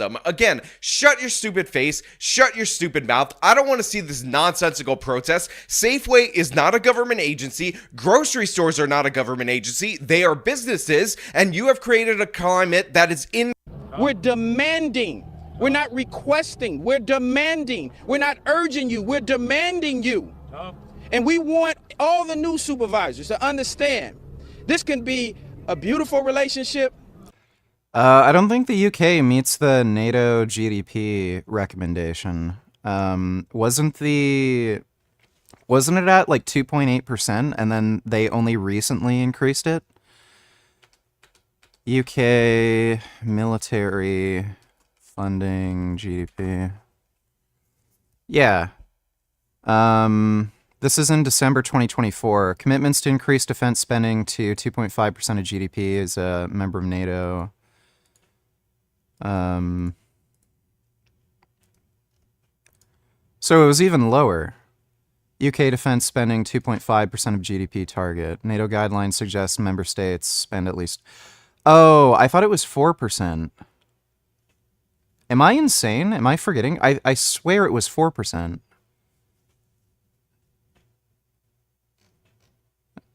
Really? It's only 2%?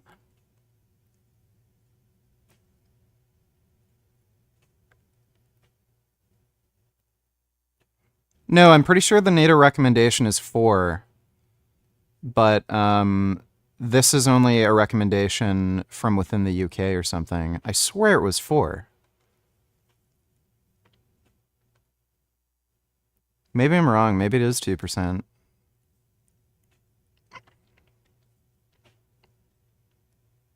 Maybe I'm getting confused because, like, all the countries surrounding Russia are above 4%. Maybe that's what confused me.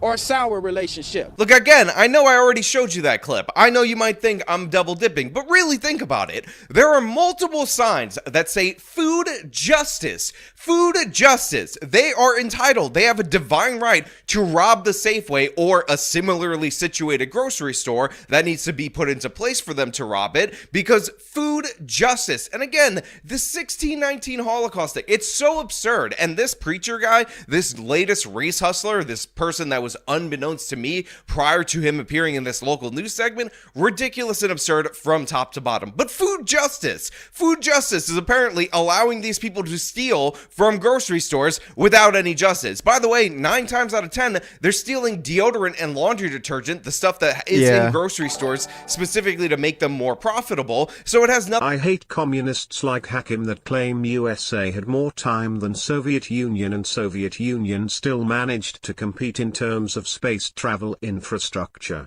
He claims sanctions and CIA sabotage led to the collapse.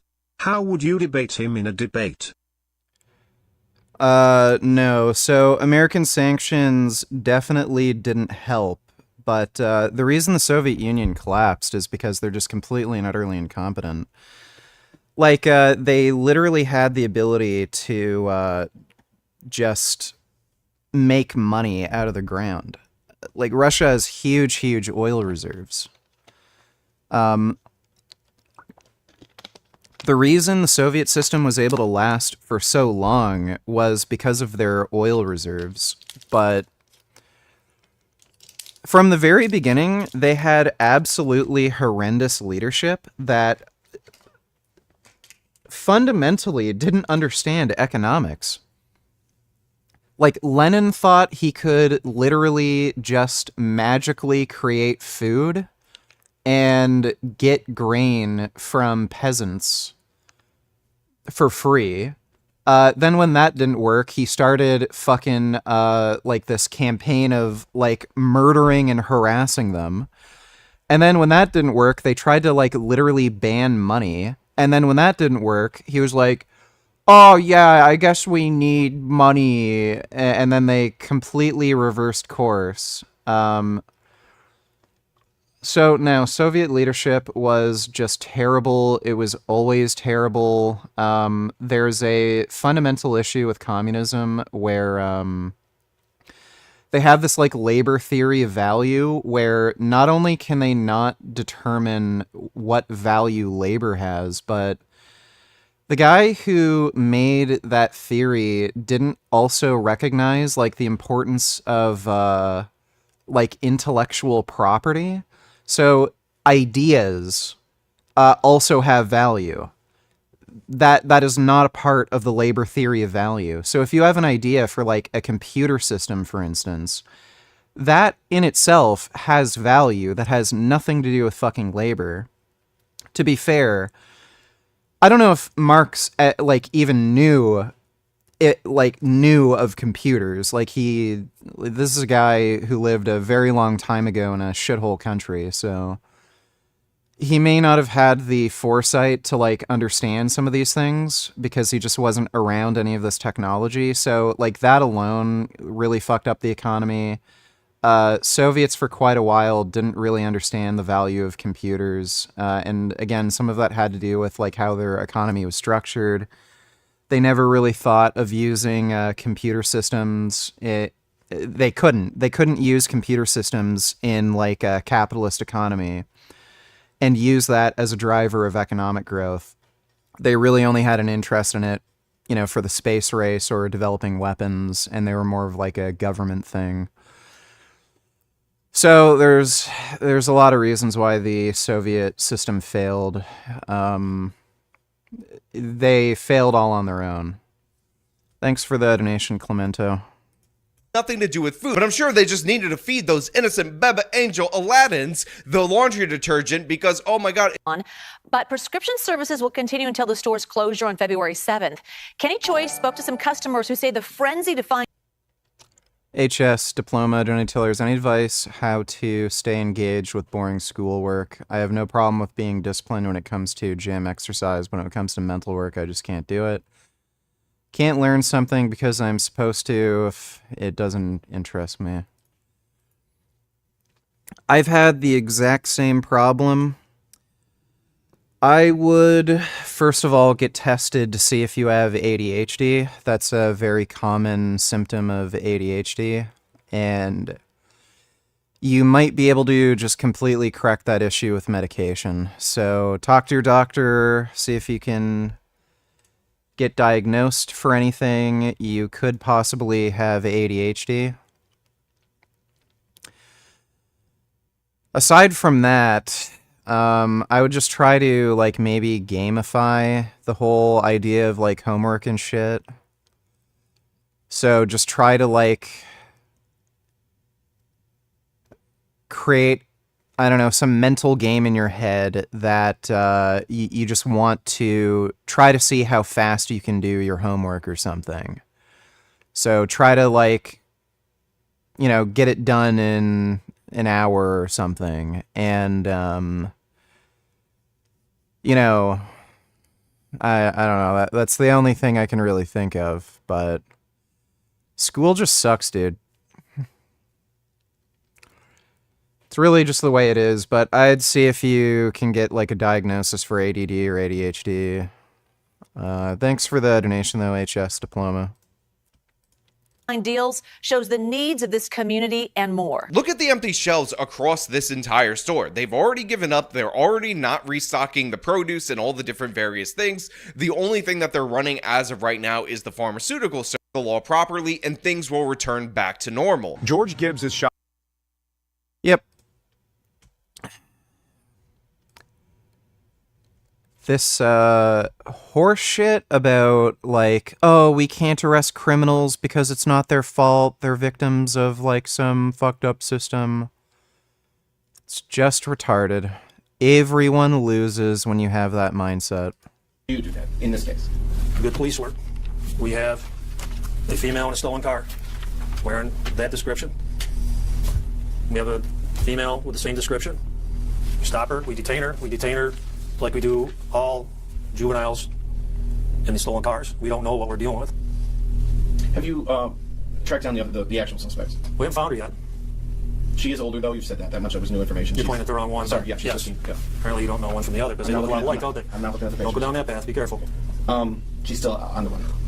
I don't think she's running anywhere. Well, she's hiding in plain view. She probably got rid of her pink jacket. But even if she didn't, what's the worst case scenario? We're going to give her a parent's ticket, ask her to show up in family court. No consequences. Well, if that's the worst case scenario, then why detain that other girl yesterday when she was identified on the sidewalk? How old is she? That was the question. It was if you believe that there aren't legitimate consequences, You then don't why know how go old to the these extent people of are. detaining her? We are looking at this thing from hindsight. You can tell that she's an adult. You can tell she's a juvenile. This is what we see of her. We're looking for a felon. And handcuffs are necessary to start that conversation. You wouldn't handcuff a felon? I'm not a police officer. That's why I'm asking you. If you were, we handcuff felons. We handcuff criminals. And none of that is particular to this little girl who was doing nothing wrong and yet was treated in this way. How is she supposed to feel?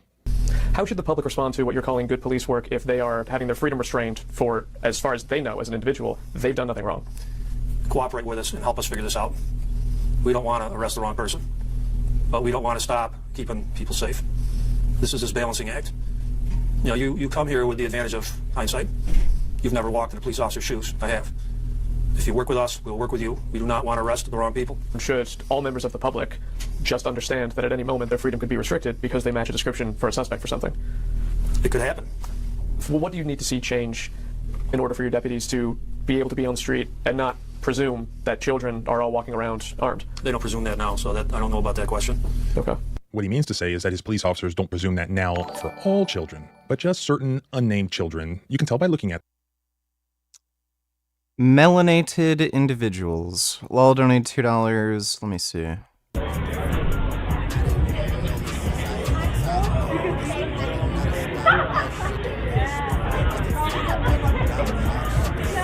Actually, I have one. That is. By the way, this is the same chick who says, I don't sexualize myself on stream, and, I get all these nasty sexual comments, all the while she, like, pretends to have an orgasm while she's gaming and makes, like, a hey-go faces. Yeah, she knows exactly what she's doing. Have you played this game? Did you like Oblivion or Skyrim better? Yes, I played this game. I liked Oblivion better. Thanks for the donation, lol.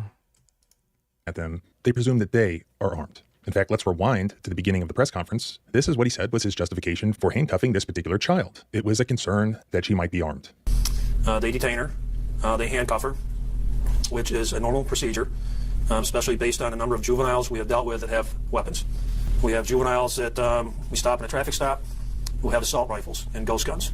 So on and on, we continue to have juveniles in stolen cars with weapons. Standard procedure that we handcuff them. What was it about this particular child that concerned your police officers and concerns you that she may have been armed, despite being 11 years old and out playing in the snow with her friends after school? It just seems that all these bad teenagers are now affecting the good teenagers. It seems that way. I don't believe in playing the race card unnecessarily, but here, given the sheriff's interview, he all but says it's because of the child's race. Who's the hottest video game character? What was it?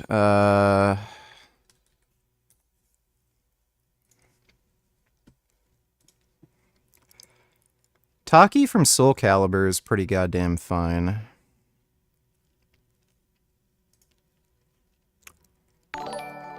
That last Soul Calibur game fucking sucked, dude. Do you remember Leafy? He was one funny lolgo. Leafy wasn't funny, he was just pathetic and retarded. But yeah, now he's just some loser drug addict. Thanks for the donation, Ryan. But yeah, Taki from Soul Calibur is pretty goddamn hot. I think Meryl from Metal Gear is pretty hot. Who else?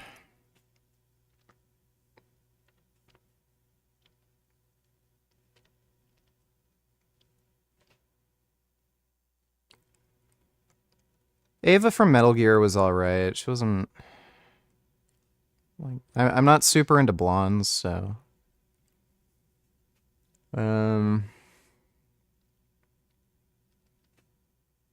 Rogue the Bat from Sonic Adventure Battle. I don't know about that one. If you could do anal with any video game character, who would be?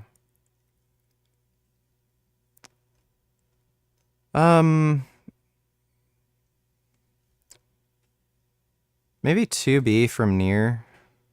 Yeah, 2B from Nier was pretty hot too. Honestly, think I'd have to go with Taki from Soul Calibur. Like, her body is like pretty fucking ridiculous. Like, that is crazy.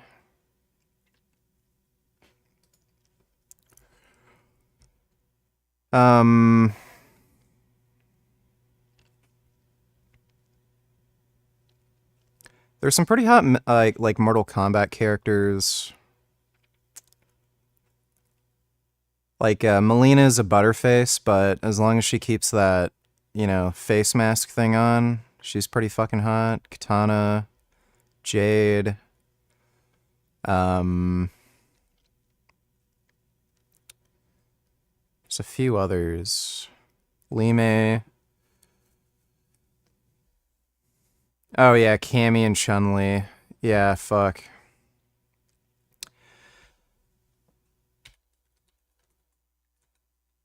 Chun-Li in SF6 is fucking sexy. Dude, her rear end is just fucking crazy. Yeah, I don't know who I prefer now, Chun-Li or Cammy. Like, Chun-Li, those fucking thick-ass thighs and shit.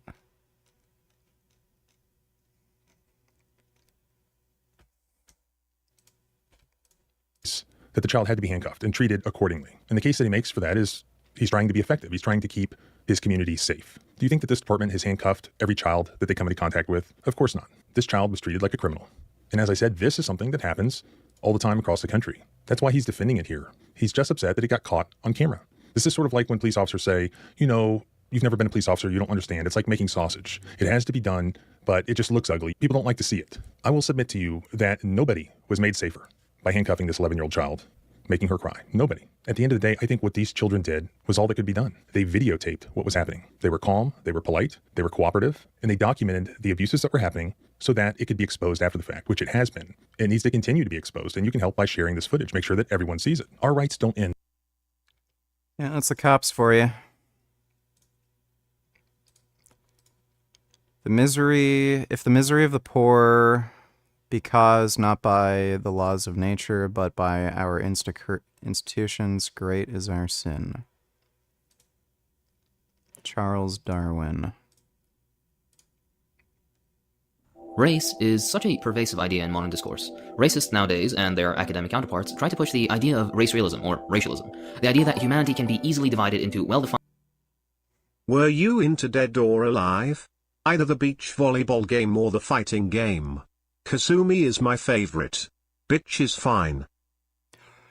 Yeah, I liked Dead or Alive. I never really got to play it. I played it a few times in the arcades, and I didn't have an Xbox when I was a kid, so I never really played it, but I did really like the mechanics.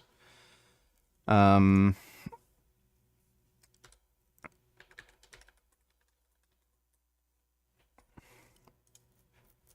Kasumi was fucking hot. I really like when you've got girls with like a skirt or something that always flips up when they do kicks and shit. Her little white panties were fucking hot.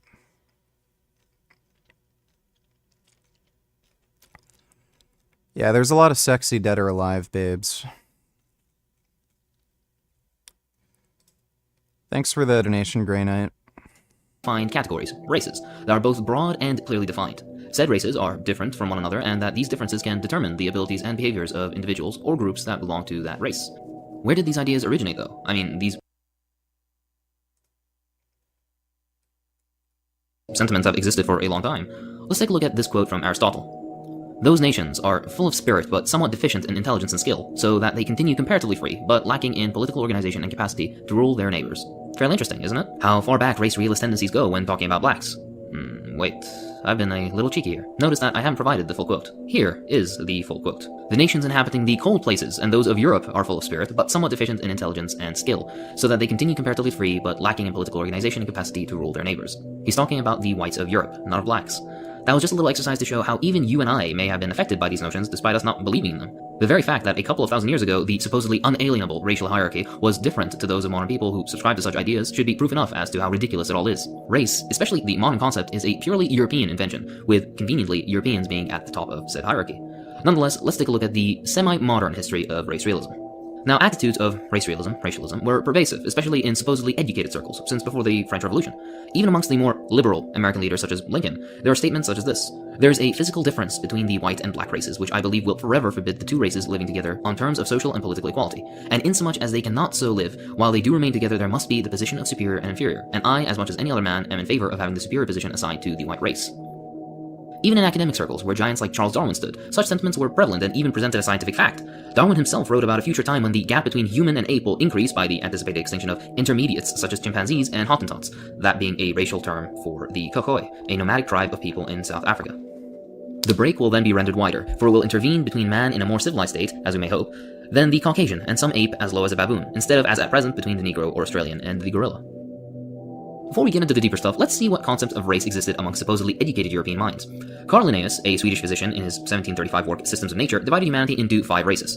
The Americanus, red, choleric, righteous, black, straight, thick hair, stubborn, zealous, free, painting himself with red lines, and regulated by customs.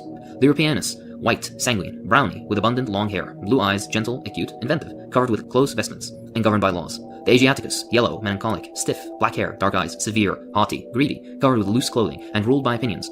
Interestingly, the Asiaticus changed from brown in the first edition of Systems of Nature to yellow in the 10th edition. Finally, the Africanus, black, phlegmatic, relaxed, black frizzled hair, silky skin, flat nose, timid lips, females without shame, mammary glands give milk abundantly, crafty, sly, lazy, cunning, lustful, careless, anoints himself with grease, and governed by caprice. As you can see, only the most scientific descriptors. Benjamin Rush, one of the founding fathers and a physician, believed being black was a hereditary disease called Negroidism, a type of leprosy, and that it could be cured.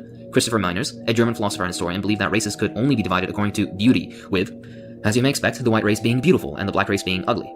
He took this nonsense even further, though. He claimed that blacks don't feel emotions or pain, and that they are all carnivores. All this was discovered after he dissected black cadavers. Nah, I'm pretty sure Islam Makhachev is gonna wipe the floor with Moicano. A prominent Swiss scientist, claimed that whites are entirely a different species, and that blacks were related to apes. Now, yeah, I saw they added Conan to MK1. The problem is MK1 sucks.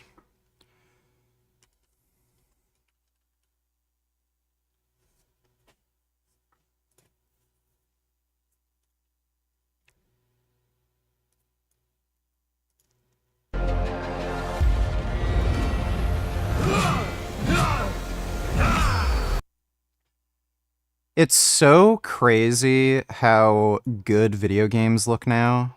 Like, you know, when I was growing up as a kid, we had like Reboot. And, you know, that was a 3D animated television show, which was like, oh my god, this looks amazing. If only video games could look that good.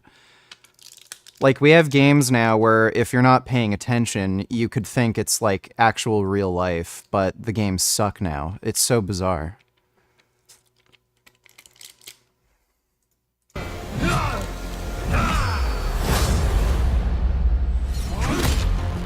What grieves me most is that you murdered my pets. Pets? They were monsters.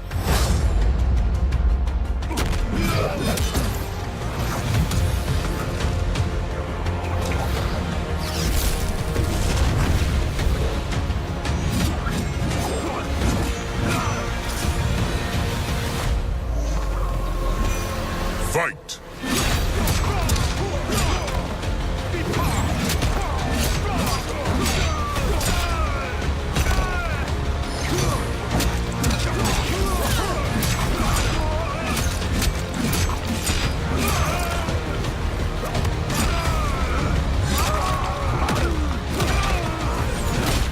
Finally, another swordsman.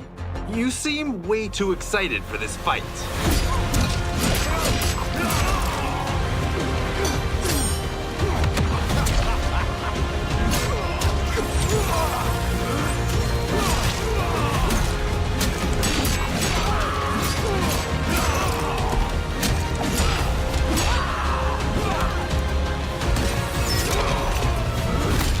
Beware of Shang Tsung. He is a snake. I know what to do with snakes.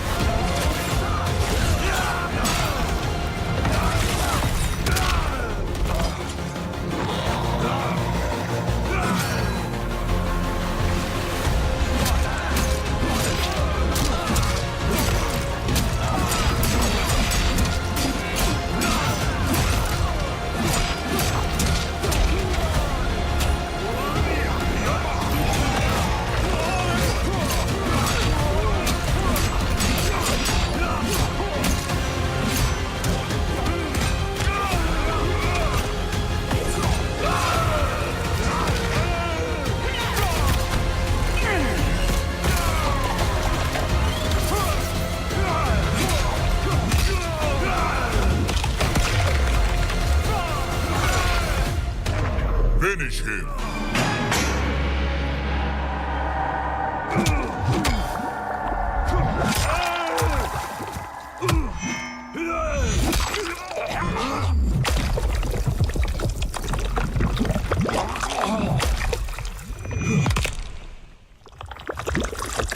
Fatality. Conan win. Yeah, like, it looks fucking dope, but it's MK1. Like, it's just such a bad game.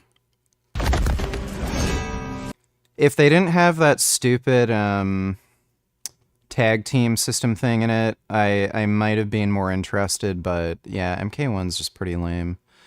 They're also insanely fucking greedy with all the paid content. It's horseshit. Sheep donated $2. Let me If see. you have children and you kill yourself, you're not a man. I don't care what you're feeling. I don't care how sad you are. You have children to take care of.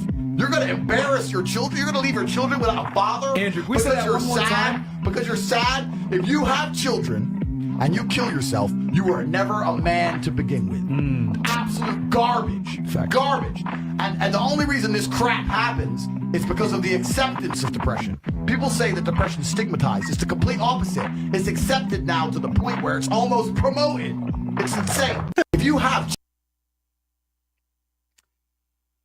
I definitely think did you it really- is shameful to kill yourself when you have kids that depend on you. And Andrew Tate does actually make a good point. I've actually changed my opinion on depression a fair bit since that mushroom trip I had. He is right that depression is a choice, but I don't think he understands why he's right. He might have gone to psychotherapy for some of this stuff. Like, I think he's depressed. I think he actually has suicidal depression, and he might have actually gone to psychotherapy for help with this, which is how he kind of copes. Like, he always says depression's a choice, you can just choose to be happy, like, fuck feeling sad, like, be on your grind, stuff like that. That does help. Like, those sorts of... You can self-hypnotize yourself to feel better, but when you just see what he does, like, he's fucking trafficking women, fucking 15-year-olds, trying to get as much money as possible, scamming everybody, like, this just doesn't seem like the type of thing a happy, content person would do. And he also had that really bad music video he made where he said suicide over and over again. Suicide, suicide, do or die, suicide. Like, it seems like he does have suicidal depression, but this is kind of how he copes with it. He also smokes a lot of cigars and drinks alcohol, which are antidepressants. So the guy who claims he's against antidepressant drugs, he self-medicates with drugs that have an antidepressant effect. But he kind of goes too far. Like, I mean, this idea that we should just ignore people that are suffering from depression, like, that's just fucking retarded. But yeah, at the same time, acting as though people don't have agency over their own thoughts and actions, like, that's also stupid. There's, like, a middle ground. Suicide is not a selfish act. Here's why. I'm going to talk about the Oh my myth God. that suicide is a selfish act. It's not necessarily a selfish act, but yeah, if you chose to have fucking kids and you brought them into the world and they depend on you, then yeah, it absolutely is a selfish act. I'm Angela Howard, and I am passionate about breaking the stigma of mental illness among fellow Christians. A lot of myths surrounding the topic, and it can just be full of heartache. From the time my husband was a teenager, he struggled with thoughts of suicide or suicidal ideation. After we were married, he began to make statements like, I just want to die, or I wish I could kill myself. And he would make threats of running his car off of a bridge. As his wife, I was just terrified by these statements and these thoughts and feelings that he was having. And I really couldn't relate to this overwhelming sense of hopelessness and despair. By the time that we were married for about 10 years, he had really come to believe that his family would be better off without him, that we were just, going to live a better life if he wasn't in it, that he was weighing us down, that he wasn't adding any value to our lives. But even though that couldn't be further from the truth, this was something that he truly believed. He honestly believed that suicide would be something that would be better off for us in the long run. These aren't selfish thoughts, but rather distorted thoughts. I'm grateful at the height of his suicidality that he was diagnosed with bipolar II disorder and began taking a mood stabilizer that changed everything for him and for our whole family. There are many reasons that people suffer from suicidal thoughts, but suicide is not a selfish act. It's an act of desperation. It's the belief that they can no longer go living in this sense of hopelessness and sadness and desperation. It's a cry for help. It's a cry for living a better life. It's not a cry for death. Even the scripture. There's, like, depression can present itself in a lot of different ways. Not everybody who feels depressed feels like they'd be better off to everybody dead. And that may also not be the case all the time. They may have a delusion at certain points in the day or week, or like at some point where that's the case, but that's not the way it is all the time for everybody. So again, no, not necessarily.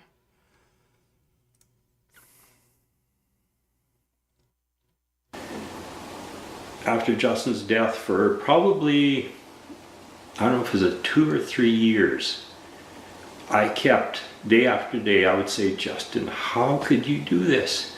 How does a person get to the point of actually ending your own life? I don't understand. I can't understand it. My experience is a human being does whatever you can to survive death so that you don't die, and here you ended your own life. I don't get this. And after many, many times of saying, Justin, how could you do this? One Christmas, Colton and Allie were home. We were sitting in the living room. We had just opened up our gifts. Just sitting there visiting. Should have been a very happy time. And I sat there and something happened to me. I got sadder and sadder. And I thought, what's going on here? Finally, I thought, I gotta get out of here. I can't sit here anymore. So I got in the truck and I drove to the farm. And all the way to the farm, I just got more and more depressed and sadder. I didn't understand what was happening.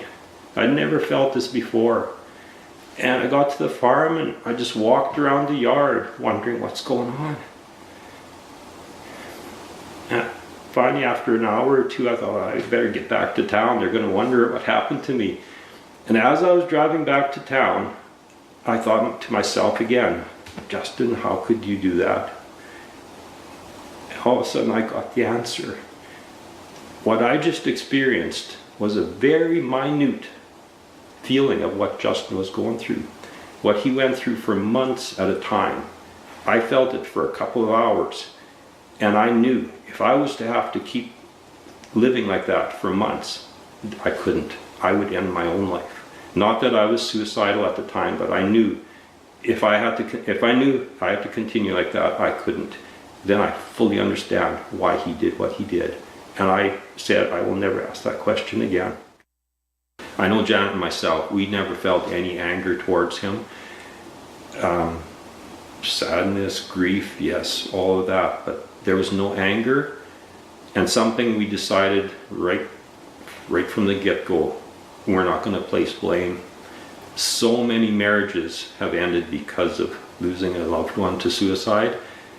We were not going to allow that to happen, and we knew if we were to start blaming each other, it would happen. It was the mother's fault. She didn't get him an Xbox for Christmas. And so, yeah, I have blamed myself because, yeah, like I said, we didn't take justice. Wandering Mason, let me see. I think if I don't get a good life in 5 years or so, I'm doing the, quote, Smith & Wesson retirement plan. Short awesome life then kaput.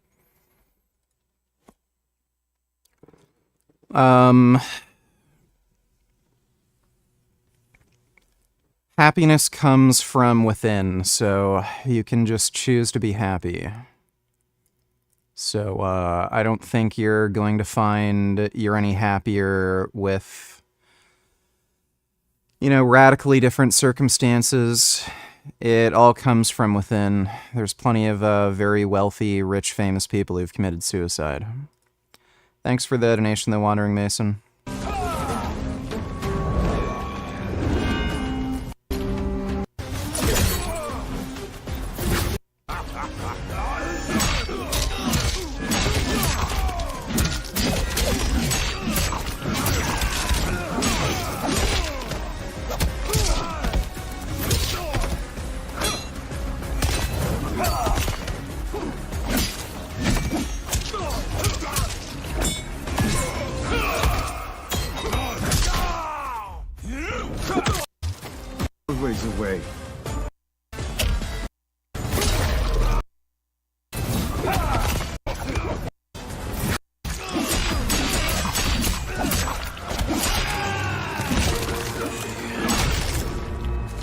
Aw, gay. They censored the brutality. Now, this original simple division of 5 races done by Linnaeus grew to 13 with the publication of The Diversity of Origin of the Human Races by Louis Agassiz in 1850. Also in the mid-19th century, Arthur de Gobineau would publish an essay on the inequality of the human races. De Gobineau is interesting to note for a few reasons. One is that he was a diplomat, and he had no training in any scientific field, let alone anthropology. And 2, he was the one to coin the idea of an Aryan race. He divided race into 3 categories: black, yellow, and white. Of course, in his mind, the white race was the most superior. The white race originally possesses the monopoly of beauty, intelligence, and strength. He thought that race mixing was the greatest evil. He further believed that any positive achievements or traits that the yellow or black races had or would have are solely due to mixing, at one point or another, with white people. He also decided that there were subsections of white people, with a pure Germanic race being the ideal example. Funnily enough, though, he was French, and also claimed to be a descendant of Odin. Why is this interesting? Because de Gobineau made friends with Richard Wagner, the radically anti-Semitic German composer and a favorite of Hitler. Wagner supported de Gobineau's work, and after de Gobineau's death, it was picked up and built upon by Wagner's son-in-law, Houston Stewart Chamberlain. Chamberlain was Hitler's mentor and prime supporter. I think you see the connection. Let's distract from this depressing fact through some humor. De Gobineau spent his time as a diplomat in Tehran, Iran. Iran was his prime obsession, claiming that their ancient civilizations were built by a Western European race that has since mixed too much with the Semitic Arabs to be salvaged, despite the fact that there is complete continuity between ancient and modern Iranians. Due to this, he saw Iran being conquered by the West eventually, but warned that Western men would all too easily be seduced by beautiful Persian women, thus causing more miscegenation to further corrupt the West.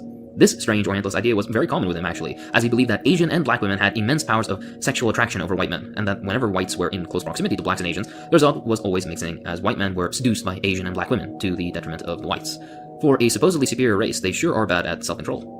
Now let's move on to the meat of history of racism. Rather than give a long series of names explaining the who and where of random people with unfamiliar names that neither you or I will bother to remember, I'd rather give their opinions in the context of the time and how they justified their personal biases, whites being superior to all, through their research. This research eventually became pervasive in academic circles and would trickle down to more educated laymen of the time, and eventually these opinions reached today's race realists in one form or another, in one package or another. Samuel George Morton is one of these unfamiliar names. He was a physician renowned for his collection of human skulls, and his strange belief, entirely based off of traveler reports, that different races of man produce infertile offspring. To give you an idea how influential he was, the New York Tribune wrote after his passing that probably no scientific man in America enjoyed a higher reputation among scholars throughout the world than Dr. Morton. His prime goal was to see if a ranking of races could be established objectively by physical characteristics of the brain, particularly by its size. The idea being the larger the brain, the more intelligent the person is. The more intelligent, the more civilized, endowed with the tools to rule over the less endowed, so on and so forth. Now, the very idea that larger brain equals more intelligent is dubious at best. Brain size is related to the size of the body that houses it. Large people tend to have larger brains than small people. Elephants have way larger brains than human beings. What's important is the ratio of brain size to body size. When applying this metric, the ratio between, for example, if Tate uses antidepressants like cigars and alcohol, would it be safe to say that you too use antidepressants like nicotine lozenges and drink stimulant beverages like caffeine every day? Gotcha, you hypocritical ass son of a bitch. Me one. You well, zero. I was depressed while taking energy drinks and nicotine. And what got rid of my depression was, the mushrooms and the shit that happened during the trip. But thanks for the donation, dude. men and women are the same, despite men usually being larger and usually having larger brains. This also applies to different groups of people, be they black, Native American, East Asian, etc. The very premise that larger brains equals more intelligent is flawed from the very beginning. Putting that aside, Morton's measurements of skulls themselves were nonsense. He measured them by packing skulls with mustard seeds at first, which provided very shoddy measurements. Undeterred, he moved on to using lead shot, which had a much narrower range for error. From these measurements, he produced 3 tables, 2 of random sets of modern skulls in his possession, and 1 for skulls he got from an ancient Egyptian tomb. Long after many of his beliefs were discredited, these tables were still used as hard evidence for the ranking of races. Conveniently, the results happened to exactly match the racial biases of the author: whites at the top, Native Americans in the middle, and blacks at the bottom. Under the breakdown of whites, Teutons and Anglo-Saxons were at the top, Jews below, and Indians, as in from the Indian subcontinent, at the bottom. This pattern was also supposedly proven by the skulls found in the Egyptian tomb. How interesting. Biology seems to have proven that which egalitarians deny. The truth is, though, that he fudged his numbers. Stephen Jay Gould, in his book The Mismeasure of Man, argues that this fudging was unintentional, but in the end it doesn't really change anything. Now, let's see how he fudged his numbers exactly. In his averaging of cranial capacities amongst differing Native American groups, something very cheeky was done. In his sample of 144 skulls, 36 skulls belonged to the Inca Peruvians, which were of short stature and body size, while the larger-brained Iroquois contributed only 3 skulls. If it were the other way around, his results, which were an average, of course, would have risen by quite a bit. When correcting this little mistake, Gould did this by averaging the mean values for all tribes represented by 4 skulls or more. The mean average, measured in cubic inches, jumps from 80.2 to 83.79. Hold on a minute, you say. Morton's data shows that Caucasian skulls are more than 3 cubic inches larger than the corrected figure. Doesn't that still prove Morton's point? Well, no. He didn't only fudge numbers for the Native Americans. In his Caucasian mean, he omits Indian skulls, as in from the Indian subcontinent, for fear that it will unnecessarily reduce the average of Caucasian skulls. Mind you, he didn't extend this courtesy to the Native American skulls, gladly including the much smaller Inca-Peruvian skulls as 25% of the amount of skulls used in that measurement. By restoring Indian skulls to the average and applying the same method of calculation as for Native American skulls, the correct result is 84.45 cubic inches. By accounting for the error range of plus minus 1 cubic inch, the result shows that there is practically no difference between Native Americans and Caucasians. Interestingly, Eskimos, which Morton had a very low opinion of, yield an average of 86.8, yet Morton hides this by lumping them in with the Mongol classification. Morton believed that he had shown that whites were superior to Native Americans in intelligence. Now, he wanted to show that the supposed discrepancy between whites and blacks was even greater, and that this has remained unchanged since ancient times. Here's where the skulls from the Egyptian tomb come in. Now, Morton believed that he could identify both races and subgroups among races from features of the skull, a belief that most anthropologists today would deny is possible unambiguously.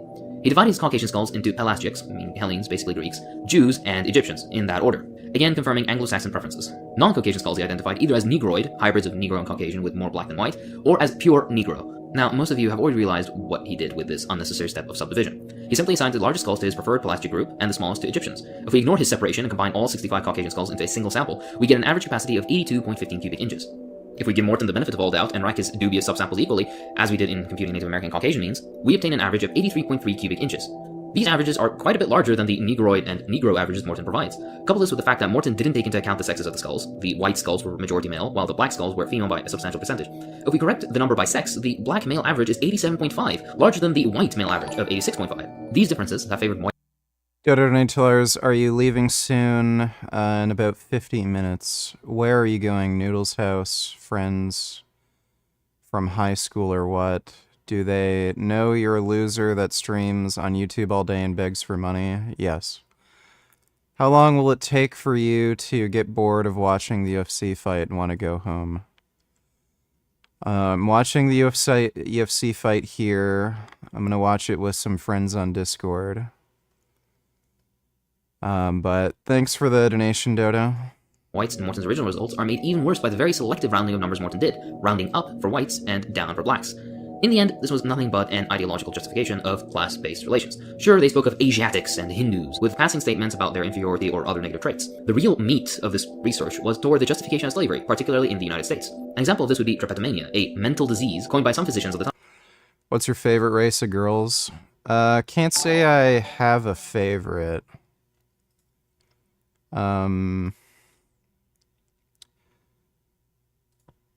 I think I find Jewish...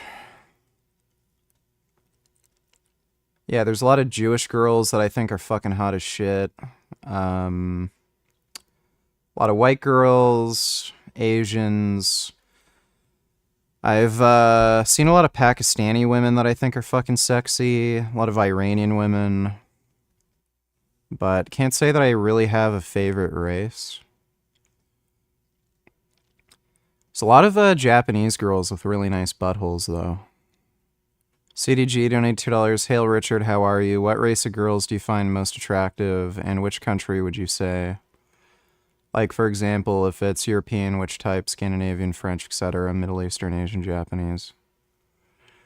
Can't say that I have a strong race preference for any particular race. Like, each individual person looks so different. Like, it just really depends. Like, obviously an ugly Asian girl is not going to be as attractive to me as a good-looking white girl, so... But I really like big noses, so... Yeah, a lot of, like, Middle Eastern women have big noses, so, like, a lot of Jewish girls, you know, Pakistani, Iranian women, they have a lot of big noses there, so... Thanks for the donation, though, dude. Dodo Donators, as your boss and sponsor, I believe I should be invited to the house of parties of yours, so invite me next time you have a house party. You got it. Also, you watching with friends from IRL, or ask yourself an Avi, basically, since those are your only friends, no offense. Ask yourself, Avi, Nick might be there, Nutrivore, and one other person. Thanks for the donation, Dodo. Time. Tripatomania was the disease responsible that caused slaves to want to run away. supposedly. They couldn't wrap their heads around why they would want to run away, so they came up with a disease for that desire. The reasoning being that blacks are less intelligent, and hence equal to the intellect of white children. Cartwright, an American physician, wrote, "Like children, they, meaning slaves, are constrained by unalterable physiological laws to love those in authority over them. Hence, from a law of his nature, the Negro can no more help loving a kind master than the child can help loving her that gives it suck." Now, that's enough about Morton, even though there's a lot more to say. Continuing the strange fascination that racialists have with skull and brain measuring, let's introduce Robert Bennett Bean, a US physician that published a long and detailed article comparing the brains of American blacks and whites in 1906. Supposedly, he found undisputable proof that white brains were superior everywhere he looked. Let's dispute that proof then. First of all, let me familiarize you with the premises he worked under. The brain consists of two hemispheres, with a structure called the corpus callosum connecting the two. The brain also consists of four lobes, the frontal, at the front obviously, parietal, temporal, and occipital, at the back. The frontal lobe is responsible for, among other things, cognitive function. The parietal lobe manages information about senses and movement. The occipital lobe is responsible for vision. The temporal lobe manages memories and their interaction with other senses. For example, smell a particular food and you'll remember that trip you took to Morocco 10 years ago or something. The understanding of the time, however, was slightly different. The frontal lobe was considered to be solely responsible for higher mental function, while the occipital was considered to be solely responsible for sensory motor capacities.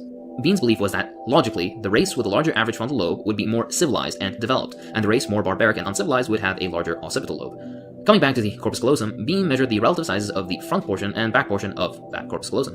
What he found, conveniently, was that whites have a larger front portion, where the seat of intelligence is. This is a nonsense term by modern standards.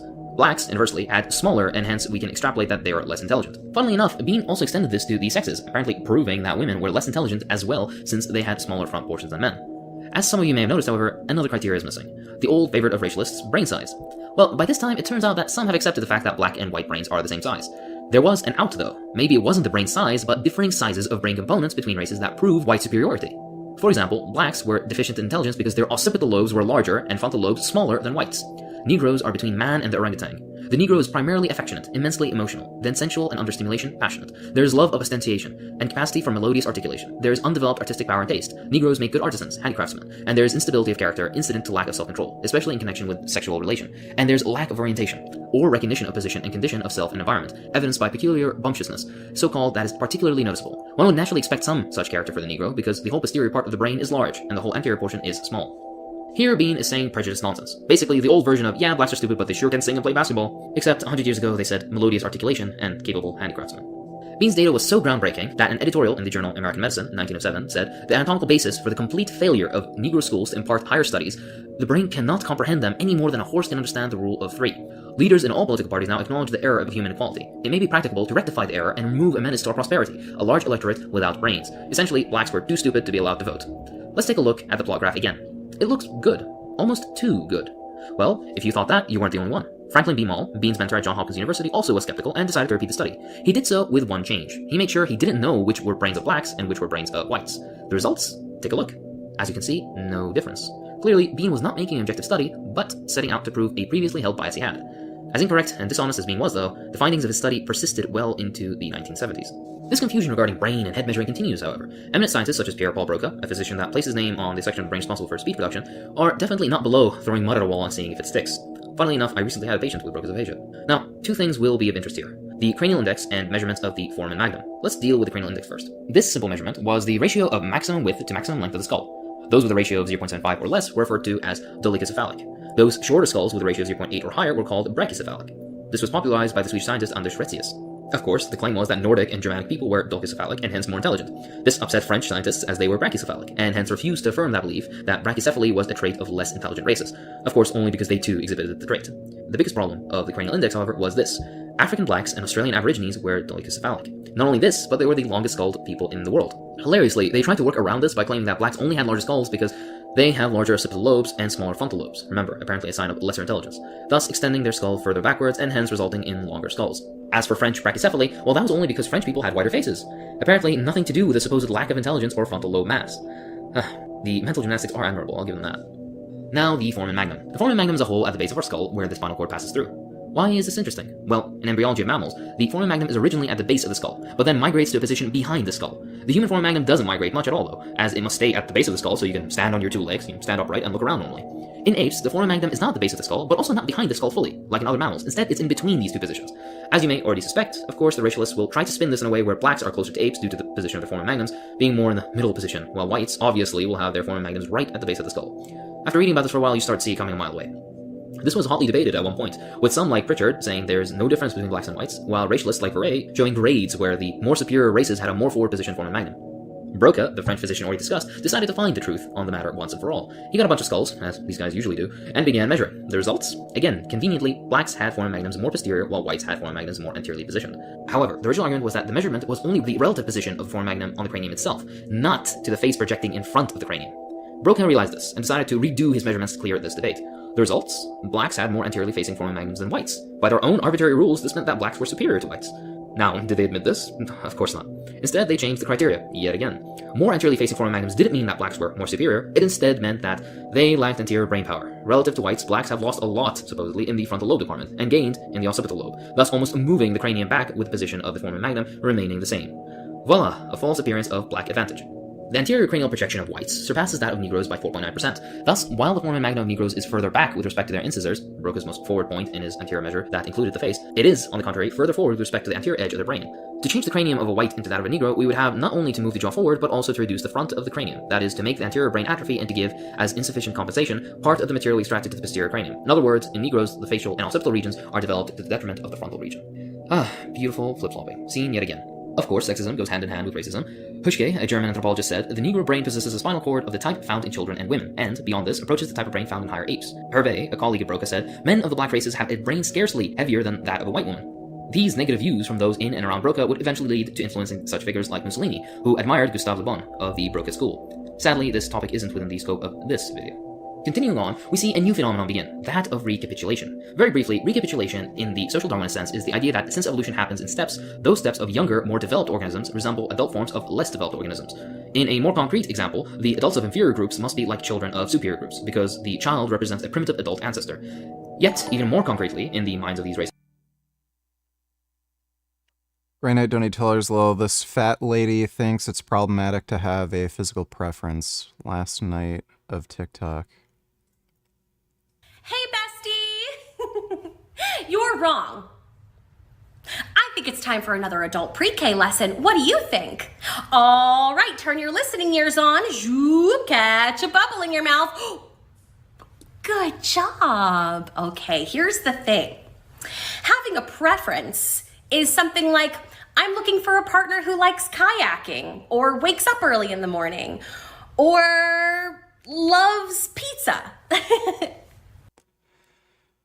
You want to bet this chick, like, only flicks the bean to, like, interracial porn where there's, like, some 7-foot-tall black dude who's jacked? And then she's saying it's wrong to have physical preferences in partners? But when your preferences exclude an entire group of marginalized people, that's problematic. Okay, that's not nice. That's not a preference. If you lump all fat people in one group together as though they are not very different individuals, that's fatphobic. Just like lumping all black people in one group and saying, I don't like black people is racist. And lumping all disabled people in one group and saying, I don't think people in wheelchairs are hot is ableist. Do you understand what I'm saying? Well, I guess my preference is someone who likes to work out and has a decent diet, and someone who doesn't have those crazy eyes, because I am creeped the fuck out right now. Anyways, I'm gonna... They could just lose weight and solve their problems, but that would be too difficult. Thanks for the donation, Grey Knight.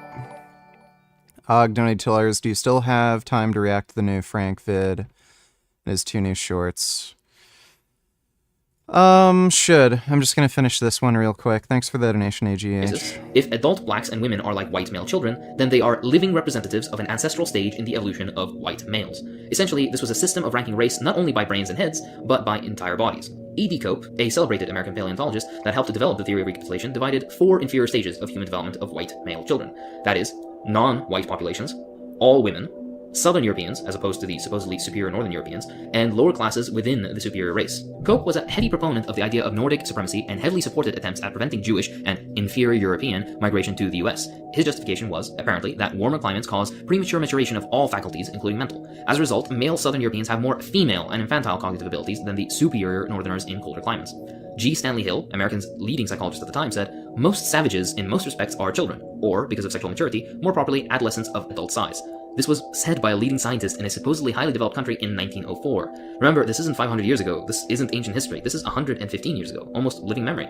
Looking at this through a materialist lens, we can easily see the farce for what it really is, a disgusting justification of imperialism. Benjamin Kidd, a prominent social Darwinist, extended the argument to justify colonial expansion into tropical Africa. We are dealing with peoples who represent the same stage in the history of the development of the race that the child does in history of the development of the individual. The tropics will not therefore be developed by the natives themselves.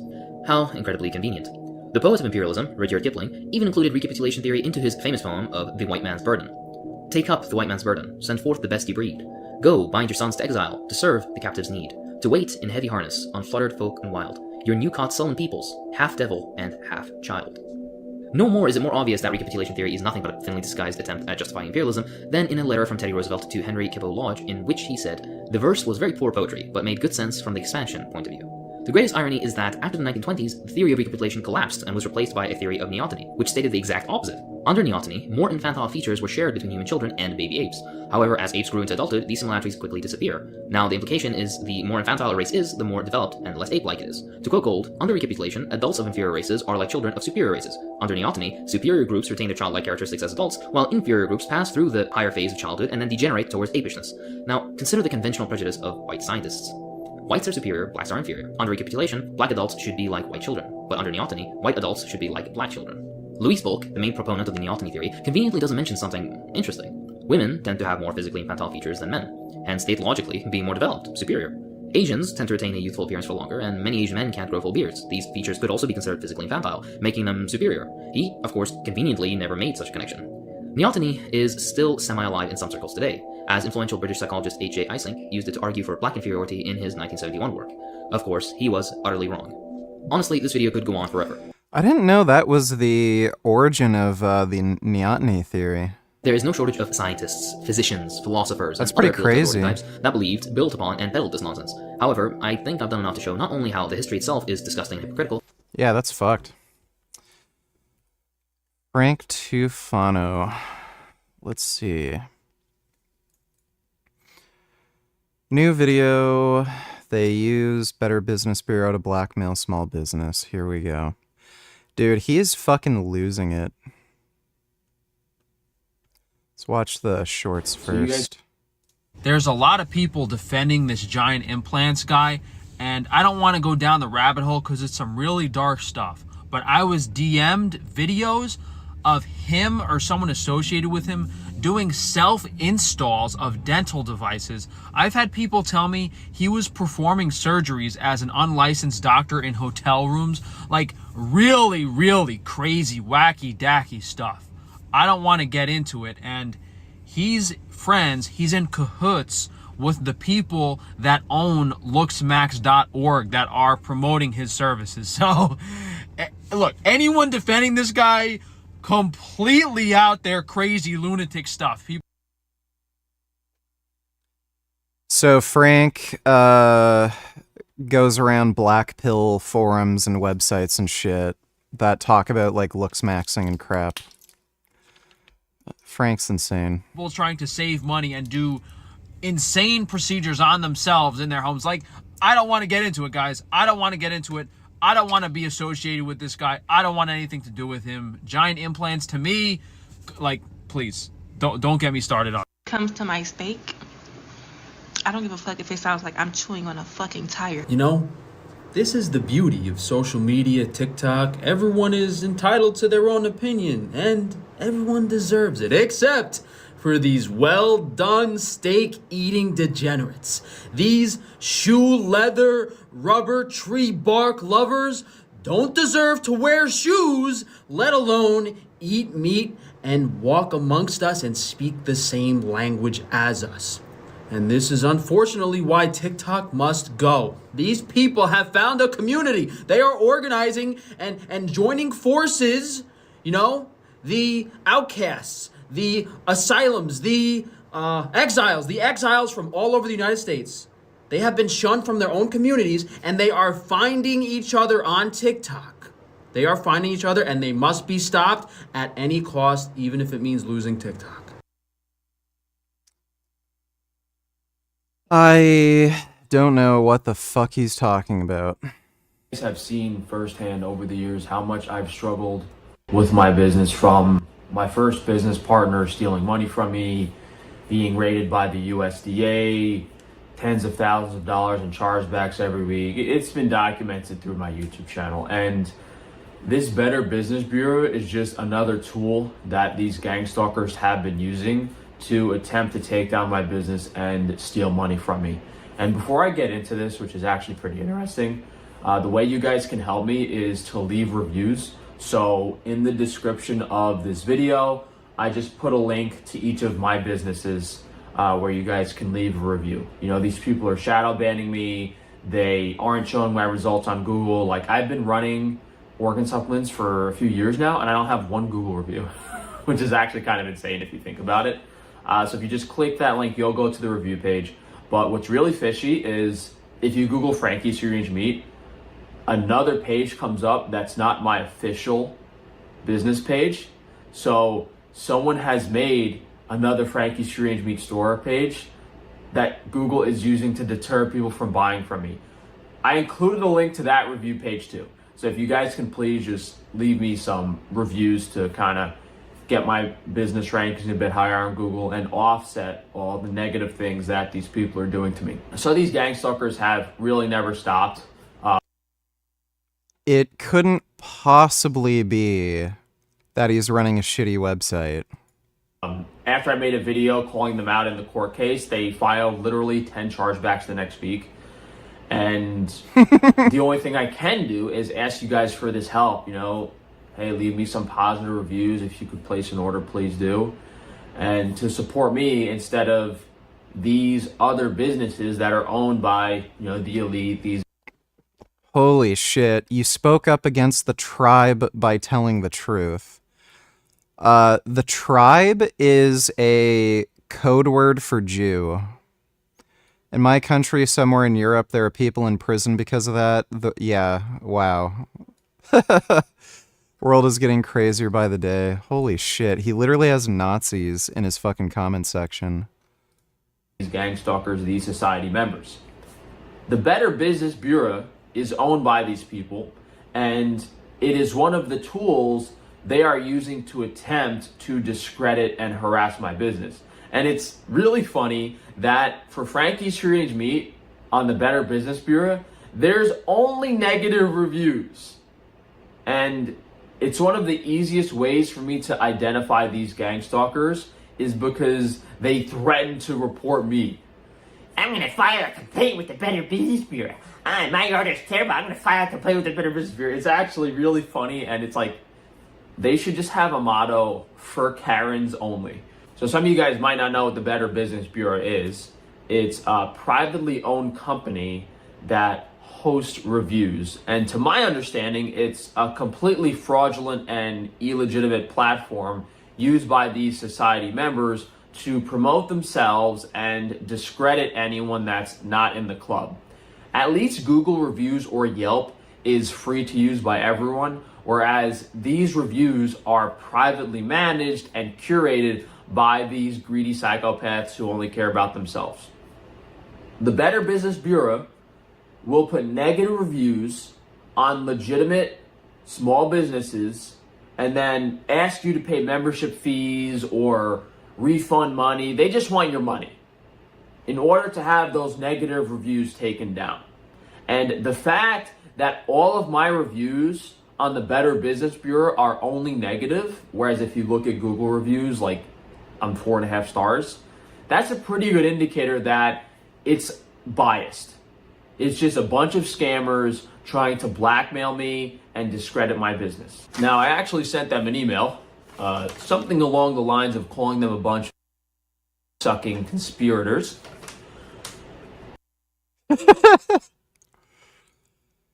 Dude, how does he expect to, like, get anywhere where the first interaction he ever has with anybody is, like, so fucking hostile, aggressive, homophobic, racist?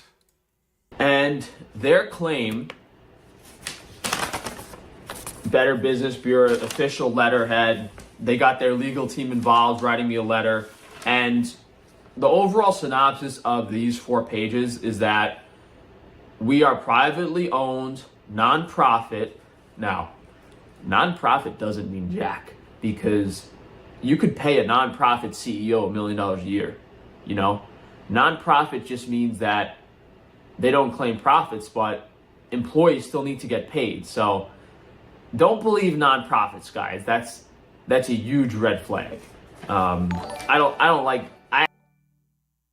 Dumb cunt donated $2. Let me see. Why are you so offended by it? This cancel culture shit.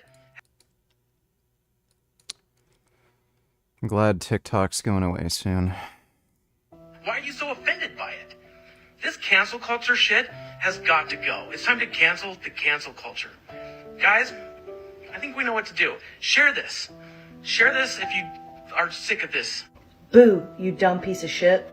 I let your dumb ass go on for 2 fucking days while I received thousands of troll comments and death threats. Thousands. And while this certainly isn't anything new to me, the efforts you, sir, have gone through to silence me for holding a misogynistic piece of shit accountable, huge red flag, my guy, the first of many. Initially, I just wanted to get some more information about you, seeing as how you've been obsessed with me since April. But then I saw you liking tons of unalive comments in your comment section. So naturally I said, fuck that, you're about to lose your job, sir. Hi, Brian, firefighter paramedic at Roy City Fire in Utah. Can't forget Unified Fire Authority paramedic. I figured I'd just let them know what their employee's up to on the old tiki-taki and be done with it, right? Wrong. You see, because once you realized that you don't scare me and several larger creators called you on your bullshit, you immediately weaponized your dead wife. Red flag. And something in my gut told me that the whole dead wife, single dad vibe was a fucking lie. And of course I can't just say that without looking like a fucking asshole. But luckily I found proof, because you're a dumb piece of shit. And just in case y'all are unfamiliar, let me show you what this dude tried to pull. He's got a whole ass video pinned to the top of his profile of his dead wife. And in the comments he says, here's proof that women do date down. Sorry to get mushy on ya. Still occasionally have bad days. It's been 2.5 years. She died from an undiagnosed heart condition while she was at work. We were together for 10 years and our son was 4 at the time. All of this, the way it's typed, what you chose to share, huge red flag. In this video right here where you claim to be a good single father, any parent would recognize that the mannerisms and the body language here, that is not your baby. Especially when your mama tags you as Uncle Brian. Same had to have a C-section years ago, so why the fuck is Charlotte Painter Carlson in your graduation ceremony photo in 2015? By the way, they're not still married, thank God. So anyways, bestie, I let your ex-wife know, I let your stepdaddy know, I let your mama know, and the mother of the child you're lying and saying is your son, you fucking weirdo. Good men talk to men about being that.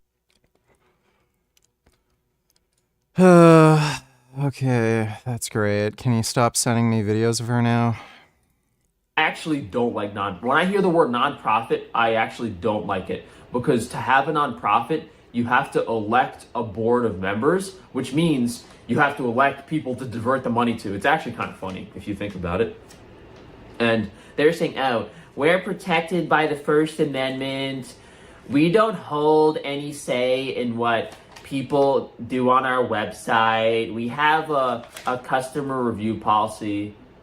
But at the end of the day, if you're a group of gang stalkers and society members conspiring against small businesses, that's not included in your little paperwork. So I should probably just sue them and get them to waste their lawyers' money. Not waste their lawyers' money, waste their legal fees waste their nonprofit money on their lawyer. Maybe give him a little bonus this year on his salary.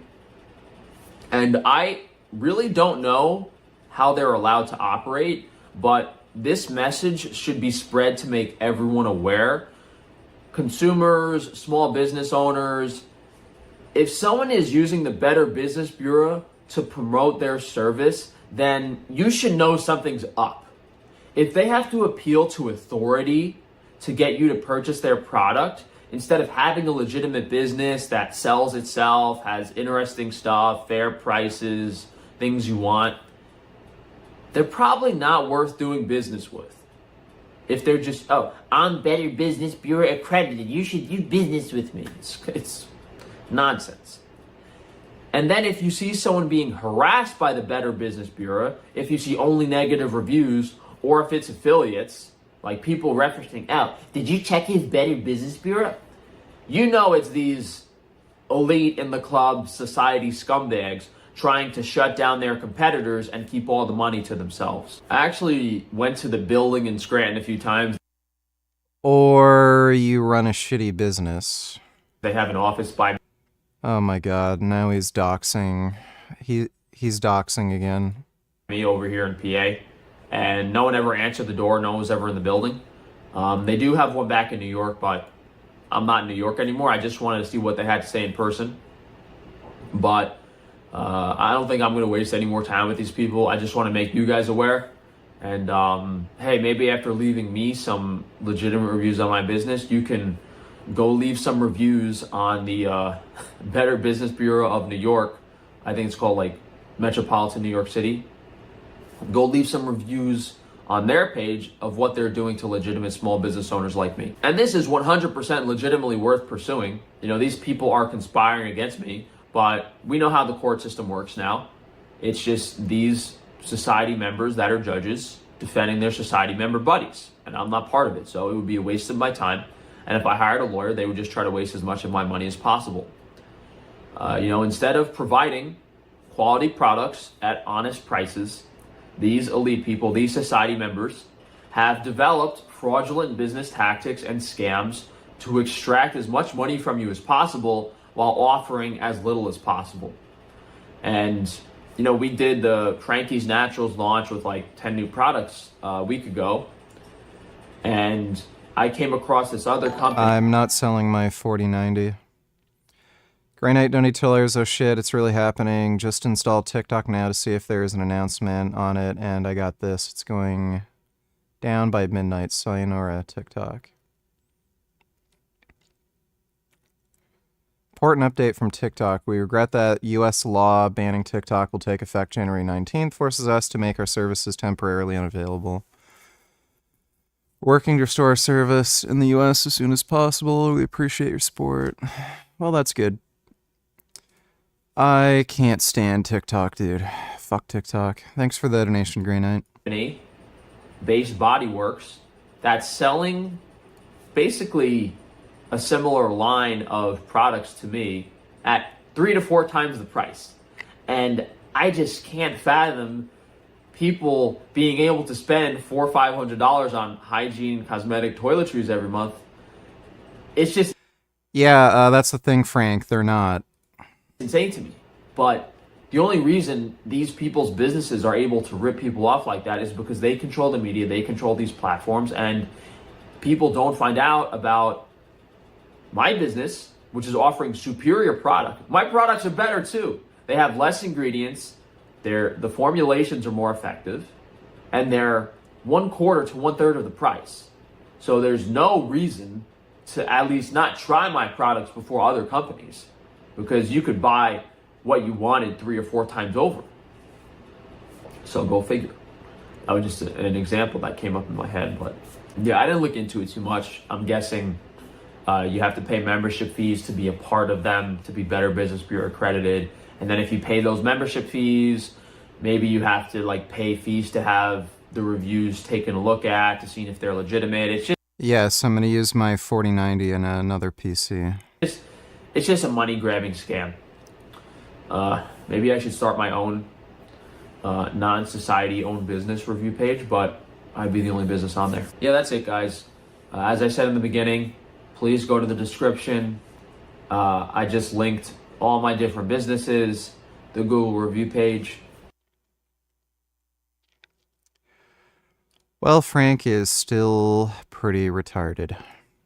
Fire Center warned that there was significant fire potential across Southern California due to warm weather, persistently dry conditions, and Santa Ana winds in what is usually the region's wet season. Santa Ana winds, which are sometimes called the devil winds, are linked to some of the worst wildfires in California history. They blow from the Great Basin and Upper Mojave Desert towards the coast, which is the opposite direction of the normal winds, which carry moist air from the Pacific into the region. These dry desert winds dry out plants and vegetation, making them more flammable, and the high wind speeds can feed small fires, turning them into a rapidly spreading blaze. Most of the damage has been done by the 2 largest fires, the Palisades Fire and the Eaton Fire, which are likely the second and fourth most. Dodo donate $2. TikTok is pulling a stunt. They are not enforcing the ban, and TikTok is pulling a complete stunt. This just proves they are motivated purely by profit. It's political part of CCP propaganda. Let me see. White House says TikTok's threat to shut down tonight is a stunt. It's a stunt, and we have no reason for TikTok or other companies to take actions in the next few days before the Trump and likely, yeah. Thanks for the donation, Dodo. Most destructive fires in California's history. They've killed at least 27 people, forced over 200,000 to evacuate, and destroyed or damaged more than 12,000 structures. More than 80,000 people are still under evacuation orders, and many don't know what, if anything, is left of their homes or possessions. It's difficult to visualize the scale of the disaster. The area burned is equivalent to 3 times the size of Manhattan. I only have a laptop upstairs, but if I'm going to get a 5090, I might as well just build another PC and use that for my upstairs computer. After block of houses have been burnt to the ground, leaving the city, which had been struggling with multiple social and economic problems, looking like a war zone. California has a long history of wildfires. The earliest one on record was the Santiago Canyon Fire of 1889, which burned around 300,000 acres and was the largest wildfire in the state's history in terms of acreage burned until it was surpassed in 2018. Sometimes something as simple as a lightning strike can start these fires, other times people are to blame. Wildfires have been started by downed power lines, by the careless actions of residents. One of the biggest fires in recent history started when a truck blew out its tire and its wheel scraping along the roadway showered out sparks, which started 3 separate fires. People have increasingly moved to living in more wooded areas in California over the years too, which means that their actions are more likely to cause fires as they live in the woods, and more properties are at risk too when fires occur. Daniel Swain of UCLA explains that a phenomenon known as hydroclimate whiplash, where 2 very wet years were followed by a very dry one, helped to turn the Los Angeles wildfire into a raging inferno. During the wet years, plant life flourished, and then a lack of rain since May dried out the plants, meaning that any spark could start a fire. Why do you want an upstairs computer? I don't know, because I'm not a caveman that likes just being upstairs in my bedroom staring at the wall. According to a New York Times article from a few years ago, 100 years of successfully fighting small fires in California means that when fires start today, they're burning through places that have a lot more plants to burn than would have been the case if there had been more small fires in the past. The Forest Service is, of course, aware of this and have been trying to fix the problem with controlled burns and vegetation thinning for quite some time. But environmental reviews, which are required from both the state and federal governments, can delay this work for years. According to the Property and Environment Research Centre, reviews for mechanical thinning can take over 5 years, and reviews of prescribed burns can take over 7 years, which makes good forest management much more difficult. While many are blaming these specific policies for the current fires, it's not clear that these rules contributed to the severity of the fires that are burning today. As according to Luca Carmigiani, a researcher at San Diego State University, the hillsides currently burning are not areas where controlled burns would typically be done, as prescribed burns in areas like that are very hard to keep under control. The Santa Monica Mountains, where the Palisades fire is still burning. CDG donate tellers mean you're kinda are a caveman right now. You sure you're not? Sure. You sure you're not a caveman? Pretty sure.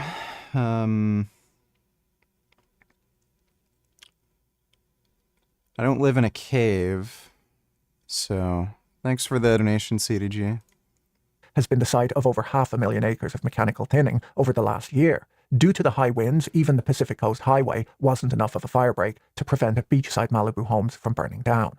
In today's video, let's look at the cost of these fires, why insurance companies stopped providing fire insurance in California, and how everyone, including people in other countries, might end up paying for all of this destruction. Before we go any further, let me quickly tell you about today's video sponsor, Morning Brew. As regular viewers the speed, it's 100% click the least expensive wildfires in US history.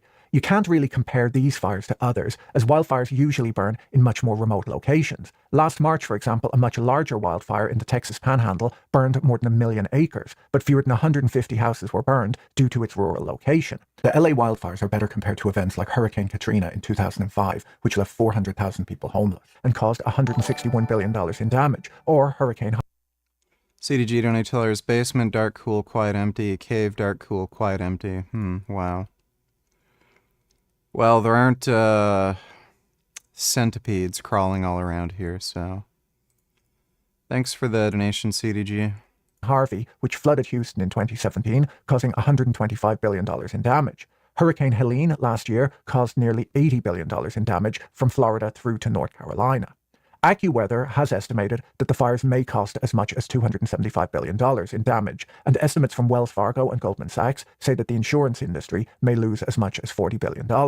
At present, around 12,000 buildings are damaged or destroyed in Los Angeles, which is fewer than the 18,000 burned by the Camp Fire in Northern California in 2018. The LA homes are, however, much more expensive than the ones burned down in 2018, as the average home in Pacific Palisades is worth $3.4 million, and the average home in Altadena is worth $1.3 million.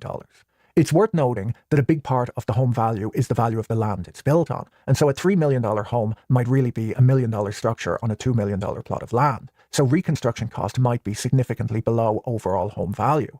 The problem in Los Angeles, though, is the scale of the disaster. If one or two houses burnt down, you might be able to rebuild them for $150 a square foot. But when 12,000 homes need to be rebuilt all at once, there are not enough workers or building supplies available, and prices could more than double, meaning that many people who had insurance may find that they were still underinsured. Insurance won't necessarily cover the full cost of rebuilding for very high-end homes either, as in recent years, many insurance companies withdrew from writing policies in many of the affected areas, and the state-backed insurer of last resort caps coverage at $3 million per residential property. I'll explain in just a moment how state price control regulations led to the non-renewal of thousands of home insurance policies in California. Apart from the cost of buildings, government funding will be needed to repair and reconstruct damaged infrastructure. Things like roads, power lines, water infrastructure, schools, and police stations will all need to be rebuilt or repaired. The fires will affect employment and productivity in the state too. The people who have been evacuated are unlikely to be able to work while they get... Dude, why do you ask me such stupid fucking questions? I want two PCs. I want one really good one down here for streaming, and I want a PC upstairs so I can like game and do whatever the fuck I want in my bed. Why is it so complicated? Get their lives back in order, and many service jobs in the affected area are likely to temporarily disappear too. The fires haven't hit many major centers of employment like factories or office buildings, but Goldman Sachs estimates that the fires will knock between 15 and 25,000 positions off the Labour Department's employment report for January, which is less than occurred during Hurricane Helene last year, after which people quickly returned to work. California is already a very expensive place to live, and loss of housing will only make that situation worse in the short term, as people who lost their homes look to rent a place to live while they rebuild. The high demand for rental properties will push prices up. A lot of the houses that were destroyed in the fire were built during California's post-war building boom in the 1950s. Due to planning rules, it's been very difficult to modify these homes over time or build any new ones. The city might take this opportunity to ease its housing shortage by zoning for denser mixed-use neighborhoods. Otherwise, people will likely just build bigger and more luxurious homes where their old home used to be, as that's what generally happened after other fires. While the cause of the fires is still unclear, a number of lawsuits have already been filed against Southern California Edison, blaming them for the Eaton fire, the second largest ongoing blaze. Shares in California utilities have all sold off year to date, as investors worry about the risk of massive lawsuits, as California's law of inverse condemnation liability could make them liable for damages if the blaze started from their equipment, regardless of whether the utility behaved negligently. This rule was used against PG&E, forcing the company into bankruptcy after it was found liable for billions of dollars in damages after the 2018 Camp Fire, which killed 85 people. Warren Buffett warned in his 2024 letter to investors that California utilities may be uninvestable because of the risk of this type of lawsuit. Even if Edison International is found liable for the Eaton fire, it still is unlikely to go bankrupt like PG&E did because of its participation in California's $21 billion wildfire fund that was established in 2019, offering the potential for faster compensation for victims of utility-caused fires, but gave protection to participating power companies should they be hit with massive claims. The Wildfire Fund essentially acts as a form of reinsurance, but it only covers claims against the 3 utilities that agreed to contribute to it, and only pays out if the utility is found liable for causing the fire. This fund won't compensate victims of the Pacific Palisades fire, as Pacific Palisades is served by the Los Angeles Department of Water and Power, which is municipally owned and opted not to participate in the fund. No cause for the Palisades fire has been announced yet, but investigators are allegedly focusing on human-caused factors rather than power utility equipment. California law requires insurance companies to hold adequate reserves to pay out claims even in extreme situations like these fires. For that reason, this event is not expected to push any insurance companies into bankruptcy. California has had a homeowners insurance crisis, which has been building for years. It started with a 1988 ballot initiative called Proposition 103, where voters decided to limit how much insurance companies could raise their rates. Under the rules, regulators had to approve premium increases and began requiring insurance companies to show that proposed increases were based on historic losses. They weren't allowed to use forward-looking risk assessments. The rules also limited insurers' ability to pass on the cost of the reinsurance they buy. Reinsurance is like an insurance policy that insurance companies themselves buy to protect against huge events like these wildfires, which could otherwise wipe them out. Capping prices below the level where insurance companies can make a profit might have sounded like a good way of keeping prices low, but it just caused the big insurance companies to pull out of selling insurance in California and others to stop selling insurance in the highest risk areas, where potential losses were greater than what they could charge in premiums. This all came to a head in 2023 when the state's two largest home insurers, State Farm and Farmers, said that they'd stop issuing new policies in California and cancel thousands of policies in Pacific Palisades, one of the areas destroyed in the fires. An estimated 10% of Californian residences have no home insurance at all. But if you buy a home with a mortgage, your bank will usually require you to insure it. So most people need to insure their home, whether they want to or not. The FAIR Plan is a fire insurance program backed by the state of California for property owners who can't get private market insurance coverage. It caps coverage at $3 million, so some of the very expensive homes that have burnt down will be underinsured. These last resort plans are more expensive and provide less coverage than a typical commercial plan would, but they're needed in places where private insurance companies don't want to sell insurance. Demand for the California FAIR Plan has skyrocketed 164% since 2019 because of California's broken insurance market. If the FAIR Plan doesn't have the money to pay out all claims, it then collects money from all of the insurance companies that operate in California. This means that those who were able to get insurance in lower risk areas have to pay higher premiums to reflect the lack of insurance caused by price controls in high risk areas, which isn't really fair. But these types of distortions occur when you move away from free market pricing. Gavin Newsom did recognise the problems that the rules were creating, but one of the problems is that Prop 103 was almost impossible to change, as amendments required 2/3 approval in the legislature and then voter approval in a referendum. In 2023, Newsom took unilateral action and issued an executive order to stabilise the state's insurance market, and they recently finalised rules that gave insurance companies permission to pass along the costs of reinsurance to customers and to use forward-looking models that take into account the risk of wildfires in deciding on insurance rates. But even then, the state would only allow those changes if insurance companies also agreed to meet a certain quota of policies in disaster-prone areas. Negroes, Donny Tellers, how do you listen to this fucking Bart K lookalike? He finishes every single sentence on a high note. Accentuating, does that not annoy you? Why do you care about Israel Hamas so much? Not, yeah, great. Thanks for the donation, dipshit. So once again, a market distortion where low-risk homeowners are forced to subsidise high-risk homeowners. Market prices send signals telling consumers about the true costs of building and living in wildfire-prone areas, and government-enforced rules prevent those signals from being sent. California's failed attempt at price controls left homeowners unable to adequately insure themselves in the face of growing wildfire risk. Florida similarly has a home insurance crisis, with insurance companies fleeing that state, going out of business, or choosing not to renew policies in high-risk areas, citing legal costs, fraud, and climate change. A 2017 Florida Supreme Court decision allowed courts to award a plaintiff's attorney 2.5 times their hourly billing rate when courts rule in favor of policyholders. This resulted in an explosion of insurance lawsuits in Florida, and today roughly 79% of home insurance lawsuits in the United States now occur in Florida, despite the fact that only 9% of home insurance claims happen there. It's easier for insurance companies to just do business elsewhere, and so they leave. On January the 8th, the president declared the LA wildfires to be a major disaster and approved federal aid to help pay short-term costs such as debris cleanup and emergency protection. Victims of the California fires are eligible for a small payment for necessities like food and fuel, but this won't be the only federal aid provided. So far, long-term aid has not been announced, but FEMA has been critical for California's recovery in the past, having given the state $4 billion following 8 blazes between 2017 and 2021. It's worth noting that California pays more in federal taxes than it receives back in federal benefits, but this hasn't stopped some people complaining about federal payouts. In the coming years, insurance prices can be expected to rise in California and in other places susceptible to large-scale disasters like this. Insurance companies typically buy reinsurance policies so that they'll be able to survive should a disaster like this occur. The cost of reinsurance goes up around the world as risk rises, losses increase, and the costs of reconstruction goes up. Reinsurance companies will have to make huge payouts for the LA wildfires, and this will likely push up reinsurance premiums both in California and in the rest of the world. So to a certain extent, everyone who buys insurance will be paying for this disaster. If you want to donate to the relief effort... Alright. I gotta get going. I'm gonna go watch the UFC fights, but I hope you all had fun. Big thanks to everybody who donated on Streamlabs. Really appreciate it. I'll be on tomorrow at the usual time, so I'll see you all then. And sweet dreams.